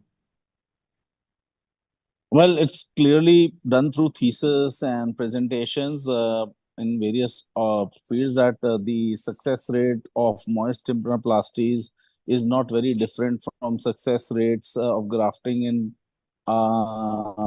in dry ears. But however, having said that, I feel that one has to look at the overall picture. A moist ear does represent the persistence or the presence of an infection technically. And if it's an elective surgery, if you've got a good window of opportunity of doing it on a dry side, you can do it. But if it's a refractory moist ear where the pneumatization, where the mastoiditis itself is a concern along with the central perforation or something, or even the middle ear mucosa is a little bit wet, then we must we will have to do even a supposedly elective tympanoplasty with a moist ear, but we'll have to address the mastoid and the eustachian tube as much as we can during the course of the surgery along with. Okay, so this is the last question, and I will take this question from all of you. How can the experience of the surgeon change the success rate of even the common surgeries? Dr. JP? Sir, because the more experienced you are, the more balanced you are. Then you will know what exactly has to be done, what not to do.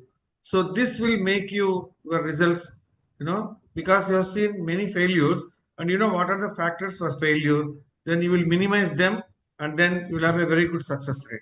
So as you become more and more experienced, your not only the success rate, but the complication rate should reduce. So that is success rate is one side and the complication rate is another side. So as the surgeon becomes more and more experienced, his rate of complication should come down and his success rate should be more. So earlier I used to do tympanoplasty maybe 1 hour time. Now I am taking 1.5 hour time because I have become more meticulous now as I becoming progressive first 10 years, second 10 years like that. So the more experienced surgeon will take more time to minimize his failure rates. That's what my feeling is. Dr. Naushad? My experience, the take home message is that experience in otology is like it's a gold standard for giving the very good result. You do very precise work after getting adequate experience. There is a learning curve in microsurgery. For getting the best results, you should have a very good hand. Very good microsurgical skills developed only after sufficient exposure to all surgeries. One fine morning, you cannot become an otology surgeon.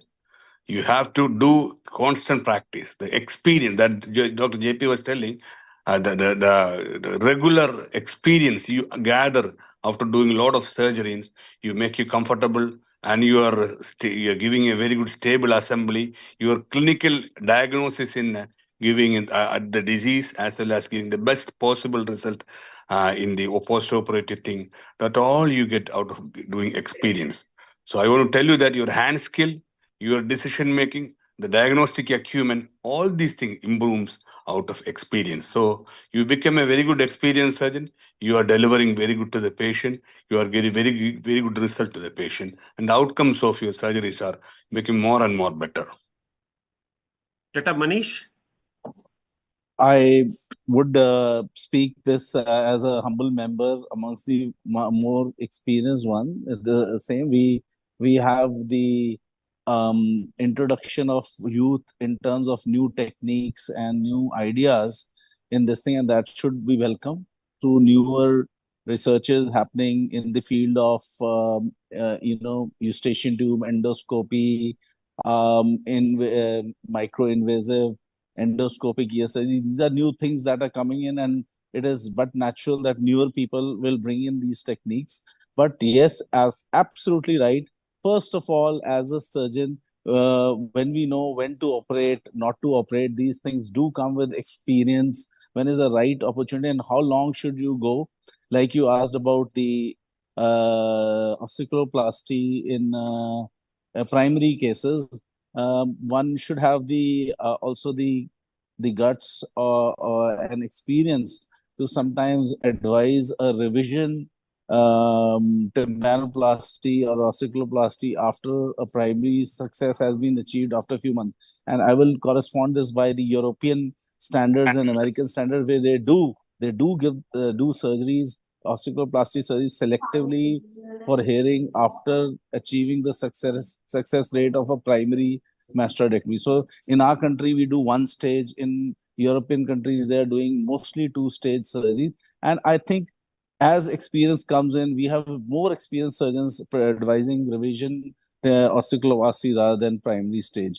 So there is a reason behind it, and we know. Yeah. Okay, thank you all the panelists for your active participation. I know Dr. Deepak Haldipur was joining from Vietnam. Dr. Nausha joined from Dubai. So we have a great interactive session, and we are sticking to our time. So thank you once again to all the panelists, to the Alembic team members and entire audience. Over to Dr. Darshan. Thank you, Daipan. Thank you. Yeah. Thank you so much. Thank you. Thank you so much, all of you, sir, for sharing your valuable experience and giving us this insightful session on tympanomastoid surgery. Thank you, Dr. Daipan, sir, Dr. Deepak Haldipur, sir, Dr. Naushad, sir, Dr. Jaya Prakash, sir, Dr. Manish Munjal, sir, for sparing out your valuable time on this Sunday and giving us this insightful session. Thank you, sir. Thank you. हाँ जी बताइए. Now moving on to our next surgery session, that is tympanoplasty surgery. This surgery will be demonstrated by Dr. Gautam Khan sir and moderated by Dr. Satya Fukan sir. Dr. Gautam Khan sir is a senior consultant at Nightingale Hospital, Guwahati, and is a distinguished and experienced specialized in ENT in Northeast India. He has an expertise in microscopic ear surgery, functional endoscopic sinus surgery, and meningeoplasty. He has been the president of Northeast Sleep Society and president of Dhwani, an NGO for promoting medical education. He is also editor of Annual Journal of Northeastern Branch of Association of Otolaryngologists of India. He is also treasurer for the same. He has several publications in his name, and he has delivered numerous talks and presented papers in various conferences. Also, he has conducted live surgical workshop in specialized ENT topics. Welcome, Dr. Gautam Khan, sir. Thank you. Dr. Satya Fukan sir is a senior consultant at Downtown Hospital and Nightingale Hospital in Guwahati. He has also been involved in DNB post-graduation teaching at Downtown Hospital since last 5 years. He has worked in MMC State Hospital, Government of Assam, and GMCH Guwahati for 27 years. He has been a past state nodal officer for National Program for Prevention and Control of Deafness. He has been a past honorable secretary for Northeastern Branch of Otolaryngologists of India. He has more than 25 years of clinical and surgical experience and has numerous presentations and publications of papers at national and regional level. Welcome, Dr. Fukan, sir. Over to you, Dr. Gautam, sir, for demonstration of surgery. Yeah, thank you, sir. Thank you, Dr. Darshan, and thank you to Alembic for giving us this platform to showcase the different surgeries from different corners of India. Thank you, Dr. Dwaipayam Mukherjee, for giving me this forum, and also to my friend, Dr. Deepak Haldipur. So, well, I shall be demonstrating to you a tympanoplasty surgery. Tympanoplasty surgery is almost a bread and butter surgery for all of us. You could say it's one of the simplest surgery, if I may say, but then it doesn't remain simple if you have a failure. So our endeavor always has been in tympanoplasty surgery to achieve better results, less failures, because it's very difficult to say that you have no failures. So let us just look at this case. It's a very straightforward sort of presentation. Next slide. So it's a 22-year-old young female. She has decreased hearing from the left ear for the last 6 months. There was a history of otorrhea, and now the ear is dry, of course, and click on that. She has got a perforation in the left ear. So as a youngster, if I look at this perforation, I just think, okay, it's got a dry central perforation. So very nice for surgery. But once you become experienced, you look at the tympanic membrane, you see that there's a tympanoplastic patch on the tympanic membrane, which indicates that this disease process is definitely not 6 years. This must have been going off and on for quite some time. And you can also note that the tympanic membrane that is intact is also dimeric. It's very thinned out. That means it must have been a subtotal perforation which has healed to a certain extent, and you do not have all the 3 layers of the eardrum here. So in the other side, we don't have any issues. The hearing is also quite good. This is the other side. Can I have the audiometry? This is the audiometry. She has got very mild conductive hearing loss, and she's very concerned to go for the surgery because she's going to get married in a couple of months. And we also did a CT scan for, since we are presenting this in a workshop. Normally we won't do a CT scan, so it's fine. It's only for academic interest. So you don't have any disease in the mastoid ear cell system. So once we see this picture, we need to make a mental note of how we are going to address the patient. So I think I'll go over to the microscope, and from there I'll start talking. Dr. Fukan will take over the moderating part. Thank you so much.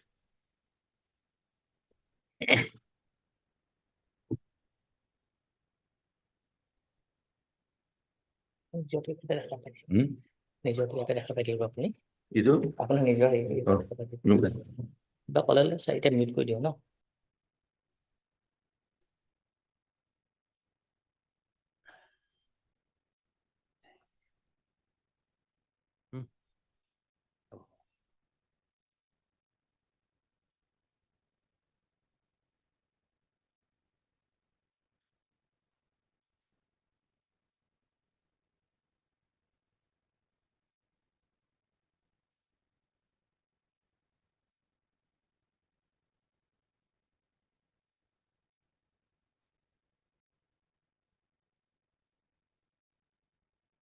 So, am I audible?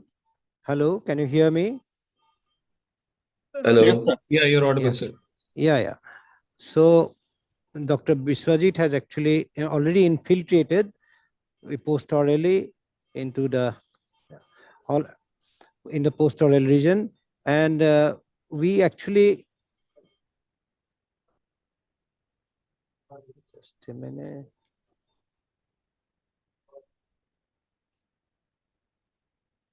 And as you can see, this is the perforation, and you can appreciate the tympanosclerotic flakes patches here on the eardrum. This is the handle of malleus that you can see, and it looks like a now regarding the infiltrations, we use 2% xylocaine with adrenaline to infiltrate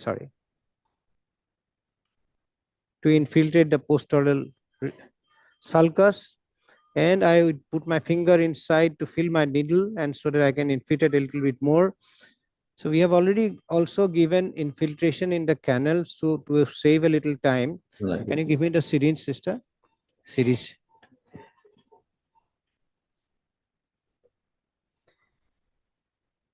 So normally when we give the normally we give the infiltration in the postoral sulcus and we go off to scrub. Once we come back after cleaning the ear, I would infiltrate. I don't go into the bony cartilaginous junction. I would usually infiltrate a little outside here with a solution of 1 ampoule of adrenaline in 10 ml of saline, which makes it 1 in 1000, and then half a cc on all the sides. And by the time I make the postoral incision and come over, it generally seeps inside, and you can have a good feel. So we'll start off the surgery by taking the postoral incision, and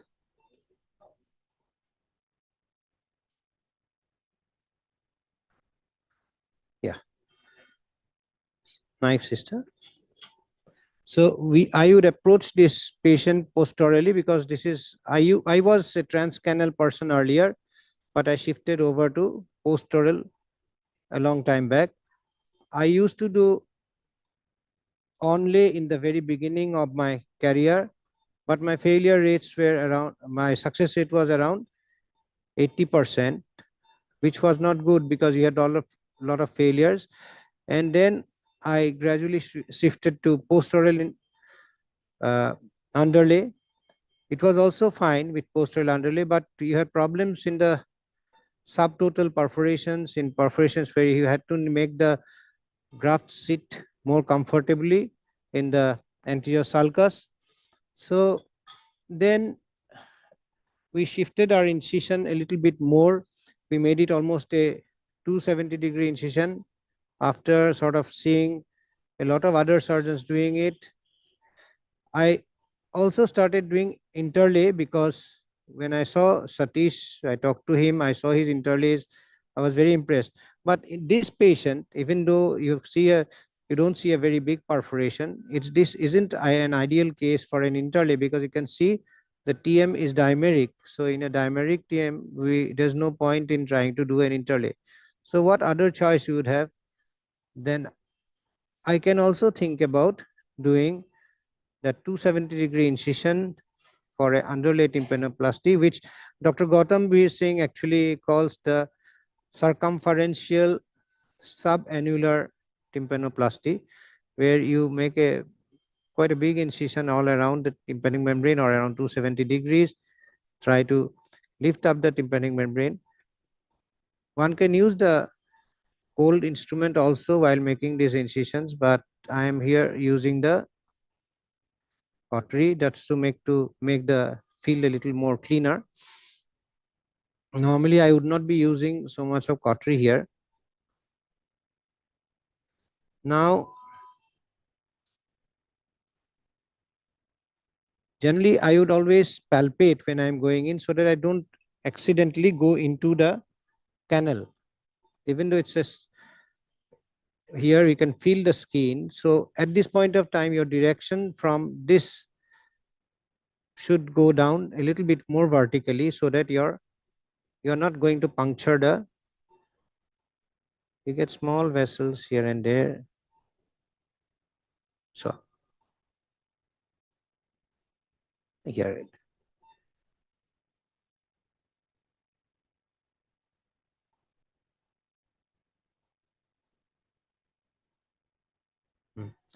Get all the small vessels which might actually. So once you have reached the. Dr. Fukan sir, we have already started receiving questions. I've pasted it in chat box, sir. Yes, I've seen. Okay, sir. Okay. I think I will discuss later or now. Sir, whatever convenient for you. Yeah. Yeah. Then we also have the now becoming popular TAE, total annular excision, which a lot of surgeons who are very They're practicing now. Yeah, they're practicing very regularly. Yes. I also do trans TAE, but not in all cases. I would actually sort of reserve it for patients who have got persistent otorrhea with a subtotal perforation. And actually, that is my call. Of course, everybody does such a lot of tympanoplasty surgery. So being a common surgery, it is always that everybody will have some opinion or the other, which may not be the same as what I am doing or what you are doing. So after I reached the. In revision cases you do or what? Not in all revision cases. Yeah. Bipolar. On revision. Why you shifted to bipolar now? No, there was a bleeder here. I want to get a better feel because I'm demonstrating. Otherwise, I would have let this thing go. Now, I will focus to a slightly higher periosteal elevator, sister. One question comes here, actually, it should be discussed now. The approach, the endoral, postoral, and the endometal. How you select the approach? Today, I do almost all my cases. You can see the spine. I'll answer that question. Okay, you can see the spine now, and we are trying to elevate the mucosa. Now, what happens is, let me just change the magnification a little bit more. Yes. So what happens is suction. This is not for. This point is not for a senior person. It is only for maybe any youngster who is watching. As you can see, once you have elevated up till here, you can see this is the cartilaginous portion of the external canal, and you can see the bony part where you have only skin. You don't have all the soft tissue. So we do not want to make a puncture here. Often when you are not directing your instrument properly, you will end up making a puncture here, buttonholing, and you will have difficulty in taking your flap forward. So it is always important to come to this level. I would like to make an opening in the posterior canal skin at a few millimeters inside.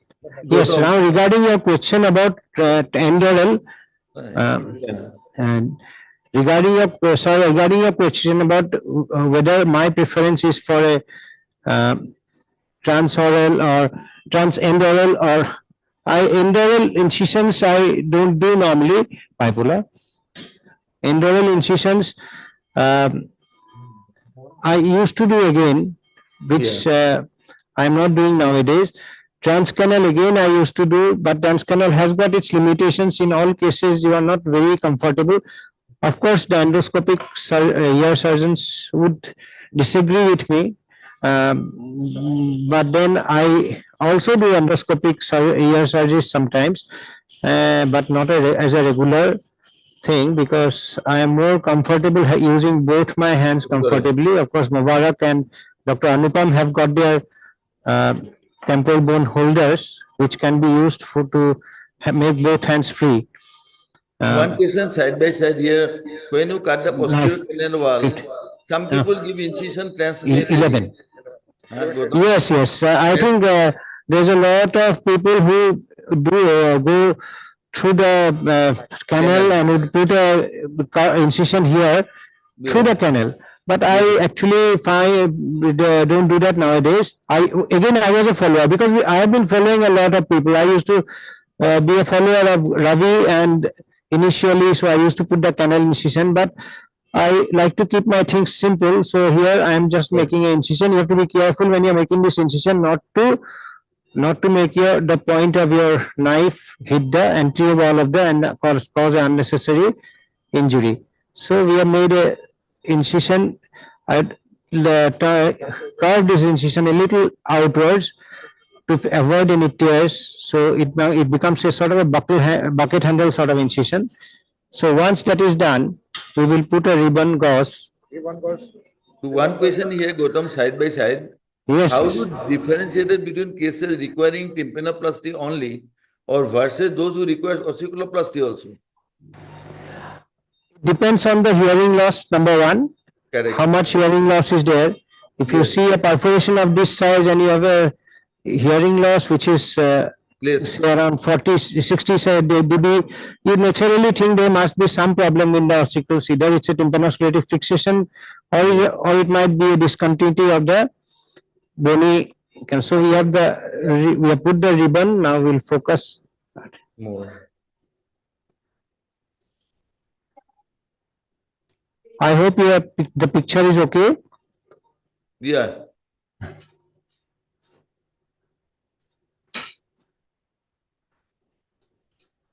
Yes. Now we'll try to change the magnification a little more. What is the magnification you are using? Now it is 6, but it is 6x, but the camera is also zooming in a little bit, so you are getting a good picture. So as we were saying, we have got a very thin TM, and I try to make the external field a little less bloody, so that because more blood in the field means a lot of light gets absorbed, and especially for transmission or demonstration, the picture may not be good. The patient is also having a little tachycardia, so we are just waiting a little while for the tachycardia to settle down. Patient is an LA or GA? No, patient is in GA, sir. GA. I wouldn't like to do too much of diathermy on the muscles, because most people, if you have too much of diathermy, end up with complaining a lot of pain in the postoperative period. Correct. Suction hollow, 18. You're just waiting a little while for the tachycardia to settle. Yes, yes. Because tachycardia and more heart rate is increasing bleeding. Because that increases bleeding. So you're just waiting a little while. Is gone, I think. No doubt, the blood pressure. I hope the picture is okay on your side. Yes, yes. My side okay. You can give me a needle, carved needle. Now our next step would be to try to make the edge of the perforation raw. You can use a sickle knife and draw it all around, or you can make multiple small perforations just beyond the edge of the perforation. Yes. And you can join these two together later. And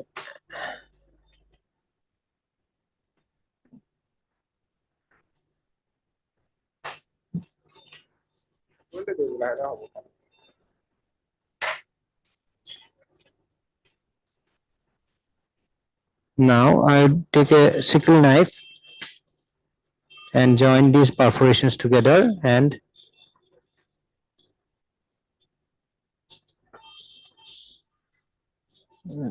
Dr. Biswajit Gogoi is with me. You know, this idea of flushing occasionally gives you a much clearer field. Yes. So you don't have to too much of blood in the field. So I'm trying to get the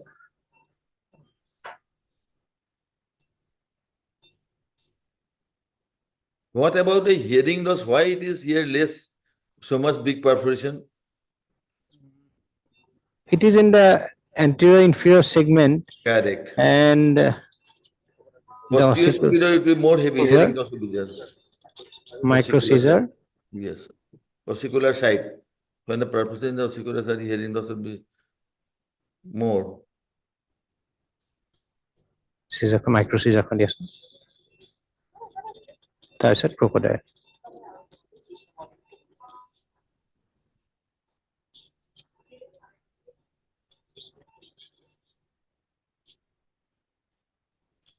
So we have made the edges raw. Now what I'll do is I do not take so many flaps actually. I'll put an adrenaline ball. As I said, everybody has got their own sort of style or preferences of taking incisions. There are many people who at this point of time would actually like to take a different sort of flaps, suction blocked, and give me the 11.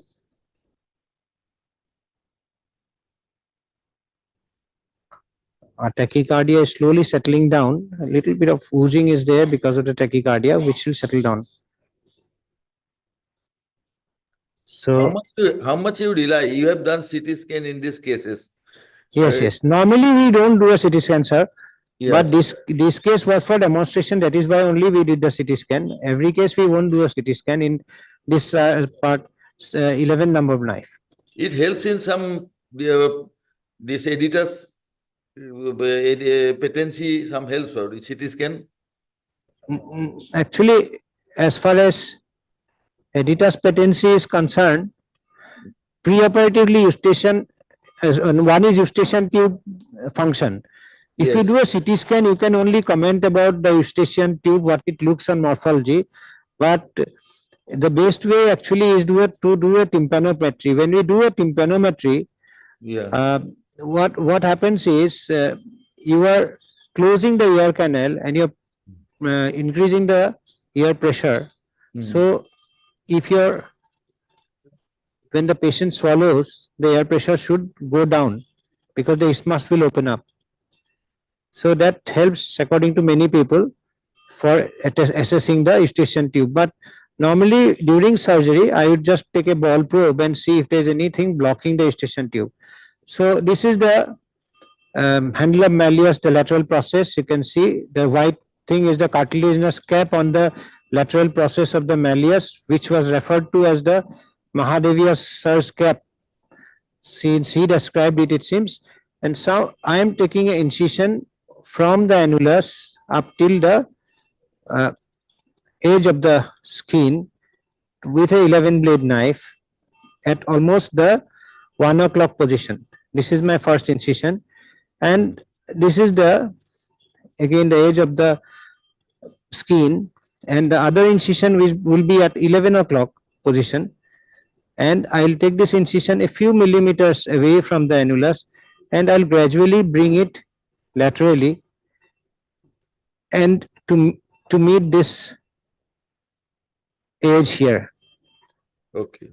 So once we have these two incisions, I'll take the circular knife. With the circular knife, I'll start elevating. Suppose this case is only annulus, then what you have done? Any change of your procedure? One question is there. Actually, there are 2 or 3 options. The 2 options I can say, if you have a subtotal perforation with only the annulus, it's better because there might be some amount of growth of squamous epithelium inside. So it's better to do a total annular excision. Yes. Or you can take out the whole cuff of the skin, as shown by Dr. Vincent in many of his demonstrations in India and abroad. So So I have gone near the annulus, I am putting it back. I will now try to focus at the anterior part of the perforation. So now this is my anterior incision and I am going here. I am gradually trying to lift it up. There is a small hump here which I can ignore because it's not actually blocking my view, but I am taking the incision down almost to the level of the annulus now. What happens is, in all cases, the bony external artery canal makes a turn here and you have a ledge of bone. I hope you can appreciate it. I'll try to show it a bit. I'll need to magnify a little bit. Yes, Okay, let me just go down. I'll show it to you better. Many people who are into interlay, or even in interlay, you need to do this step only. I'll magnify just a little bit more. If that helps, please see if it helps you, or if the other magnification was fine, we'll stick to that.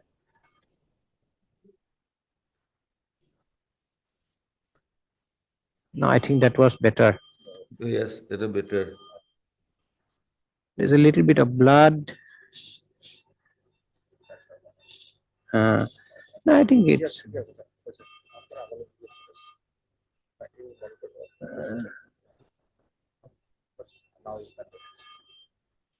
So, yeah. So now what we'll try to do is sister, give me a 20. I think we'll stick to the lower magnification only. You're getting a little bit of a blurred sort of image. Yes, it's blood. Now okay. Oh, no. Yeah. So what I'm trying to show you is how much to say 18, 28 outlet. So I have come to the edge. Now I'll try to show you I've tilted the head a little bit. I'll focus the microscope from this angle. I hope it is better now. See, what I'm trying to actually bring to your focus notice is, this is usually very useful for younger people. So you can see the canal, it turns a little bit medially at this point. At the annulus, the sulcus for the annulus. So here, at this point, you can see this is the mucosa. You can see the annulus here coming off. You can do an interlay if you wish, or you can do an underlay. In this patient, I don't think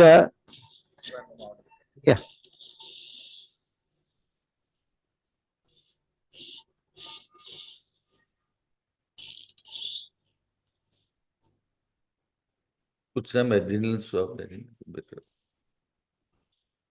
Side knife.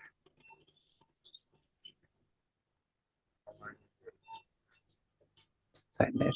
Suction hole. I am changing my suction to a number 20 because if you have a bigger suction, it tends to suck in the flap as well. So from there, I am trying to lift up the annulus from the sulcus. You can see. So here, if it comes up, it becomes a interlay because I am leaving the mucosa. I was not expecting the mucosa will stay because looking at the dimeric condition of the tympanic membrane. But now the mucosa seems to have stayed behind. Yes, it goes nice mucosa. Yes. So I am now going behind posteriorly. So I'll tilt the head on a little bit to this side and see if I can. I hope you are able to see properly. Yes, it is, but I think you can see. One question, because they are in that box. If the patient is associated with BPPV and after tympanoplasty, how do you treat the BPPV? If the patient is having BPPV, post surgery. I think it's post surgery. If it is pre of BPPV, I think you treat the BPPV. This is not an emergency surgery. Yeah. Let the patient be fine, and then because BPPV is very treatable condition, eminently Yes. treatable condition, you get so good results with the maneuvers only most of the time. Yes. So I am not moving the patient's head that much, but I am trying to move the microscope from this side to that side, and I am just trying to hear sometimes since this is the annulus seems to have come up. Give me the artery forceps, sorry, the crocodile forceps.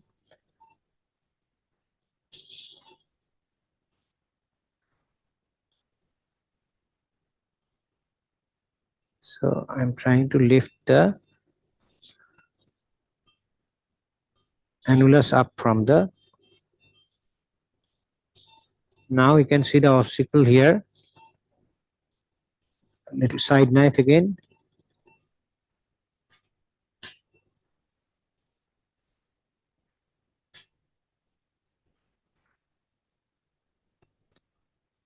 So now I'll take the sickle knife. I hope you can appreciate the malleus here, the handle of malleus. Yes. The incus is visible to me, but I'll turn the microscope a little bit. It's covered by mucosa. The incus is here, the incudosepidal joint rather. So I'll try to skeletonize this handle of malleus, and in this patient we have got enough space here between the handle of malleus. Sickle knife, please. So I'm taking this case is a good canal, but actually suppose the canal is, how do you decide when to do canaloplasty? If you are not getting a more or less circumferential view of the annulus and the tympanic membrane, it's always better to do because you will be fumbling to put in the graft at that point of time if you have not actually visualized the tympanic membrane all around. So one needs to have a good visualization of the tympanic membrane all around in order to. And your ambu part of the handle of the malleus, the tag. Yes, you can see that this is the sickle knife is going there. Yeah. So we have got enough space between the. Yeah. You do use any knife or micro scissor to cut the ambu tag something? You can see this is now. Let us see the ossicular movement. Yes. Can you appreciate the handle of malleus and what?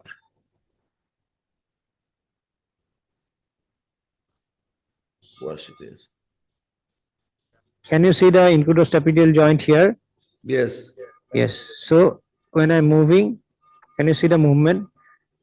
And if I press here also, you see the movement. And yes.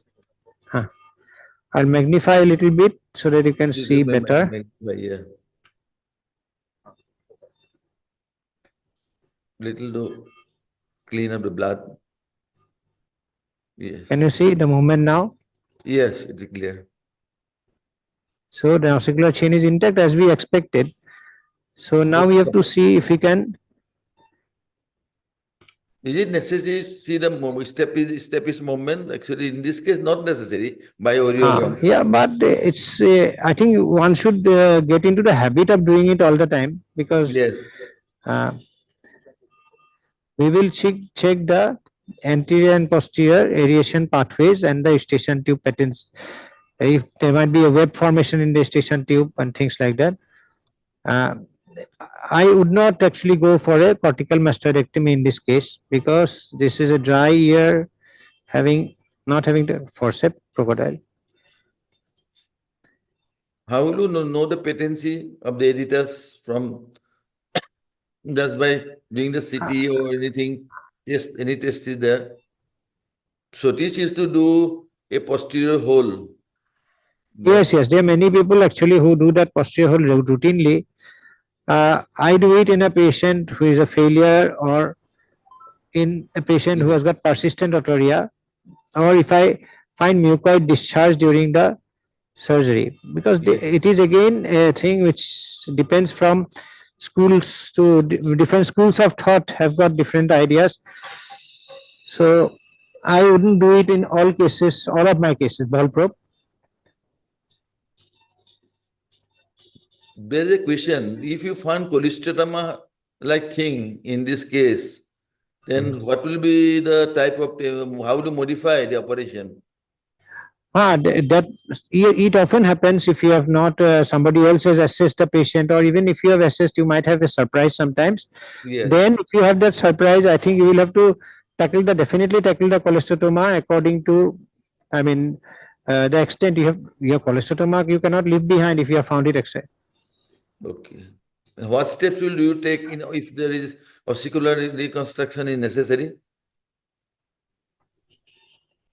Suppose there is some dislocation of the incas or something.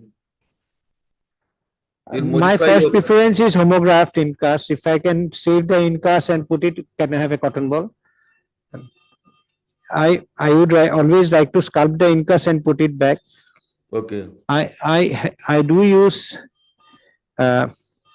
TORPs and POPs also, but then the that is not in all cases. When I don't have anything else to put, then only, because I do not use preserved allograft, I mean cartilage suction.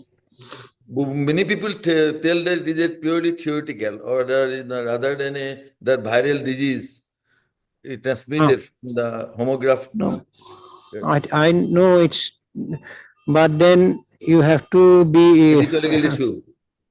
Because there might be medical legal issues in the long run. You never know. Oh, yes. Can you see the Jacobson's nerve running on the promontory? This is the Jacobson's nerve. This is running over the promontory. Now I'll take a ball probe and check the eustachian tube opening, and then I'll check for the. See the eustachian tube opening is. I'm going into it. Then I'll check the any. I hope I'm centered again. No. Not centered. Okay. Is it okay? Oh yeah, a little more up. Yeah, it's okay. So I'll try to put my ball probe here. There is no obstruction. There is no web or anything. So we know that the radiation pathways are also intact. So at this point, I'll replace the flap back. I'll try to see where is my that tympanosclerotic patch that we saw. So that has to go. It's a myringosclerotic patch, I think. No, is no. Yes.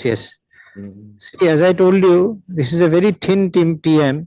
Very thin. The perforation we saw was quite small, but once we started lifting it, even though we have kept the mucosa behind in one or two places, there's hardly, it has actually come off with the side knife. Now we'll be putting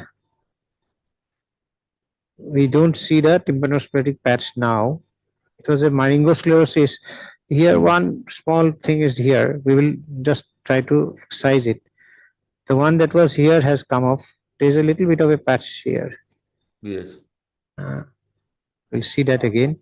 I'll put a cotton ball and we'll take the graft now. Okay, one question here. Yes, Suppose the eustachian tube function is not good or blocked, then any steps you will take to address the eustachian tube? Sometimes one might find debris blocking the eustachian tube opening, and if you do not look into it, there could be something like a mucosal web on the eustachian tube opening. There could be again feeder or things like that, because many people tend to poke the ears with feeders and other foreign objects, which could actually be blocking the eustachian tube opening.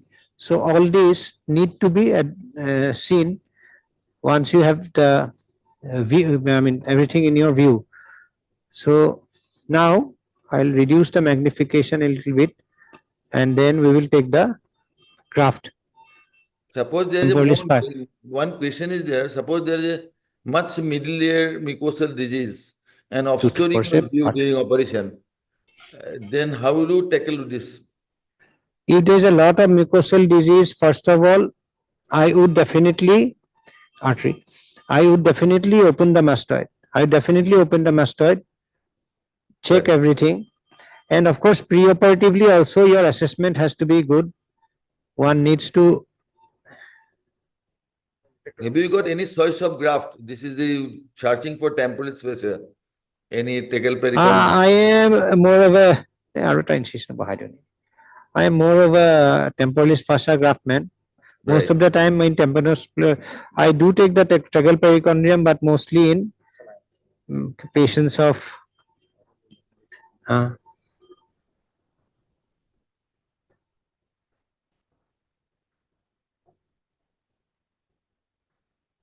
There is a question. Yes. How to difference between the overlay and underlay technique?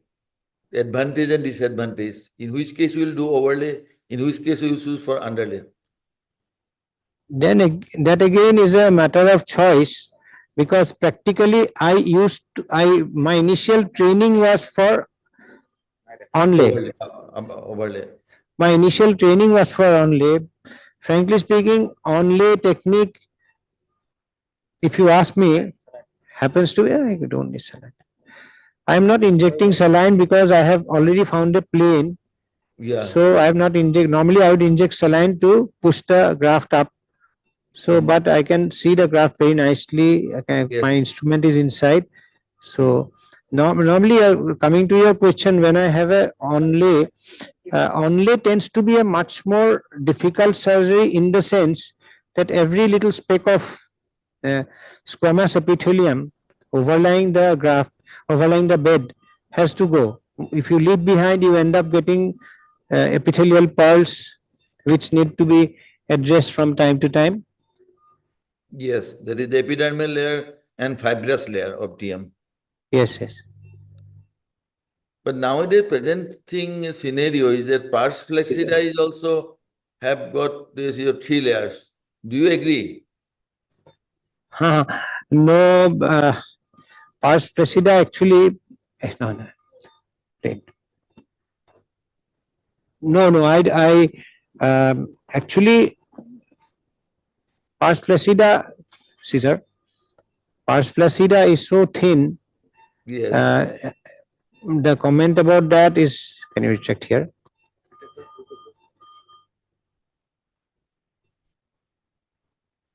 Little more.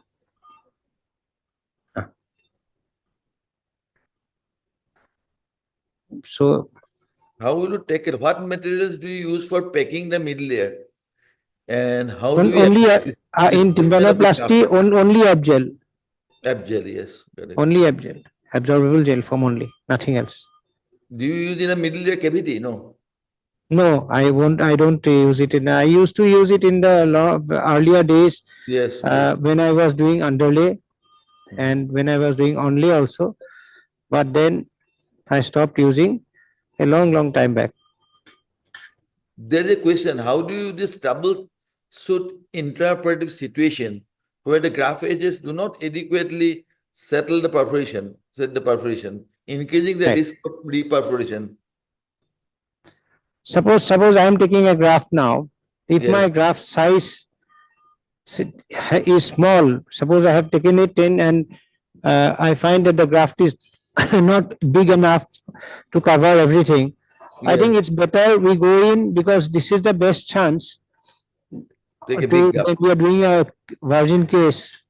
This is our best chance. So one needs to, even if you feel that I have to finish the case and maybe do something else, it's always better maybe to take a new graft. And we have seen in various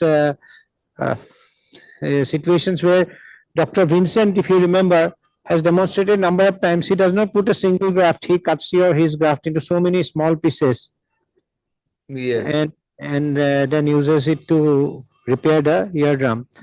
So there are many actually different ways where you can do it, but to get a good outcome. Ultimately, it is the outcome that will matter in the long run.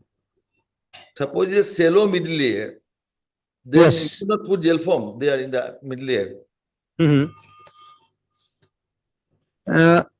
In a shallow middle layer, basically the middle layer space would be the same, but if you are having a problem with a if you feel that your graft will get medialized or something like that, then you would be putting a elastic sheet, or you can put a cartilage also to prevent the graft from getting stuck to the middle ear. I mean the medial wall of the middle ear, to the promontory or things like that.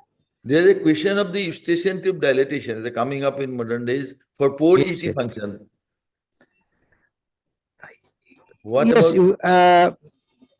In our center also we have one of our junior consultants who does eustachian tube dilatation in the patients, especially who have recurrent cotton ball, recurrent OME. So in those patients we do a dilatation. Of course, I cannot say that we haven't done so many to give a comment that it is the best solution, because as you know, the problem with suction, please. The problem with the eustachian tube dilatation, again, there are many people who would say that you are dilating the isthmus area and then you might end up with a stenosis. And so, yes, we have been doing it, and a lot of people have been doing it all around the world. But I think we still have to have a proper consensus on eustachian tube balloon dilatation for it to become a regular sort of technique for management of some situations. You can dilate only the cartilaginous portion. Actually, isthmus, yes, crocodile. as you have told, dilate is a difficult. And Yes. another question is the anterior canal overhang, but already you have told this case has got very little and no need to go for canaloplasty. Right.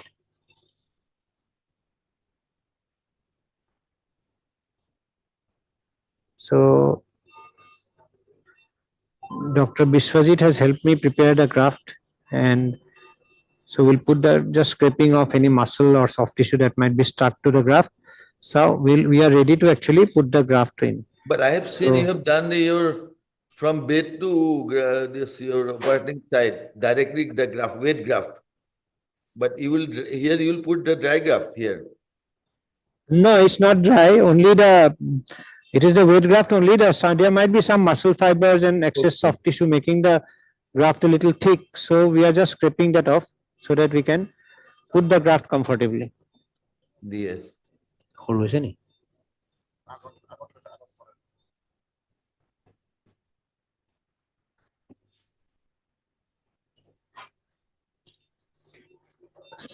Sister, sickle knife.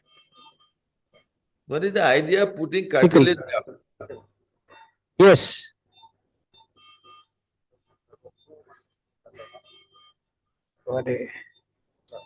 One question is there about the placement of the graft.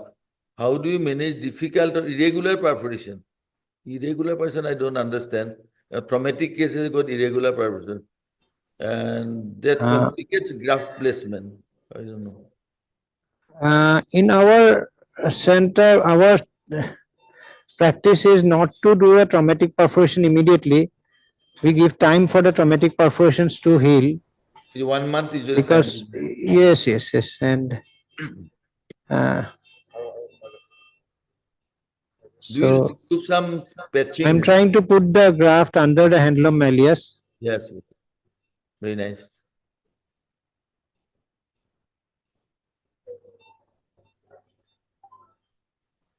There's a question that the size of the graft matters, like large perforation.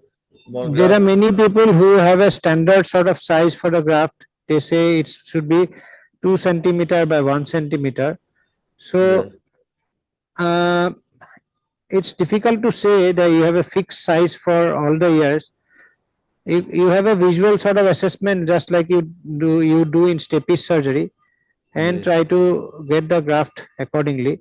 I'm trying to manipulate the graft under the handlum malleus. It seemed to have come out. I'll try it again. Actually, in our early days, we put a 1 forceps, 2 forceps like that, pure crocodile forceps, to get a surgery. Told by Vincent also, long back, very long back. I think nowadays by assessment we can do 1 forceps, 2 forceps, just to get a rough idea. about the size of the graft and its placement. Do you agree with this? Yes, that is possible.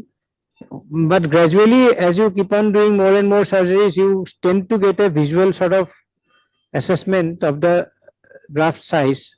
Yes. And at this point of time, when your graft has been placed, your movement should be very minimal so that you are not actually pulling out the graft by accident. It often happens actually in everybody's hands. You have kept the mucosal layer on the anterior part, no? Only in the anterior part, only in the That middle. is entirely anteriorly. That was, I was not expecting that mucosa to remain, but okay, it has remained, so it will be helpful for us. Very nice.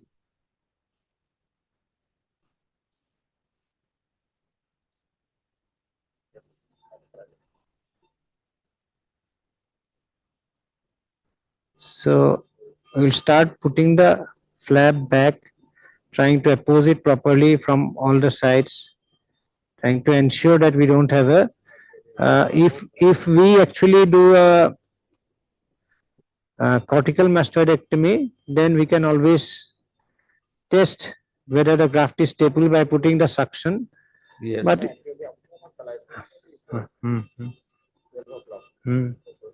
Even putting graft before graft also by watering the syringing. Yes, yes. Water comes up. So once I have finished ironing, this is actually that is what I keep on telling everyone, that a tympanoplasty might be a very, very easy surgery, but it's a bread and butter surgery for almost all of us. But then every single step, even after you put the graft in, this ironing that goes on is also so important to take out all the blood that might be collected to get better healing. So you can see the graft is tending to doctor. Yeah, I will lift up the graft again. There is a question from Dr. Dinesh Patil. What steps do you take if the graft shows signs of poor adherence during surgery? Poor adherence. Adherence, yes. Then we have to look at the reasons why it could happen. Then in my mind, the commonest thing would be a graft which is not adequately sized. Number two, you could have the bony canal may not be smooth because of repeated infections. It could have been, there could be some osteitis, and the bony edges the canal edges would be very bit rough. So you can actually, we may need to use the diamond bar and do a little bit of canalplasty, even not only for visualization but also for. So I have pressed the graft.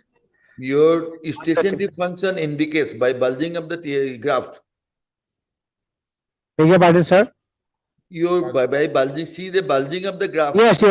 Our stationary of this patient definitely is working up well, because we can see that in the only days when we were doing under GA, we used to ask the anesthetist to cut down the nitrous.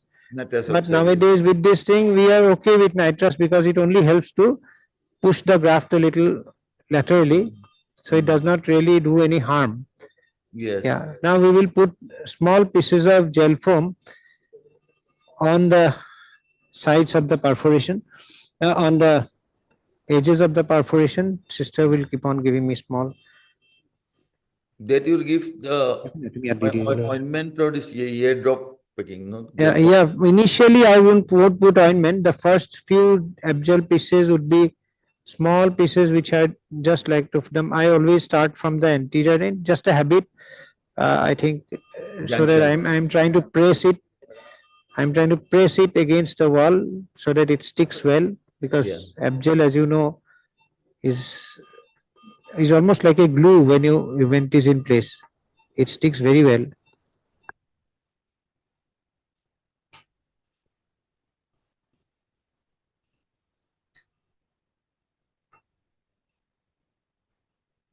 Again.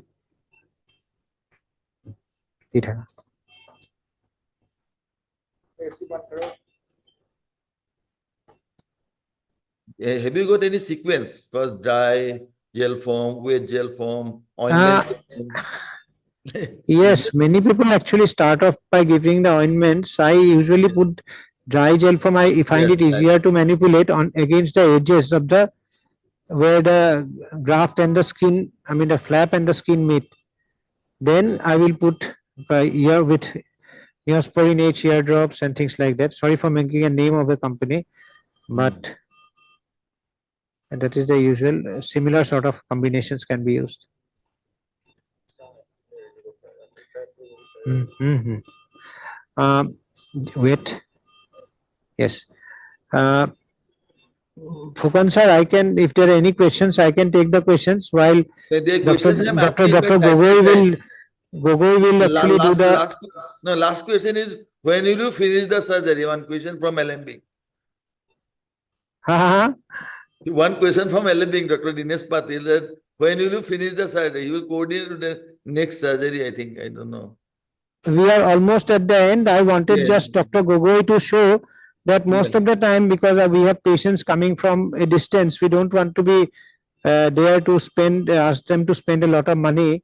So we usually give monocril subcuticular stitches.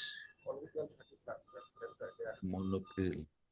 Monocril means So I think if your time is done, if your time is up, then we can end here, and Dr. Gogoi will do the closure. It is 1:30 actually. Time is not. We have time, sir. We have time. The time. This is 1:30. We have got time. Then Dr. Gogoi will actually show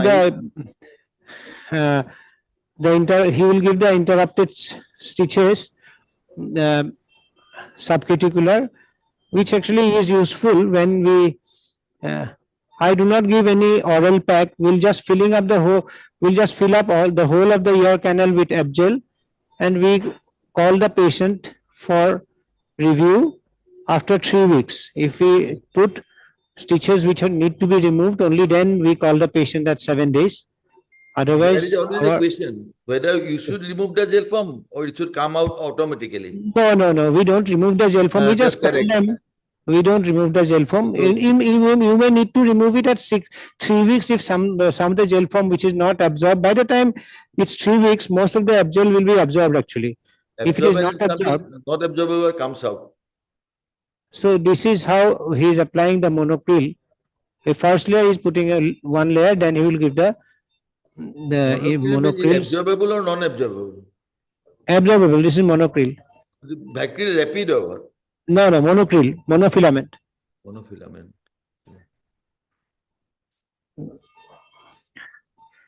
So that actually reduces the patient's hospital visits, because those small things actually add up to the cost of the surgery for the patient. So if you can reduce the and it also helps you by reducing the time, unnecessary crowding in the hospitals also. This PDS not PDS, no? Monofilament, it is monocril. Monocril, that is polydioxide, and the PDS type of sutures are there now, commonly used nowadays. PDS, polydioxide, sulfone. Commonly they are using.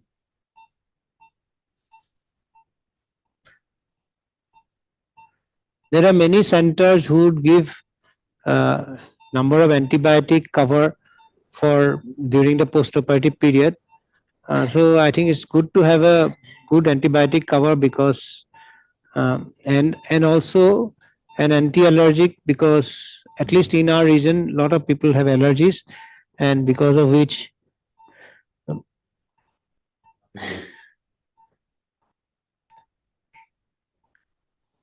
Will you advise some movement or not sniffing for 1 week or do something? Some person. Yes. Because sometimes postoperatively somebody might, because of a very patent eustachian tube also, they might complain that I am seeing blood in my sputum. So we ask them not to try, forcefully clear the nose, because that might apply, because in a very patulous eustachian tube, that might also put pressure on the eardrum. So he is putting, as you can see, Dr. Biswajit Gogoi is putting interrupted subcuticular. stitches. It's almost that will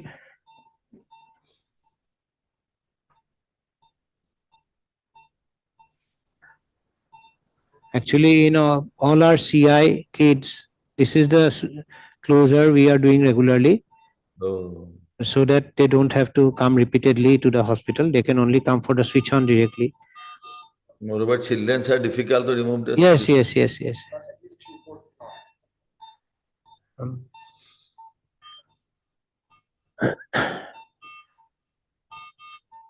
Just like putting knots in ethylene, here also you need to put more than 2 knots, otherwise the knots might slip and the suture might give away. This should be diff knot also. Dr. Singh from Liver. Postoperatively antibiotic, how long? One question is asked. We generally give antibiotics for at least 10 days, not less than that. Yes. And then we also add anti-allergics, analgesics, SOS, and sometimes if we find there's a lot of oozing, maybe a tranexamic acid for 2 days or so. Apart from that, when we put this monocryl, we give them an ointment, anti-mupirocin ointment to apply. Once they go home, they can take off the dressing from behind the ear and keep it open. Of course, no head bath for at least 1 week. I'm not very at least 10 days. After 10 days, if they feel in the summer season, especially if they feel very uneasy, we tell them that it's better that you don't have a head bath for 3 weeks. But if they are uneasy, then we ask them to be very careful when they do a head bath. Ask somebody to help, just like you get your hair done in a beauty parlor. I mean, with the head extended down, and so that no water trickles down into the ear canal. Because not washing the head for a very long time can itself be a very irritating experience, especially in the summer months. Yes, correct.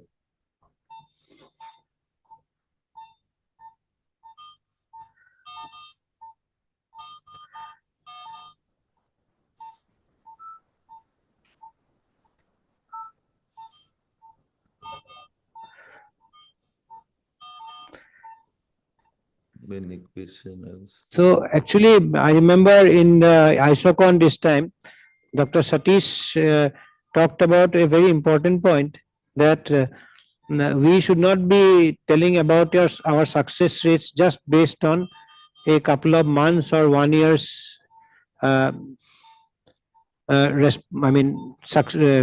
success of our surgery. It has to be followed up for a long time.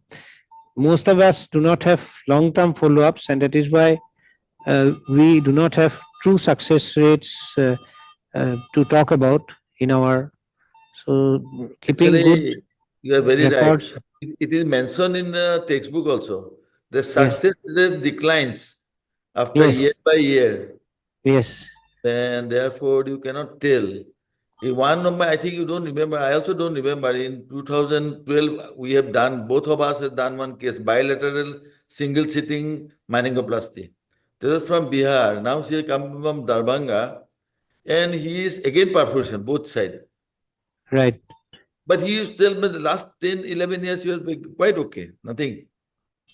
After 10, 11, this is very rare, but still it can happen, actually. Yes.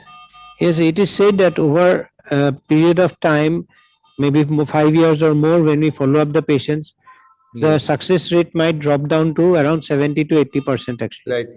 Actually, You might be having almost nearing 100 success rate. But having said that, one should keep on sort of finding out the technique that suits one best. And of course, as somebody had asked me, it's always better to find out the technique one is comfortable with and then decide the technique accordingly. Yes. When will you assess the hearing by audiometer? 3 months. 3 months. 3 months.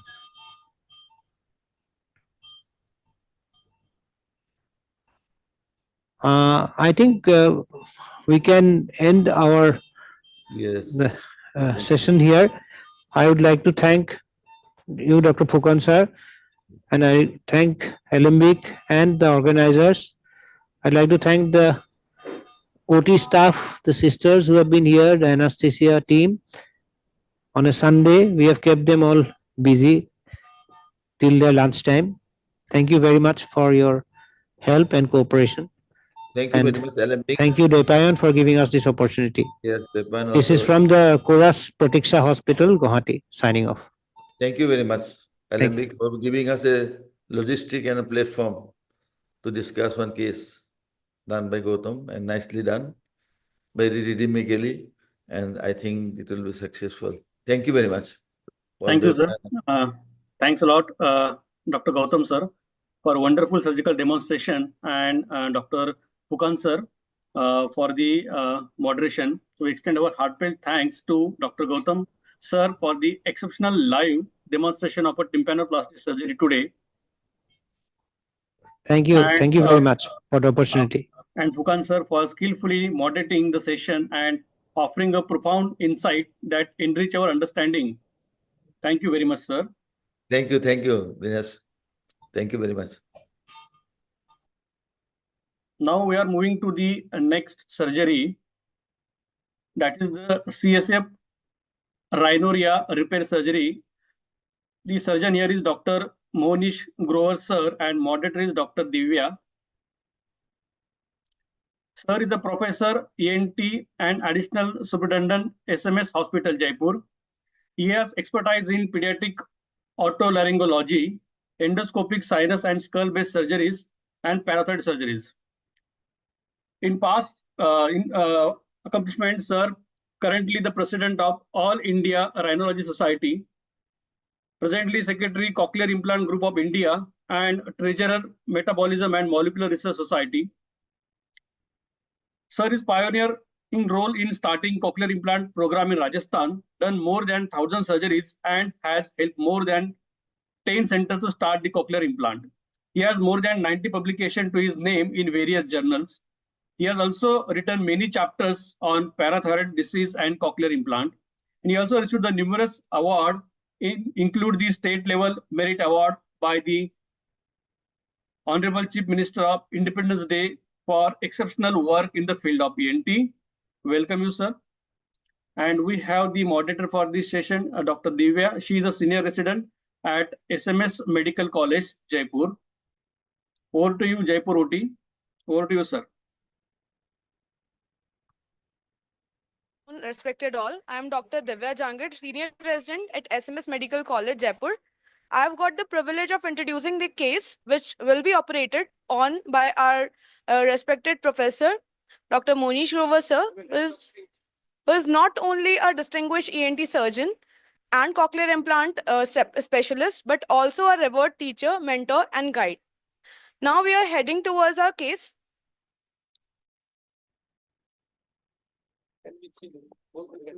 So can we see our slides?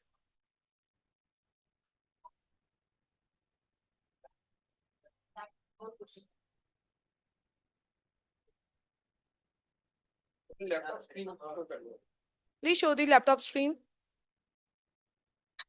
Okay, good. So, heading towards the case of patient 42 years male, presenting with complaint of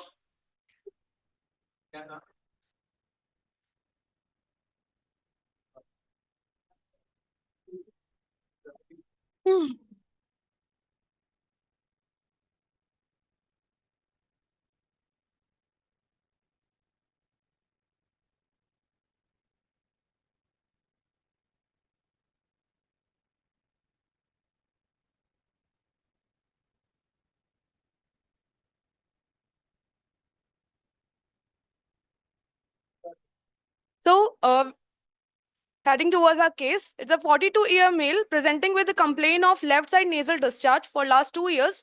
Discharge is intermittent and watery in consistency. History of road traffic accident 2 years ago. There's no history of sneezing, recurrent rhinorrhea, no history of fever, headache, neck rigidity, and seizures.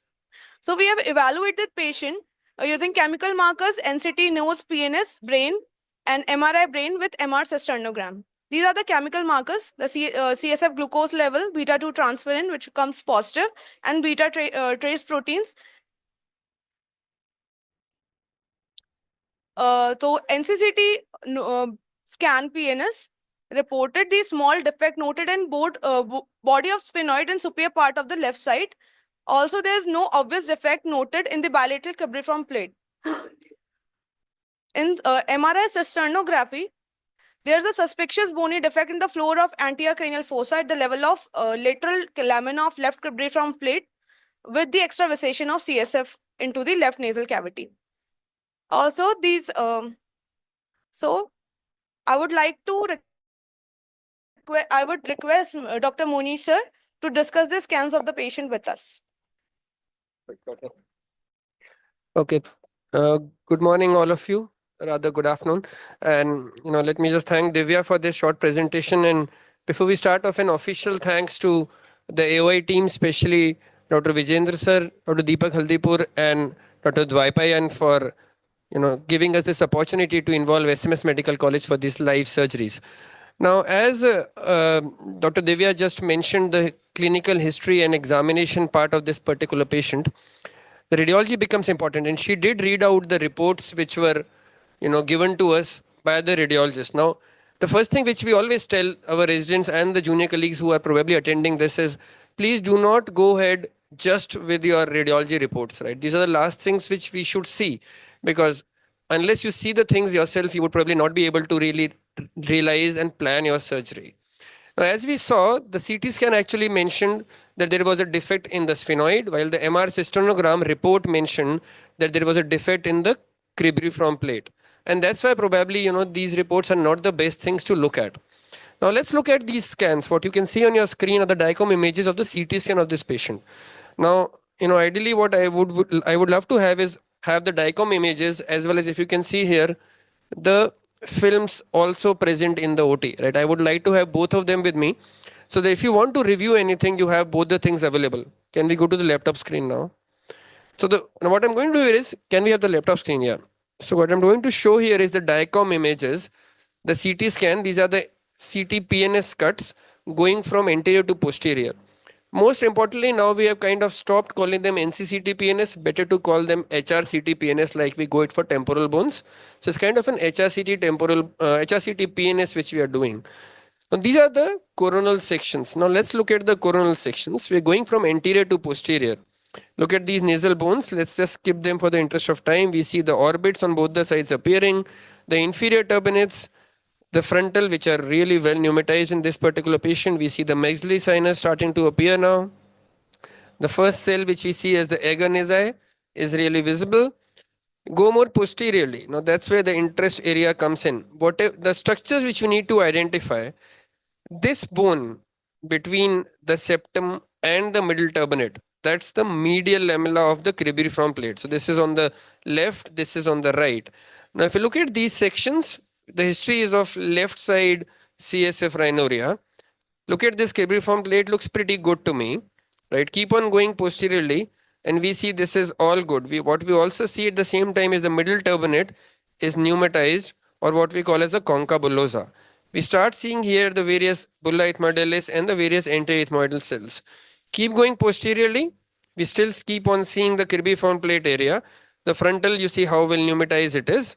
Keep going. This is all of cribriform plate area which we need to keep on evaluating. Now this is the classical cribriform plate area which you want to see. If you look at this, this is your medial lamella. This is your lateral lamella. So beyond the middle turbinate, whatever things appear along the vertical part, that is where the Quiroz classification comes in. That's your lateral lamella. So medial, the lateral lamella, and then you have the area of the frontal recess. Between them, you have the fovea ethmoidalis. So these are the things which we need to remember, right? Medial lamella, lateral lamella, and then the fovea ethmoidalis followed by the frontal recess.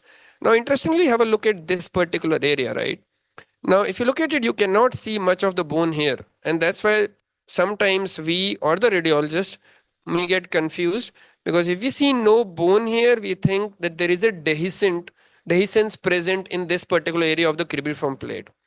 However, we need to remember there's a term called partial volume averaging, right? What does partial volume averaging mean? It just means that if the bone is so thin that the width of your various sections which we are taking in the CT scan are really much more than the thickness of this bone, it will actually kind of average out and therefore no bone is visible.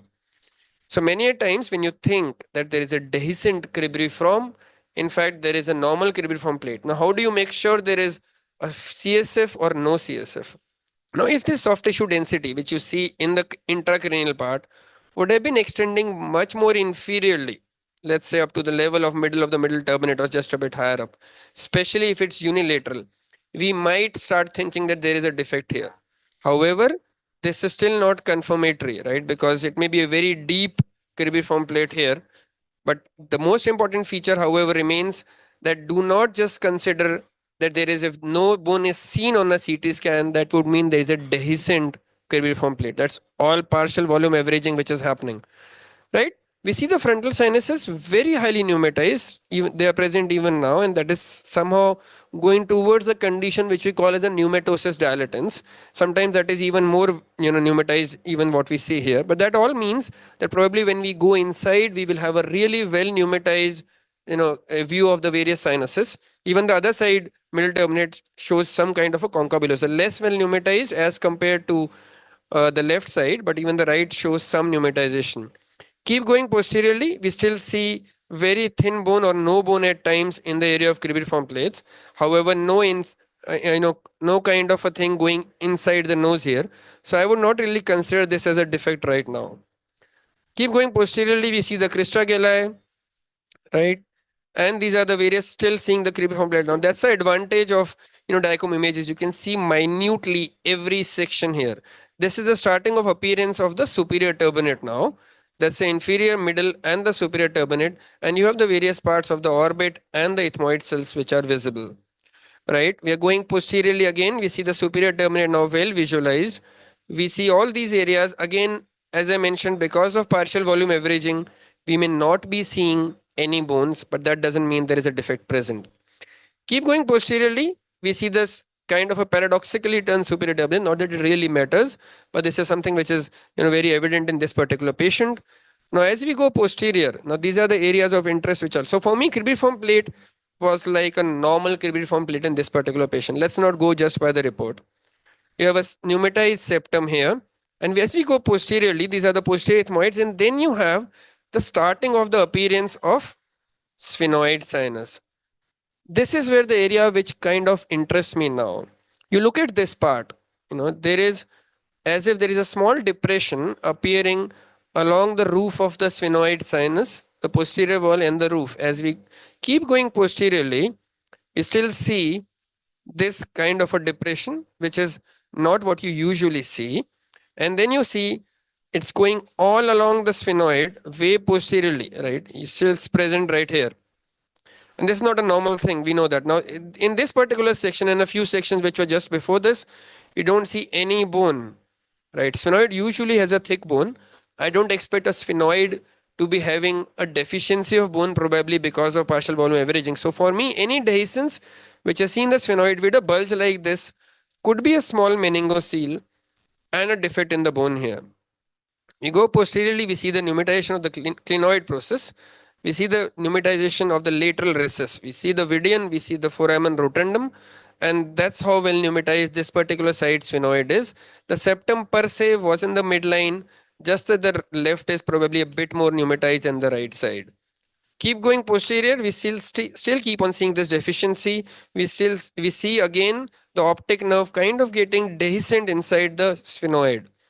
And it's reaching very near. So it's kind of a Delano's classification we follow. This is the most severe of them all, right? Because it's kind of completely inside the sphenoid, and this is the defect which we'll have to take care of, right? So now it's completely hanging in the sphenoid, and this is how close the defect to the optic nerve is. It's just finishing where the optic nerve is kind of reaching its termination. And that's how we need to kind of really, when we go inside, it's pretty evident that this is a big defect present inside, right? Just from the beginning of the sphenoid, the roof area, going right towards the posterior wall, and really very near to the optic nerve. Let's keep on following this defect, and we see this defect very near to the optic nerve, almost touching the optic nerve. Now that's where when we kind of start repairing it, we'll have to be careful that we don't damage or keep some pressure onto the optic nerve. Right? It will be interesting to see what's really happening in the sagittal cuts here. Let's avoid the axils. Let's look at the sagittal reconstructions. Now, this is the sphenoid, and we see the sella here, right? And this is the area where we are interested in. Right now, obviously, no defect seen. Seems pretty good, well pneumatized. We'll discuss the pneumatization of the sphenoid sinuses also intraoperatively. So let's just look at the radiology right now, right? As we go from one section to the other, we start seeing a defect present right here, right? With some bulge from the roof coming into the sphenoid sinus cavity. This is the sella. So right anterior to the sella, we see this defect present in the roof of the sphenoid sinus.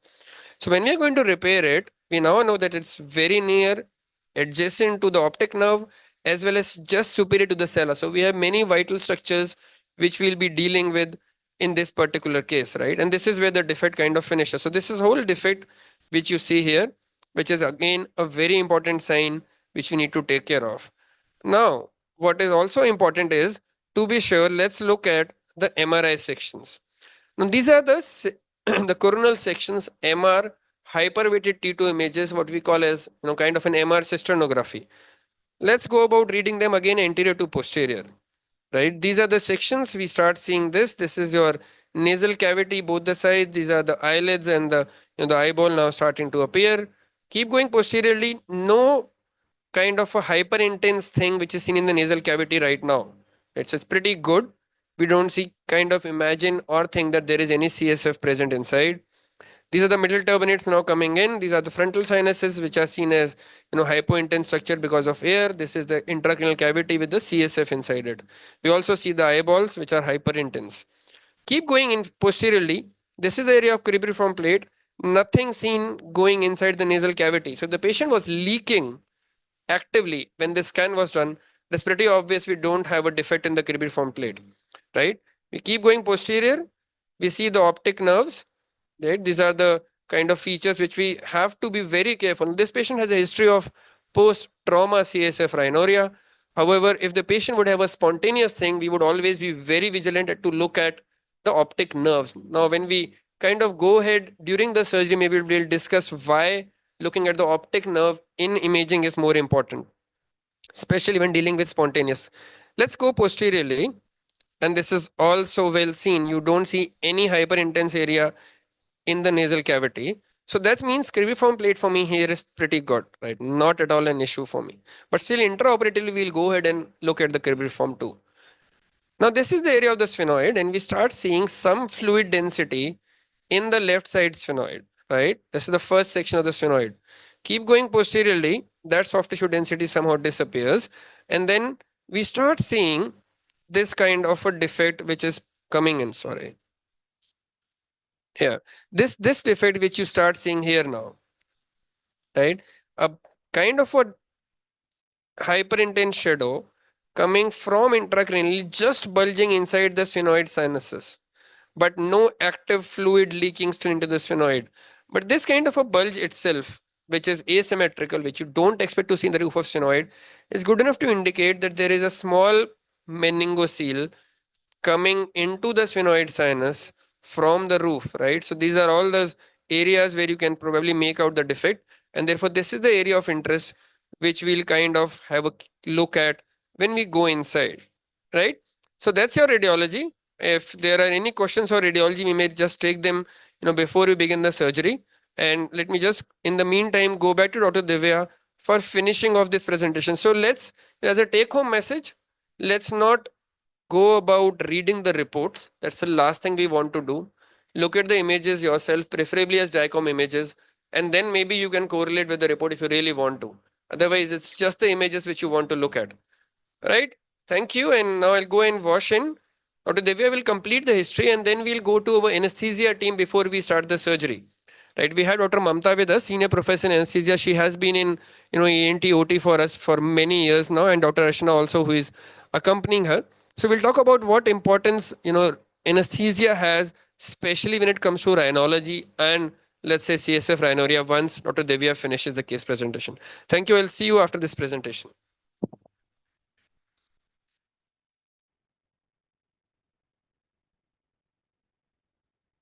Thank you, sir, for such a detailed discussion on the scans. Now we'll see the diagnostic nasal endoscopy. It's a left side nasal endoscopy, and we have seen this well pneumatized sphenoid sinus. Also, we have this small meningocele in the roof of sphenoid sinus. And as sir said, it's anterior to the pituitary recess.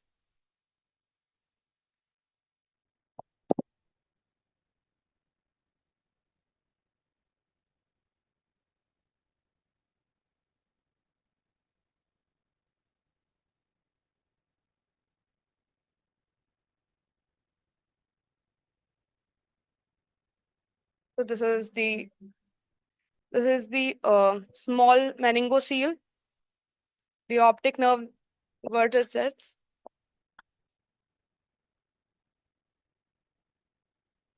Also on DNA, we have seen the extravasation of the fluid.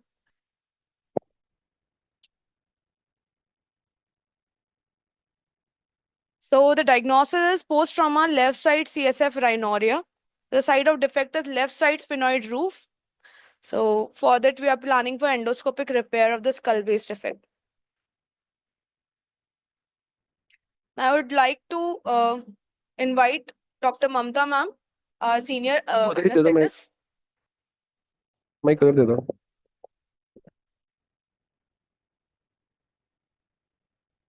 afternoon, everyone. Since we know that we are going to perform endonasal endoscopic surgery, the major role of anesthesia is to provide bloodless field in order to provide good visibility as well as to reduce the duration and complications of the surgery. And at the same time, we can reduce the chances of blood transfusion. And for this, we use various non-pharmacological and pharmacological methods. For non-pharmacological methods, we keep the head elevated around 15 to 20 degree head up position. We put the patient and we maintain the normocapnia by maintaining the ventilation of the patient. In pharmacological method, we use various hypotensive agents like beta blockers or nitroglycerin, and alpha-2 agonists like dexmedetomidine is a very good drug in this regard. And apart from this, we also give patient perioperative seizure prophylaxis. And in this particular patient, we have loaded the patient with phenytoin. And that's all from our side. Over to Dr. Devya. Let's go to the endoscopy picture. Okay, so I hope I'm audible. We are going to start with the endoscopy picture now. With me are Dr. Dhirendra, our third year resident, and Dr. Chandraprakash, our second year resident, who are there. We also have in the OT Dilip ji, our OT staff, who has been a constant person to support us through all this. And on the floor with us are Dr. Ishita and Dr. Akshita to help us out, because that's going to be a problem for us otherwise. And Dr. Devya will be moderating this session, and you can post your question in the chat box, which she can ask if there are any. Right now, let's look at this picture. Now, this is what we had, kind of a most important step would be kind of a good decongestion. So what we have done is kind of packed the nasal cavity before we started with the whole presentation. So it's a good 10 to 15 minutes of decongestion. Now, as we go in, right, this is the left side nasal cavity.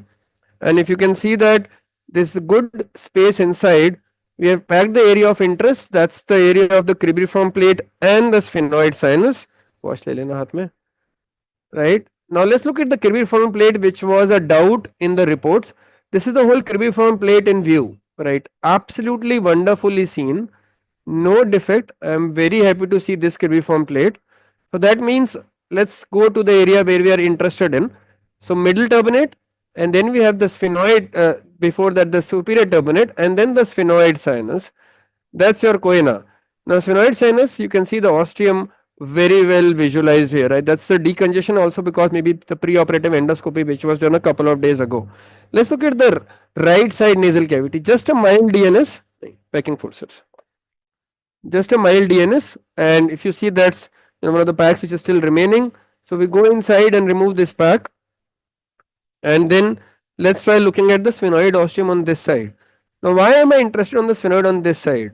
Because you have to plan the surgery if I may need to go in from the other side for a good visualization or for my instruments to really go in. So look at this. This is the inferior turbinate. That's your choana. This is the accessory ostium. If you can see this, this is the accessory ostium. So any ostium of the maxillary sinus which is visible without doing uncinectomy, that's your anterior fontanelle. That's your middle turbinate. And when we go posteriorly, we see the superior turbinate here, and then we start seeing the sphenoid. So that's how well visualized the things become, especially if it's a non-inflammatory condition, and especially if you are dealing after a good decongestion, co-ablator. Now, good decongestion also means that you go in and kind of cauterize or ablate anything which might ooze later on. So that is something which you don't want. And for me, one of the best devices for this is using a device like co-ablator, right? Because we all know it's a good suction device as well as something which kind of coagulates as well as ablates. So works out wonderfully for us, and that's something which we have been using very commonly. Now I know I need to kind of enlarge the sphenoid ostium. I'm just going to ablate and coagulate the mucosa around the sphenoid ostium a bit so that it doesn't keep on oozing every time we are touching it. Now these all preparatory steps are important so that we don't land up doing things in a blind way if it starts bleeding, right? Now once I have done this, now I can try to go in this ostium with the suction and see what are the structures which are visible inside, right? Very well pneumatized sphenoid as expected. Can we have some wash? No need of washing, right? You see this is the area of the clivus, various septations which are visible right there. That's the sella, right? So if you're doing pituitary surgery, this is what you want to go in and look at what's seeing anteriorly. Can I have a what is it? No, free as sorry, flap repositor type, flap repositor. लंबे वाला भी ले लो,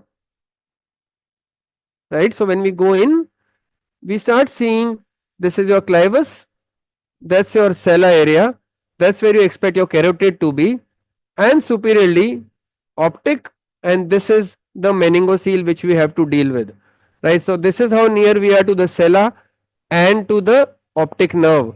So we need to be vigilant that we don't damage any of these two structures when we are dealing with this. Now this also important is this whole meningocele which is present is just present on this side of the sinus probably, as was evident on radiology and now on endoscopy, but not on the opposite side. So we need to go on the opposite side is what we need to question, and we'll kind of do this as we go about doing the surgery, right? So for me, instrumentation would be something which I would be very very clearly wanting that it should not be kind of a challenge before I start dealing with the meningocele per se or the defect in the skull base. Again, on the opposite side, this is my right side nasal cavity. I am going ahead and just kind of coagulating with the help of my co-ablator these small vessels which might otherwise bleed and cause issues with visualizations, right? A surgery which is without much of a bleeding is always helpful and makes our things way more easier than what they usually would be. So this is one of the aspects which you need to take care of. Obviously, one of the important things would be a good hypotensive anesthesia, and that's something which we can leave to our anesthesia team. At the same time, it's our job also that we don't create a situation which keeps on kind of having a lot of bleeding despite a good hypotensive anesthesia, right? So that's your sphenoid sinus.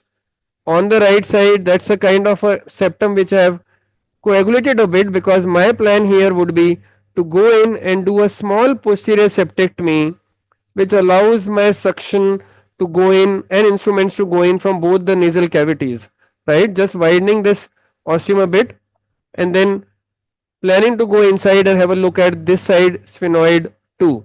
Let's go in from here, and we see that this sphenoid is perfectly normal. We see the septum which is coming in, we see the OCR present here, we see the clivus inferiorly there, and we see the septum which is probably intersphenoid septum bent more towards the right side, and therefore we are not seeing any part of the sella prominently on this area. We also do not see any part of the meningocele here.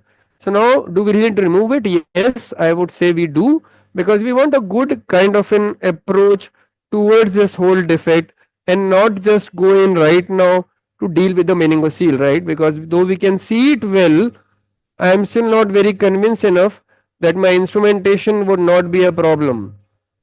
So what I am doing here is just coagulating all the vessels in the septum and then go about dealing with it. As I mentioned, we'll also do a small posterior septectomy just to help our instruments go inside the area of interest. So major part of this surgery will also be about how to approach this thing and not just kind of go ahead with repairing once we have seen the defect. We also need to know that from radiology, the defect is coming much more anteriorly than going posteriorly, right? It's in the roof of the sphenoid. So that part has to be really well visualized. You see this? You're still yet to see the anterior limit of this defect. We see the optic, we see the clivus, we see the defect, the meningocele present, but I still don't see the anterior part, and that's where it is important that we kind of make this opening bigger towards the roof of sphenoid, and I will probably be using a small carisons and do a posterior septectomy to go about reaching there. Now there are a few things which we were discussing about radiology, and when I mentioned that, I went about saying that when you're dealing with the spontaneous CSF rhinorrhea, you would want to have a very good look at the optic nerves. Now why did I mention that? Because if you're dealing with the spontaneous CSF rhinorrhea, we need to be sure that the patient may not actually be having an idiopathic intracranial hypertension. So if we even if we operate on that particular patient, probably the patient will end up with a recurrence of leak if we do not treat the idiopathic intracranial hypertension. Give me a Frears elevator. Yeah. So what does a radiology tell you? In an MRI, if you look at the axial section that are easier to look at, I'm doing a small posterior septectomy here, right? If you are dealing with an MRI, the axial section, the hyper weighted again or even this is normal T2 images, you would really want to look at the dimensions of the optic nerve and the subarachnoid space in the optic nerve. Why is it that important? That's because when you are dealing with the optic nerve and you're seeing them, if it is enlarged, and what does enlarge mean? If it is, let's say, more than 5.3 to 6 millimeters, measured 3 millimeter posterior to the eyeball. Let me just repeat it. Look at, sorry, not 3 millimeters, look at it 3 centimeters behind the eyeball, and a dimension of more than 5.3 to 6 millimeters of the optic nerve is considered to be an enlarged optic nerve, and therefore that would indicate that you are dealing with an idiopathic intracranial hypertension. Okay, give me a lux maybe. Right, what I'm also doing is I'm also coagulating the sphenoid's ostium area, because we are going to kind of enlarge this ostium on both the sides, right? So you don't want that should be kind of an issue. We need to remember that when doing posterior septectomy, especially near the vomer area, this bleeds, right? So we'll have to be prepared for it, maybe pack it for some time and then go about doing the surgery again. So don't be in a rush to do this surgery. You may need to kind of pack again and again so that you know that you are not causing a lot of bleeding and going inside, causing more damage than what you should normally do. Right. So idiopathic intracranial hypertension, the first thing is, as I just mentioned, the increased diameter of the optic nerve, the diameter of the subarachnoid space around it really is what increases. And you also look at the tortuosity of the optic nerve. The optic nerve becomes more tortuous, and that is not seen normally. So if you have a tortuous appearing optic nerve, you would kind of be vigilant that you're dealing with the idiopathic intracranial hypertension.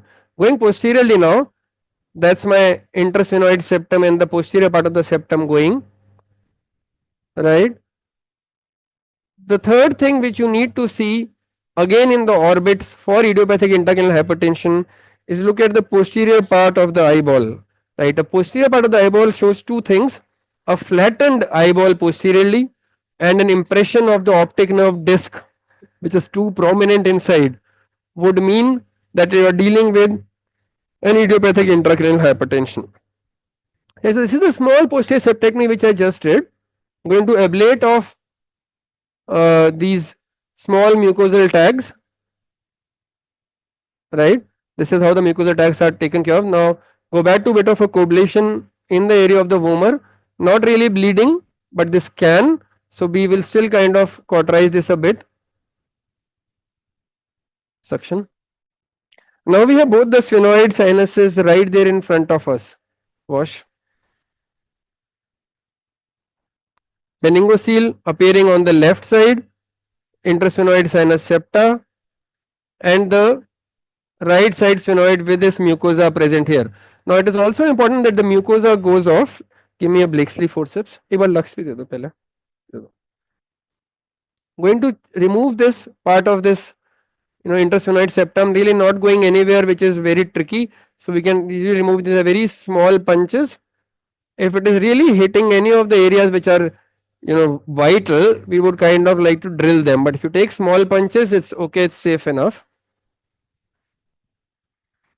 That's the area of the clivus where it goes off, and good enough.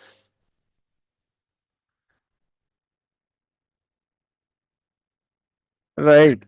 Let's look at the roof of the sphenoid. That's where our area of interest lies. Give me a upturn Blakesley.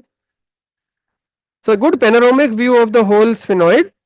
We'll just see the landmarks once for the junior colleagues.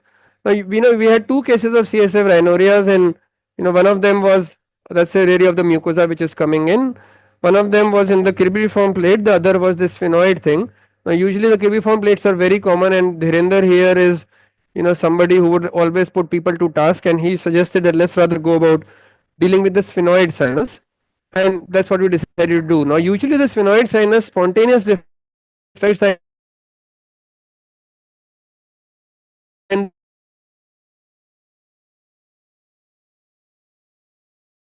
can you give me the cobblator again? Divya, if there are any questions, you can actually stop me and ask. Right, so don't let me keep on speaking if you want to stop me. Yes, sir. There are a few questions in chat box. So yeah, go ahead. Let's take them if you think we need to cover them right now. Yes, sir. So first question is, if scan doesn't clearly indicate the site of leak, but leak is definitely, would you go for more invasive procedure like inject a dye with lumbar puncture?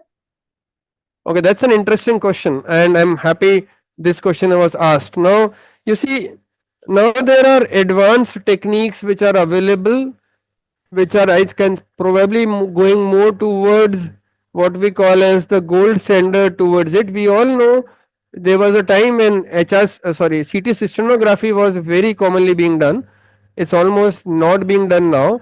However, the world is still also going upturn, also going towards what we call as an contrast enhanced MR cysternography. Now usually the advantage of MR cysternography is that we do not give any contrast, but if that's not being diagnosed, then we need to be sure that we are dealing where the defect is, right? That's always better to see where the defect is rather than kind of imagining it later on and exploring the whole of the nasal cavity. So what we call as a contrast enhanced MR cysternography. Give me a small piece of Merocil. Contrast enhanced MR cysternography is when you give an intrathecal gadolinium and then do a MR cysternography. Now usually, as we discussed, MR cysternography is done without a contrast on anything given intrathecally, but a contrast enhanced MR cysternography is nothing else but giving an intrathecal gadolinium, which has been proven to be safe, and taking scans. Now, how does it help? It helps because, let's say the patient's scan was done right now, it still doesn't show you anything, then you can kind of go ahead again and do an MR after 2 hours. So you can repeat it again and again, no need of giving the dye again and again, it stays there for at least 12 hours. So you can keep on repeating the scan if you think that needs to be done, right? Because that's something which is very helpful. So in contrast, enhanced MR cysternography is something which is coming up for cases where you're expecting multiple leaks, that's one, or when you're not able to locate the defect, that's another, right? So this is something which you can always try. However, there might always be conditions when you're not seeing any defect, right? And that's where it becomes very important that what do you do then? So look at your CT scan, then you go back to your CT scan and MRI. If you're looking of any suspicious areas, you need to kind of go ahead and explore all of them inside. That would always give you a better idea. But as I said, none of us really want to go in without being sure where we are, and it's almost zero chances now with the kind of images which we have that we are not able to locate a defect, right? So we'd kind of always be able to locate a defect, and that's probably what is the more important part of it. So that's my take on that.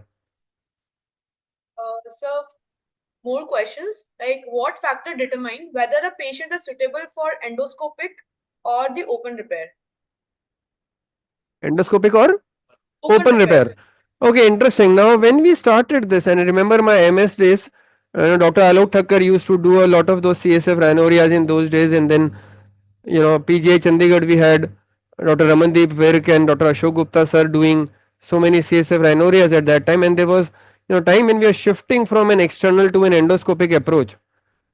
And in today's era, there are almost very few indications, if I may say, where you would kind of do an open approach, right? And these would be, for me, if you look at a very lateralized frontal, very lateral defect in the frontal recess, where you may need to make openings in the frontal recess. Not that I would still go bicoronal flap, but if you look at this eye here, if you have a defect in the frontal recess, I would kind of make openings here through which my endoscope, one instrument, and the drill can go in, or the suction can go in. So makes 3 small openings in the floor of the frontal.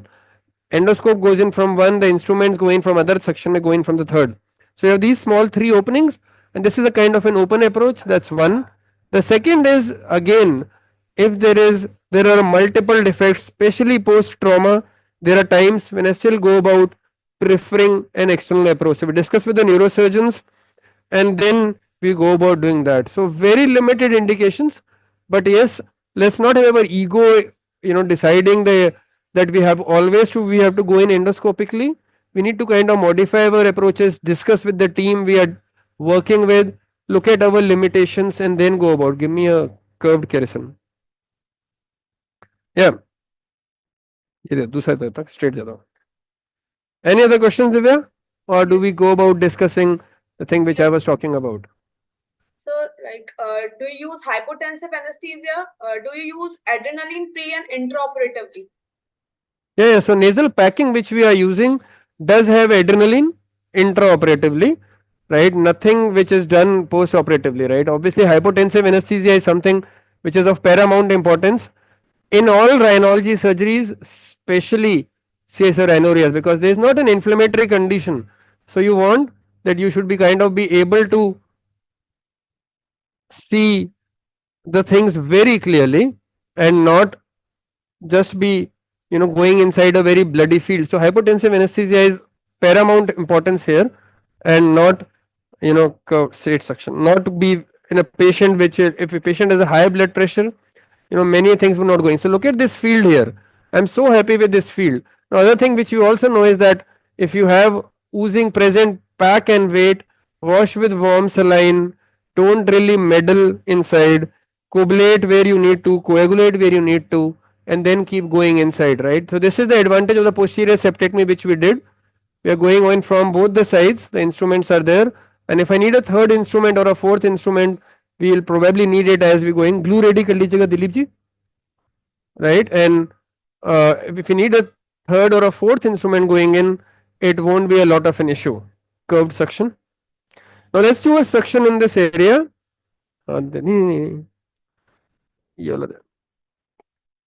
Let's do a bit of a suction in this area. Now we also need to, we should have probably discussed this before we went in, the position of the patient. Now for me, the position of the patient is going no head ring. I don't use head rings. I don't want any flexion of the head.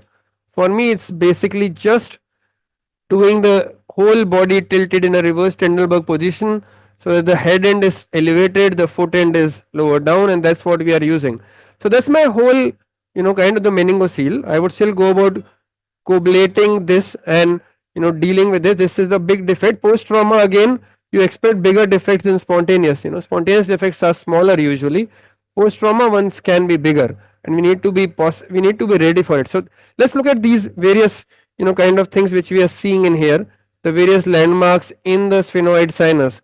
Now luckily we have a good case in the sense that we have very good pneumatization. And when we talk about pneumatization, we all know the types of pneumatization, but let's just kind of go about discussing that. We'll first look at the landmarks. This is what we call as a complete cellar pneumatization. Now, cellar pneumatization can be of two types. We know the conchal pneumatization is the smallest, when we don't even reach the anterior margin of the cella. So this is your cella. The pneumatization would finish somewhere here, 1 millimeters anterior to the cella. That's a conchal kind of a pneumatization. Then you have the pre-cellar, that is still the anterior wall of the cella. Then you have the cellar pneumatization. Cellar pneumatization can be when it reaches the posterior wall of the cella, that's incomplete cellar. When it goes beyond the posterior wall, that's what in this case is happening, right deep inside here. That's your complete cellar pneumatization, right? Then look at these various kind of landmarks present. We are inside the sphenoid sinus. That's the midline, the septum, which we have partially removed. I've kept it inside as a good landmark. That's your clivus. These are the bulges of the carotid arteries. This is on the left, this is on the right side. We have partial septations present. This is the area of the cella, right? This is the whole area of the cella which is coming in here. We have the OCR on both the sides which are visible, and the optic nerve on both the sides which are visible, right? What we also see here is the defect in the sphenoid roof, right? And this is the part which we'll try to repair. Now we still are not sure how big the defect is, right? Because this defect can be really big, going way superiorly, or this could just be a big meningocele with a much smaller defect. But however, we are prepared for everything. We have good amount of fat which Dr. Dhirendra and Dr. Chandprakash have kind of harvested from the thigh, and we have the fascial aorta. Now what I do here is we kind of go ahead dealing with the mucosa near to this defect, and then dealing with the meningocele as well, right? Want a very good view in. We do not want to kind of damage any of the vital structures. So, is this precise EZ1? Sorry? Sir, is this precise? Can you just repeat that? Yes, sir. Yeah, this is a precise max wand. This is one of my favorite wands to be used inside the nose. This is, and in fact for all the coabulations, I am really very happy using the precise max wand, right? This is what I would really prefer if we can have this wand. It really goes in very well.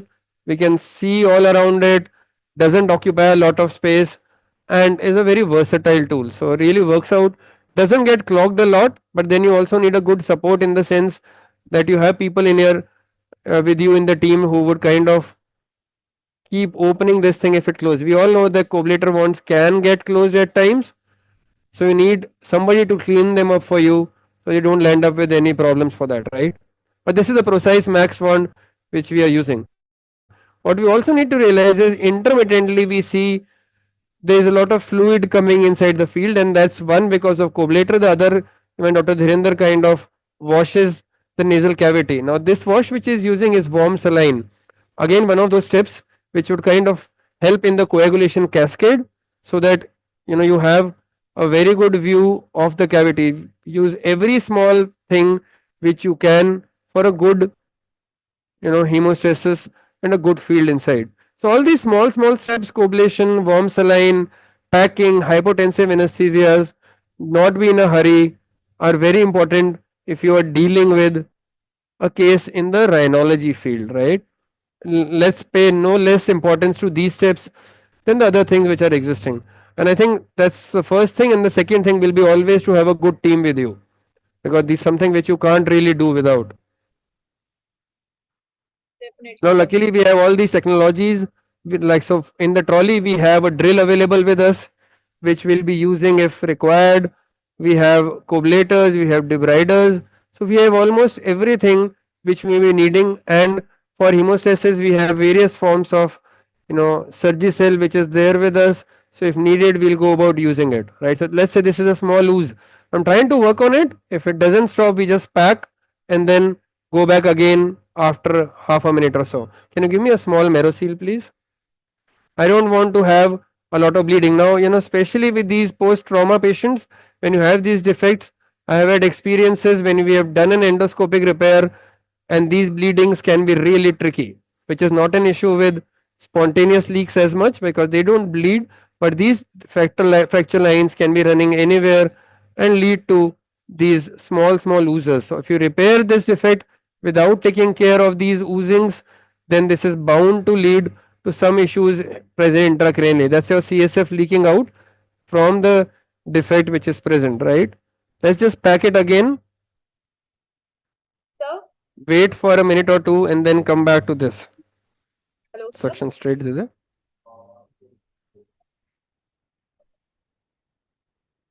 Okay. Now, idiopathic intracranial hypertension, going back to the same thing which we were discussing, can be seen by looking at the optics. We also would love to have an MR venogram done because that would show us a transverse sinus stenosis. So you want to look at the MR venogram. If you can get it done, it's always better to have that with you. And the third thing is you look at the cella, a empty cella or a partially empty cella with a very majority of space being occupied by CSF and very small space being occupied by the pituitary is highly indicative of a idiopathic intracranial hypertension. Right, so let that hemostasis happen. We have a lot of other things to do. The glue is being prepared, and in the meantime we'll just strip off this mucosa so that we don't have a lot of mucosa in the sphenoid sinus. So we have some questions. Yeah, go ahead. Straight How Blixley. do you confirm Yeah, the please nasal elevate. fluid is CSF? Sorry, didn't get you. How do you? How do you confirm the nasal fluid is CSF? Yeah, that's important, right? And I think Dr. Devya mentioned that in her history too. Now there are, one is now we have a good enough indication just to the history itself, because the history itself tells us a lot about it being CSF. An examination, if you see those watery discharges, it's pretty obvious that you're dealing with CSF. However, all said and done, for us as well as medico legally, it is important, straight Blixley, that we go about confirming that it's CSF. Now there are various ways. Obviously radiology tells us that, okay, मेरे को Blakeslee दूसरा चाहिए, पकड़ नहीं रहा है. Straight Blakeslee दूसरा है क्या दिलीप जी? वो दे दीजिए. Radiology tells us that the defect present. Now biochemically we used to get those analysis, biochemical analysis of CSF, right? So what we would want is that biochemically we should have significant presence of glucose inside the nasal fluid, which we kind of ask the patient to collect. Now that would mean more than 30. If the value is more than 30 milligram per deciliter, that is indicative of CSF, right? Normally we would have it around 50 to 100, but minimum 30 is what we look at. We also look for that if it is less than 30, it could be actually dealing with meningitis. So you active meningitis, if it's less than 30 and it is still CSF, you are sure, then it is going to be a less than 30. Now second thing is the protein levels. If the protein level usually would be between 50 to 100, again if it is more than 200, more than 400, then you are looking at an active meningitis, right? So you don't want the protein levels to be very high. But to confirm, there are two things. I'm stripping the mucosa, it will keep on oozing a bit here, but that's okay. And then we'll pack this cavity. So that's the mucosa gone, and I'm happy to remove this because if you repair this defect with this mucosa intact, it would kind of it would kind of lead to, has a chance that it may lead to a mucocele kind of formation later on. So this mucosa kind of needs to be stripped off so that you are happy enough to seal this whole area with fat or whatever things you are using in, right? So that's one of the things you have with you. Yeah, that's your mucosa which comes out, which we need to remove. That's the stripping of the mucosa. And then, so once you have checked the CSF for your glucose and protein levels, most importantly, the other tests which are there are beta 2 transferrin and the beta trace protein. Now, when we started out, beta 2 transferrin were the most important. मुझे ब्लेक्स ली वापस दे दो थोड़ा सा, वह pack निकालते हैं. Any presence of beta 2 transferrin was considered to be significant enough. However, it may be present in a few other fluids like perilymph and aqueous humors, which you don't expect to see. That's a CSF leaking out. You see that defect? That's your CSF leaking out. I'll remove this part of the mucosa and this bone. Give me a Blakeslee forceps again. So beta 2 transferrin is one.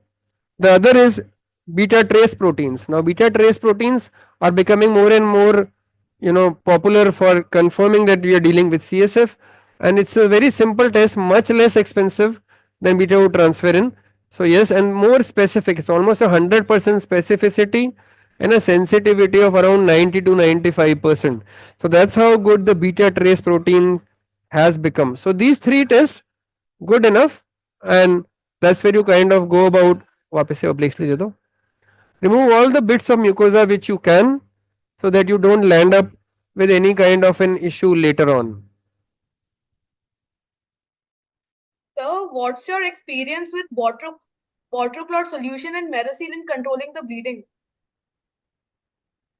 What solution for? So, water clot solution and Meracil in controlling bleeding. It's always good, but I am pretty happy using just my decongestants. Wash दे दे अच्छे से दे दे, पूरा wash कर दे एक बार. I am just happy using decongestants for inside the intraoperatively when I'm using it. I mean, you can always go about using various hemostats. Not that I use it, but yeah, would work out. I mean, why should they not work out? So any kind of an hemostat works out. But for me, packing and coagulation with the help of a coagulator and packing usually with decongestants is good enough. So like these small oozes, let's just take care of them before we deal with our meningocele or the defect in the skull base which is present, right?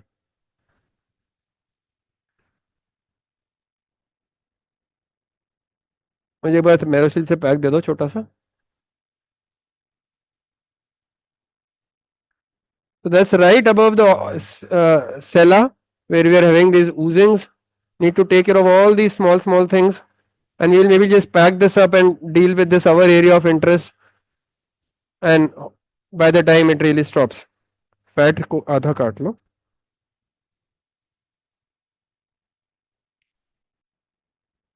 Right, so we put this Merocil in the area which was having slight oozing, and we go ahead dealing with the area which is of more interest towards, that's your roof of the sphenoid, right? So now what is important is that we ablate all the mucosa around this defect. Dhirendra से हटाना पड़ेगा. So what we do is we go inside, wash, and deal with this mucosa near the defect, right? So I'm kind of using my coblation for that, deleting the defect very well. We would also make it sure that we don't leave any kind of mucosa adherent to the dura here, because that is what not let the graft really work as well. Perfect.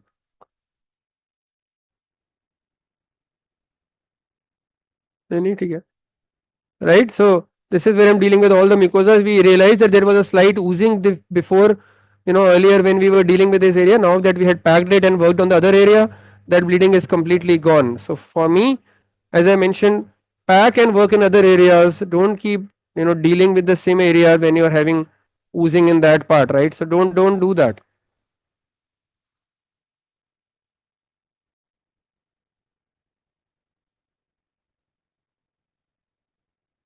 Okay.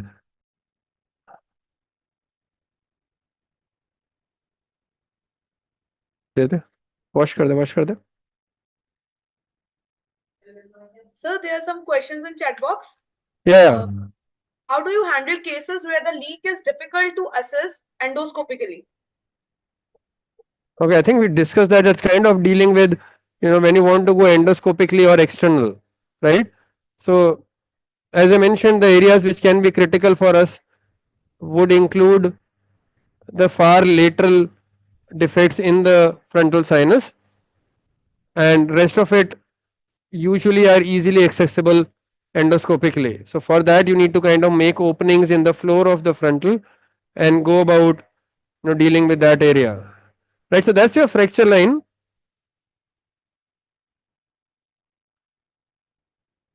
This whole fracture line, we have the bone here, right? That's your bleeder present. So we need to kind of coagulate it and then pack it a bit and hope. As I mentioned, this is what can happen when you're dealing with post-traumatic leaks. But seal them as you see them, right? So this is what I just did. Use a coagulator. You need to kind of go in and seal that area and be sure that you don't meddle with that area again. You can't have an intracranial, bleed because of these small bleeders which are present. This is all the defect which you see now, right? See this defect, and that's where we need to be very careful that we have kind of delineated it from the whole of nasal cavity. The nasal mucosa should be very easily seen to be, kind of being different from it, so that it really doesn't keep on having an adhesion with the dura anywhere else. Wash. Sir, is the optic covered with bone? Or it is Yeah, so this is a bone, this is covered with bone. That's perfect. I just palpated it with, and this is perfectly covered with bone. It is going inside the sphenoid sinus, but there is a definite bone present. So that's good for us. Yeah, that's okay. So, sir, in case it's dehiscent optic, would you irrigate with warm saline or anything different you'll do? No, we'll do pretty much similar. It doesn't really, affect it a lot. It's not like a hot saline. It's just warm enough. So that's pretty okay. That's not a problem at all. Yeah, but a good question. There was a time when we were dealing with dehiscent optics, and if you, I remember one of those patients with allergic fungal sinusitis, which was extensive, and forceful irrigation led to intermittent dilatation of the pupil. That's what is, can be an issue. Okay, so here we are. I'm just going to coagulate the things again a bit in this area, so that when we look at it, it's not looking like any red area there, which makes me feel better. That's just an anterior face of sphenoid going towards the cribriform, and that's the whole defect. That's the anterior part of the bone which you are seeing, and a well delineated defect. I hope you all can see the defect, and we'll just that's a CSF which is actively leaking out, right? So we'll be sealing this whole defect and cover it with various things. Now there are various materials which you can use, and everybody has their own set of favorite thing. But I think if you look at world over and discuss with majority of rhinologists, majority people would be happy to use fat. Now that's what the first layer for me would pack the we'll just pack by the time we really prepare our things for repairing this defect. For repairing this defect, we'll just pack again. Again, as I mentioned, we cannot underestimate the importance of a good nasal packing very often on, as in when we are doing some other work. Just pack the nose so that we can come back in a very well decongested field again, right? So any small oozings which are present would go off, make our lives very easy. So keep washing and keep packing. That's the whole thing behind a good successful surgery. So this is what we pack, and now I go back to where I'm showing what we are going to use. This is the fat which has been harvested already. Big chunks. Okay, can you see that? Big chunks of fat. Not that probably we'll be needing so big fats. Let me just go about isko dikha camera se, making it smaller. Give me a scissor. But so always have good amount of fat with you, So like Dr. Dhirendra and Dr. Chandraprakash have done, big amounts of fat, chunks of fat which you may need, you can always go about trimming them and using as per your requirement. But otherwise, this is what so I probably start off with the smallest piece of fat. It sometimes is good enough. It is not good enough, then we go to the bigger size, and then in the last this size, right? So this is what the plan is. We also have fascia with us, and let's look at the fascia now. Look at this big amount of fascia lata which has been harvested. Again, very nice. I need some knife if possible, but we'll kind of go about making it smaller. We don't want to cover the whole of sphenoid sinus. I'm going to cut it here. Can you just support it? Yeah, so making it smaller. Aram se.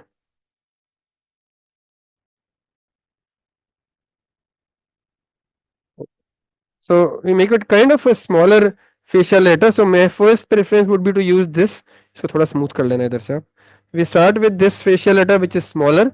If required and we think this is really much smaller than what we need, then I would go about using this facial letter. So my usual way is kind of start with fat which partially goes inside and partially remains in the nasal cavity like a dumbbell shape, right? We start with the smallest, Dhirinder, मुझे वही पकड़ाना, and then put some tissue glue पड़ा है, glue का है. Then we'll put some tissue glue and then we go about putting, इसमें बड़ा applicator है, बड़ा एप्लीकेटर देखो अगर है तो, नहीं है, ठीक है चलो, देखो कोई बड़ी स्पाइनल नीडल हो तो वो ले लो, स्पाइनल नीडल है वो मंगवा लो. Right, so let's just go in again, and before we repair, let's look at the nasal cavity and the various landmarks which are visible.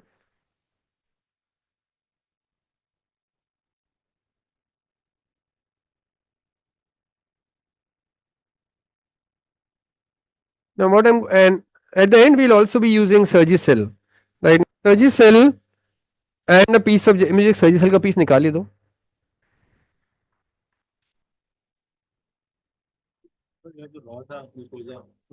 So what is this tissue glue comprised of? Yeah, so this is, there are various forms of tissue glue which used to be available. Now earlier we used to have different ones, now we have different ones, but they all are components which would kind of have thrombin with them with procalcitonin and aprotinin, right? So these are animal derivatives usually available now. We don't have the human derivatives now.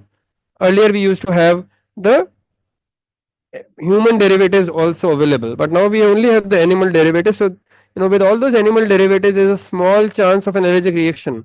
Whether you are using gel foam or tissue glue or Surgicel, everything kind of can lead to if they are animal based, they can lead to Surgicel dikhao, they can lead to a bit of an allergic reaction. So there's a very, very small chance. Now what we usually also do now is not just use this fat only as fat, we wrap it in Surgicel. There's something which makes it more convenient to handle and also gives us a good hemostasis. So what I've done is, as you can see, this is a fat piece wrapped in Surgicel, right? So when this goes in, it really helps me to put it inside the nasal cavity, take it towards the defect and then put it in the defect. So this is what I'll be using. मुझे वो पकड़ाना है ना. Let's just go about seeing that, and as I remove this final piece of merosil which we had kept in the sphenoid, अभी रुक जा, app repository ready रख. That's a very actively leaking defect, if you can see that, right?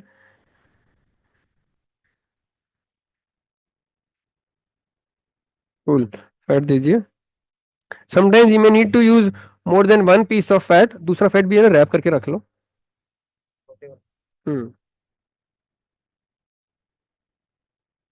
Wrap repository.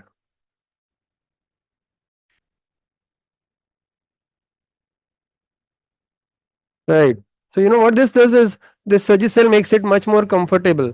Now if it is not completely wrapped, it may actually lead the fat to ooze out from some particular places, but that's perfectly okay, right? We not be worried about a fat oozing out because that's what we usually would anyhow be having.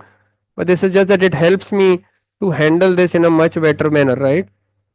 So I'm going inside the intracranial cavity, part of the fat going in, part of the fat remaining in the sphenoid sinus cavity.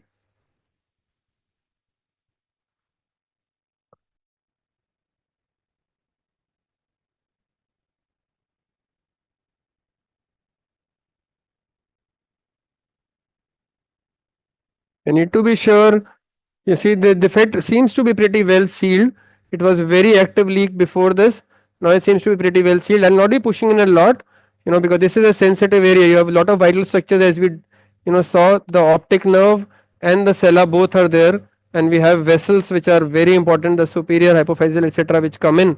Not that I'm expecting them to come in very soon, but I don't want any inadvertent pressure on any of these, vital structures which are present. Right, so this is where my fat really goes in, and with the help of Surgicel, it's so easy to handle this kind of a pushing of fat inside, right? Seems good to me. Can we have some positive pressure ventilation, ma'am? So what we request, Dr. Mamta ma'am here is to give us a bit of a positive pressure, just to be sure that we don't have a CSF oozing out. You will have few tissue, fluid which will keep on coming out. Don't confuse that with CSF. Right, so this is where we are seeing the defect.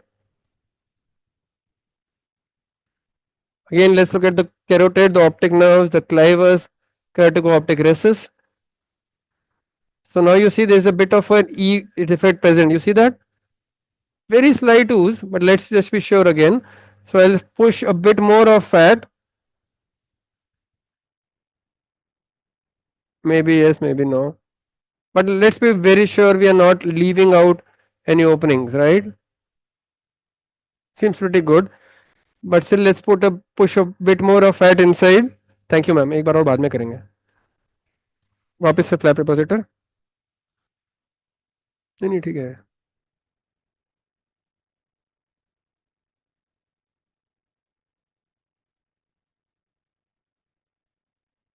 So this is why. Yeah, we'll be using facial atta, Divya. Once we have plugged in, the first layer is what really matters, right?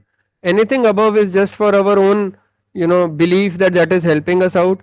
But if the first layer is good, it works out. If the first layer is not good, it won't work out. You keep on putting any other layers over there, they would never be as effective, right? So my first layer, I always want to be 100% sure that I've done a decent job with it.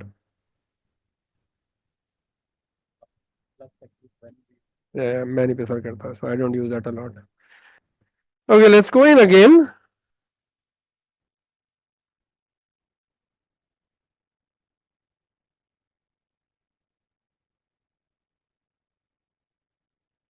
Just some small oozes, so we'll just keep wait. मैं एक बार वापस positive pressure दे देंगे, please.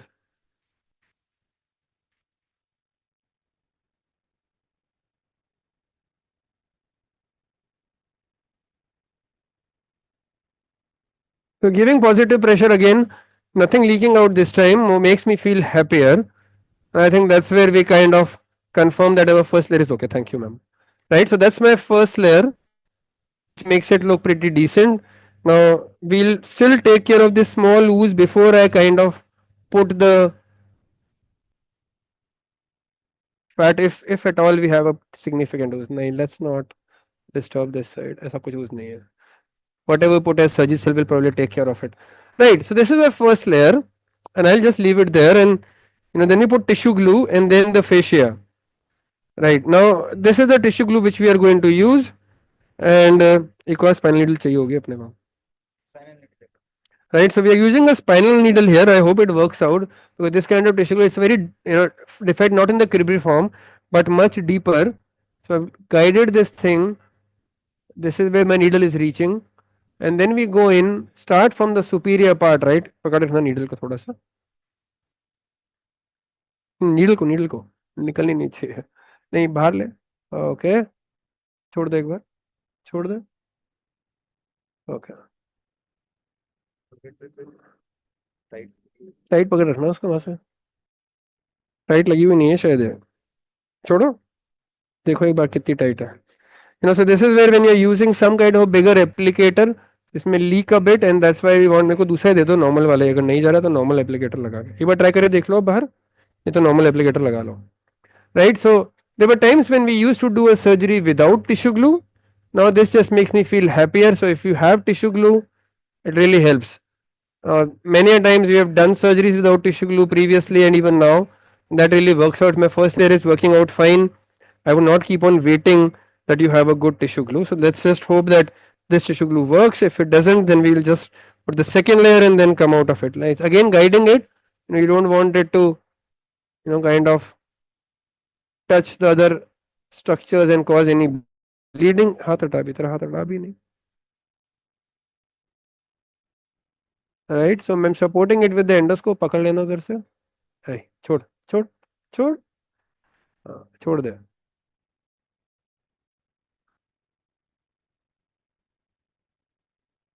Okay, कुछ नहीं आ रहा. मुझे applicator normal तरह से दे दो. So we don't have a tissue glue which is really working out as well for the applicator. So what we'll use is kind of use the normal applicator which is provided with this tissue glue. However, we need to realize that that may not be going in as deep inside. So we'll continue to use however deep it goes and hope that it really reaches the surface where we want it to be. Otherwise, as I said, I would just go about repairing it with fascia lata and come out. Now, more important than this for me is the kind of the other substances which we use. Now, Surgicel can be available in various forms. Can we have the fibrillar? And so I love to use devices which are fibrillar and snow, because fibrillar, this is a normal Surgicel. That's an oxidized regenerated cellulose which we use. This is the fibrillar. Now, fibrillar comes in layers. इसको पकड़ सकता है एक बार? Fibrillar comes in layers, right? So if you can peel off, you can actually peel off these layers, and you can use these layers wherever you wish to fill in the nasal cavity or any of the cavities which you want. That's your fibrillar, right? And I love using this in the sphenoid or in the maxillary sinus, right? Right? Yeah. गलत लगा रखा है. ऐसे नहीं लगा के दो इसमें. Okay, let's try using glue. If it works out, fine. If it doesn't reach the area where we are interested in, let it be then.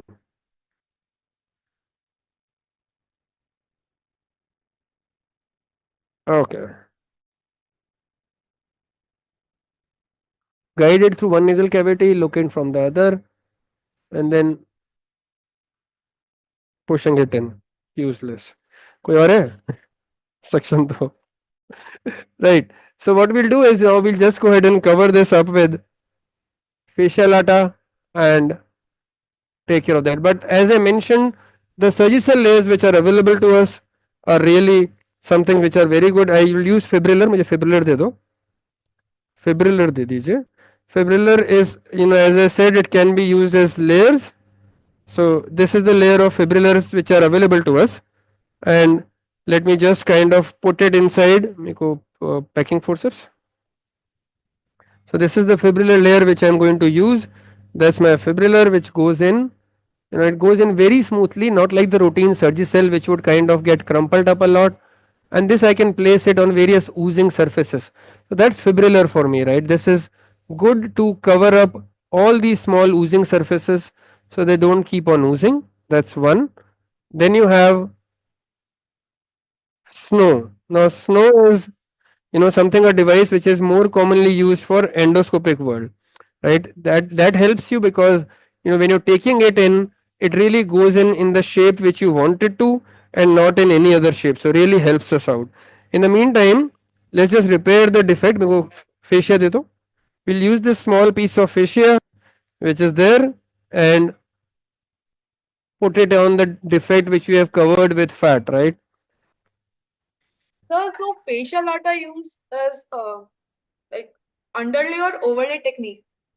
So this will be placed as overlay now and will be used only to cover the fat and Surgicel which we have used initially as an overlay thing. This doesn't go inside because the fat which we have placed works out like a dumbbell shaped thing, right? So we are going to use this just as an overlay cover as a second layer covering the defect, right? It is not going to be used overlay, so that doesn't really make a lot of difference.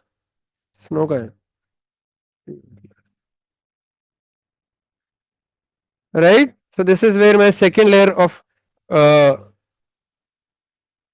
repair goes in, and now I'm going to use some more Surgicel over that, so it kind of covers this whole area. That's my second layer, no oozing. right? So that's what is important. And then we go about covering it with the second layer or the third layer, let's say, as the fibrillar. Now, in the end, we will also be using what we use as the Surgicel powder.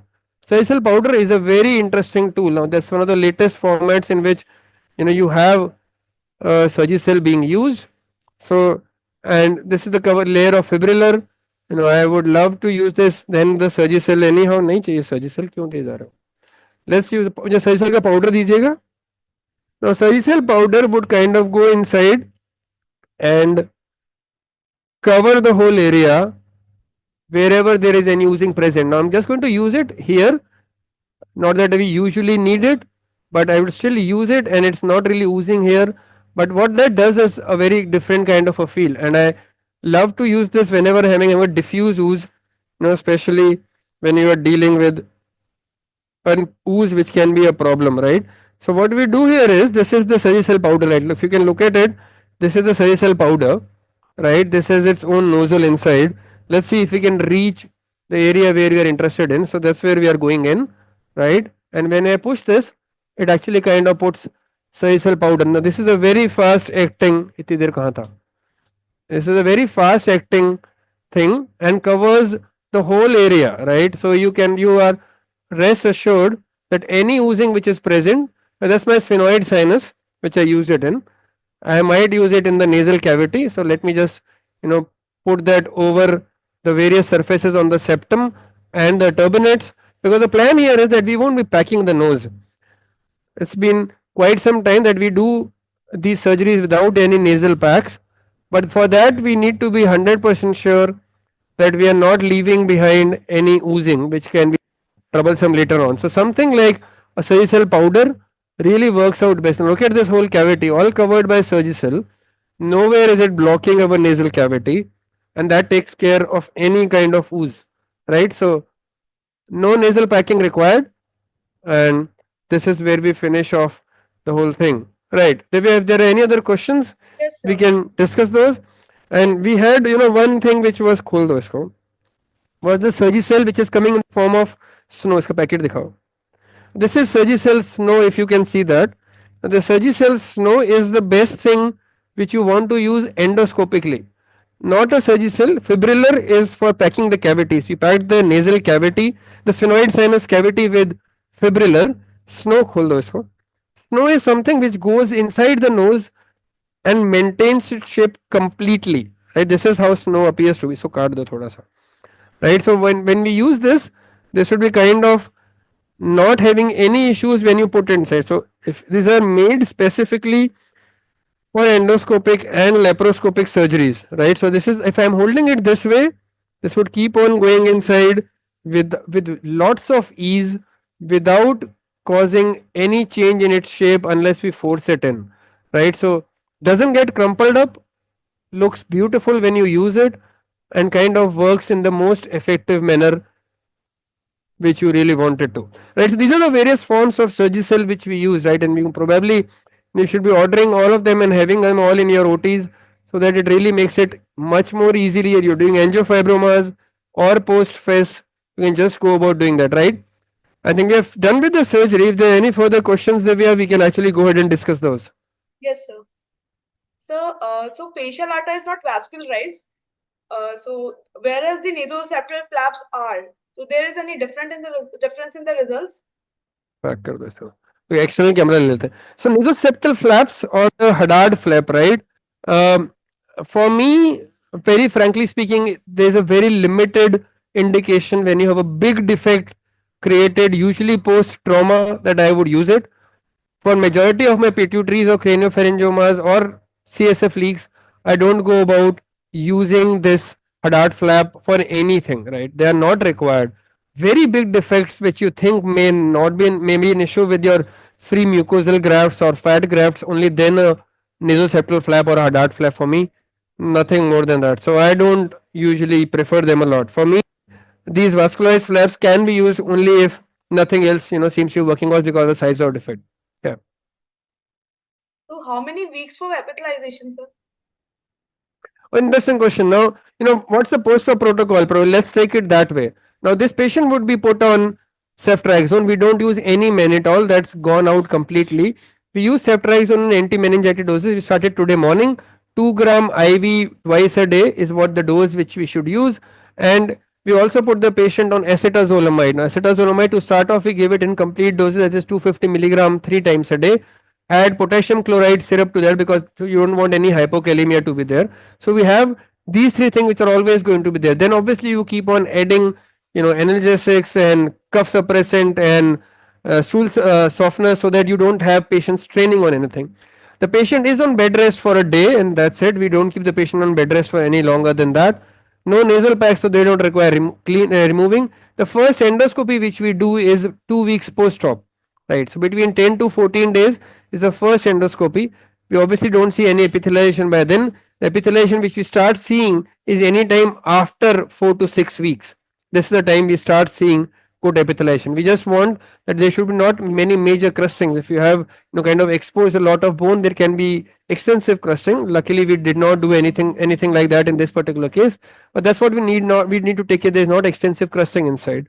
And other than that, the patient is mobile completely. We discharge the patient after 48 to 72 hours, and nothing more than that. So yeah. Any other question, Divya? So it's related to nasal septal flap only.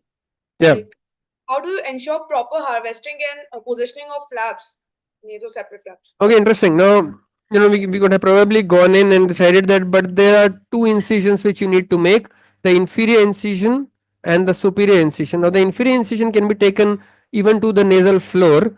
You start from posterior to the anterior end, right from above the choana, then tilt it along the side of the choana, keep going inferiorly along the floor of the nasal cavity, come anterior just before the vestibule, take it superior, that's where you curve it up. The other anterior incision which comes is along again, starting from just below the sphenoid ostium and go as high in the nasal cavity as you can, and then come anteriorly, join the inferior incision right posterior to the vestibule part. Keep on elevating it. Nowadays I use a small cautery tip pencil, cautery pencil tip to make these incisions that they are completely bloodless because of this, and that really helps us out because you don't want a bloody field. And then you elevate it off with a Freer's elevator, push it into the nasopharynx while you kind of do the rest of the surgery, and then reposit it back. Just take care that you're not twisting the pedicle a lot, right? It's based on the sphenopalatine artery, the septal branch. You don't want to twist the pedicle a lot, right? That's very important. Oh, sorry, nikal gaya. Could you hear that? So you don't want to twist the pedicle a lot. Once you have elevated it off, you just want to kind of keep it in the nasopharynx and then lift it off such that the nasal epithelium or the nasal mucosa remains on the outer side. The part covering the defect should not have the nasal mucosa or nasal epithelium.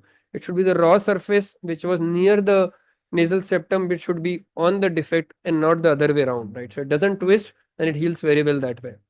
Yeah.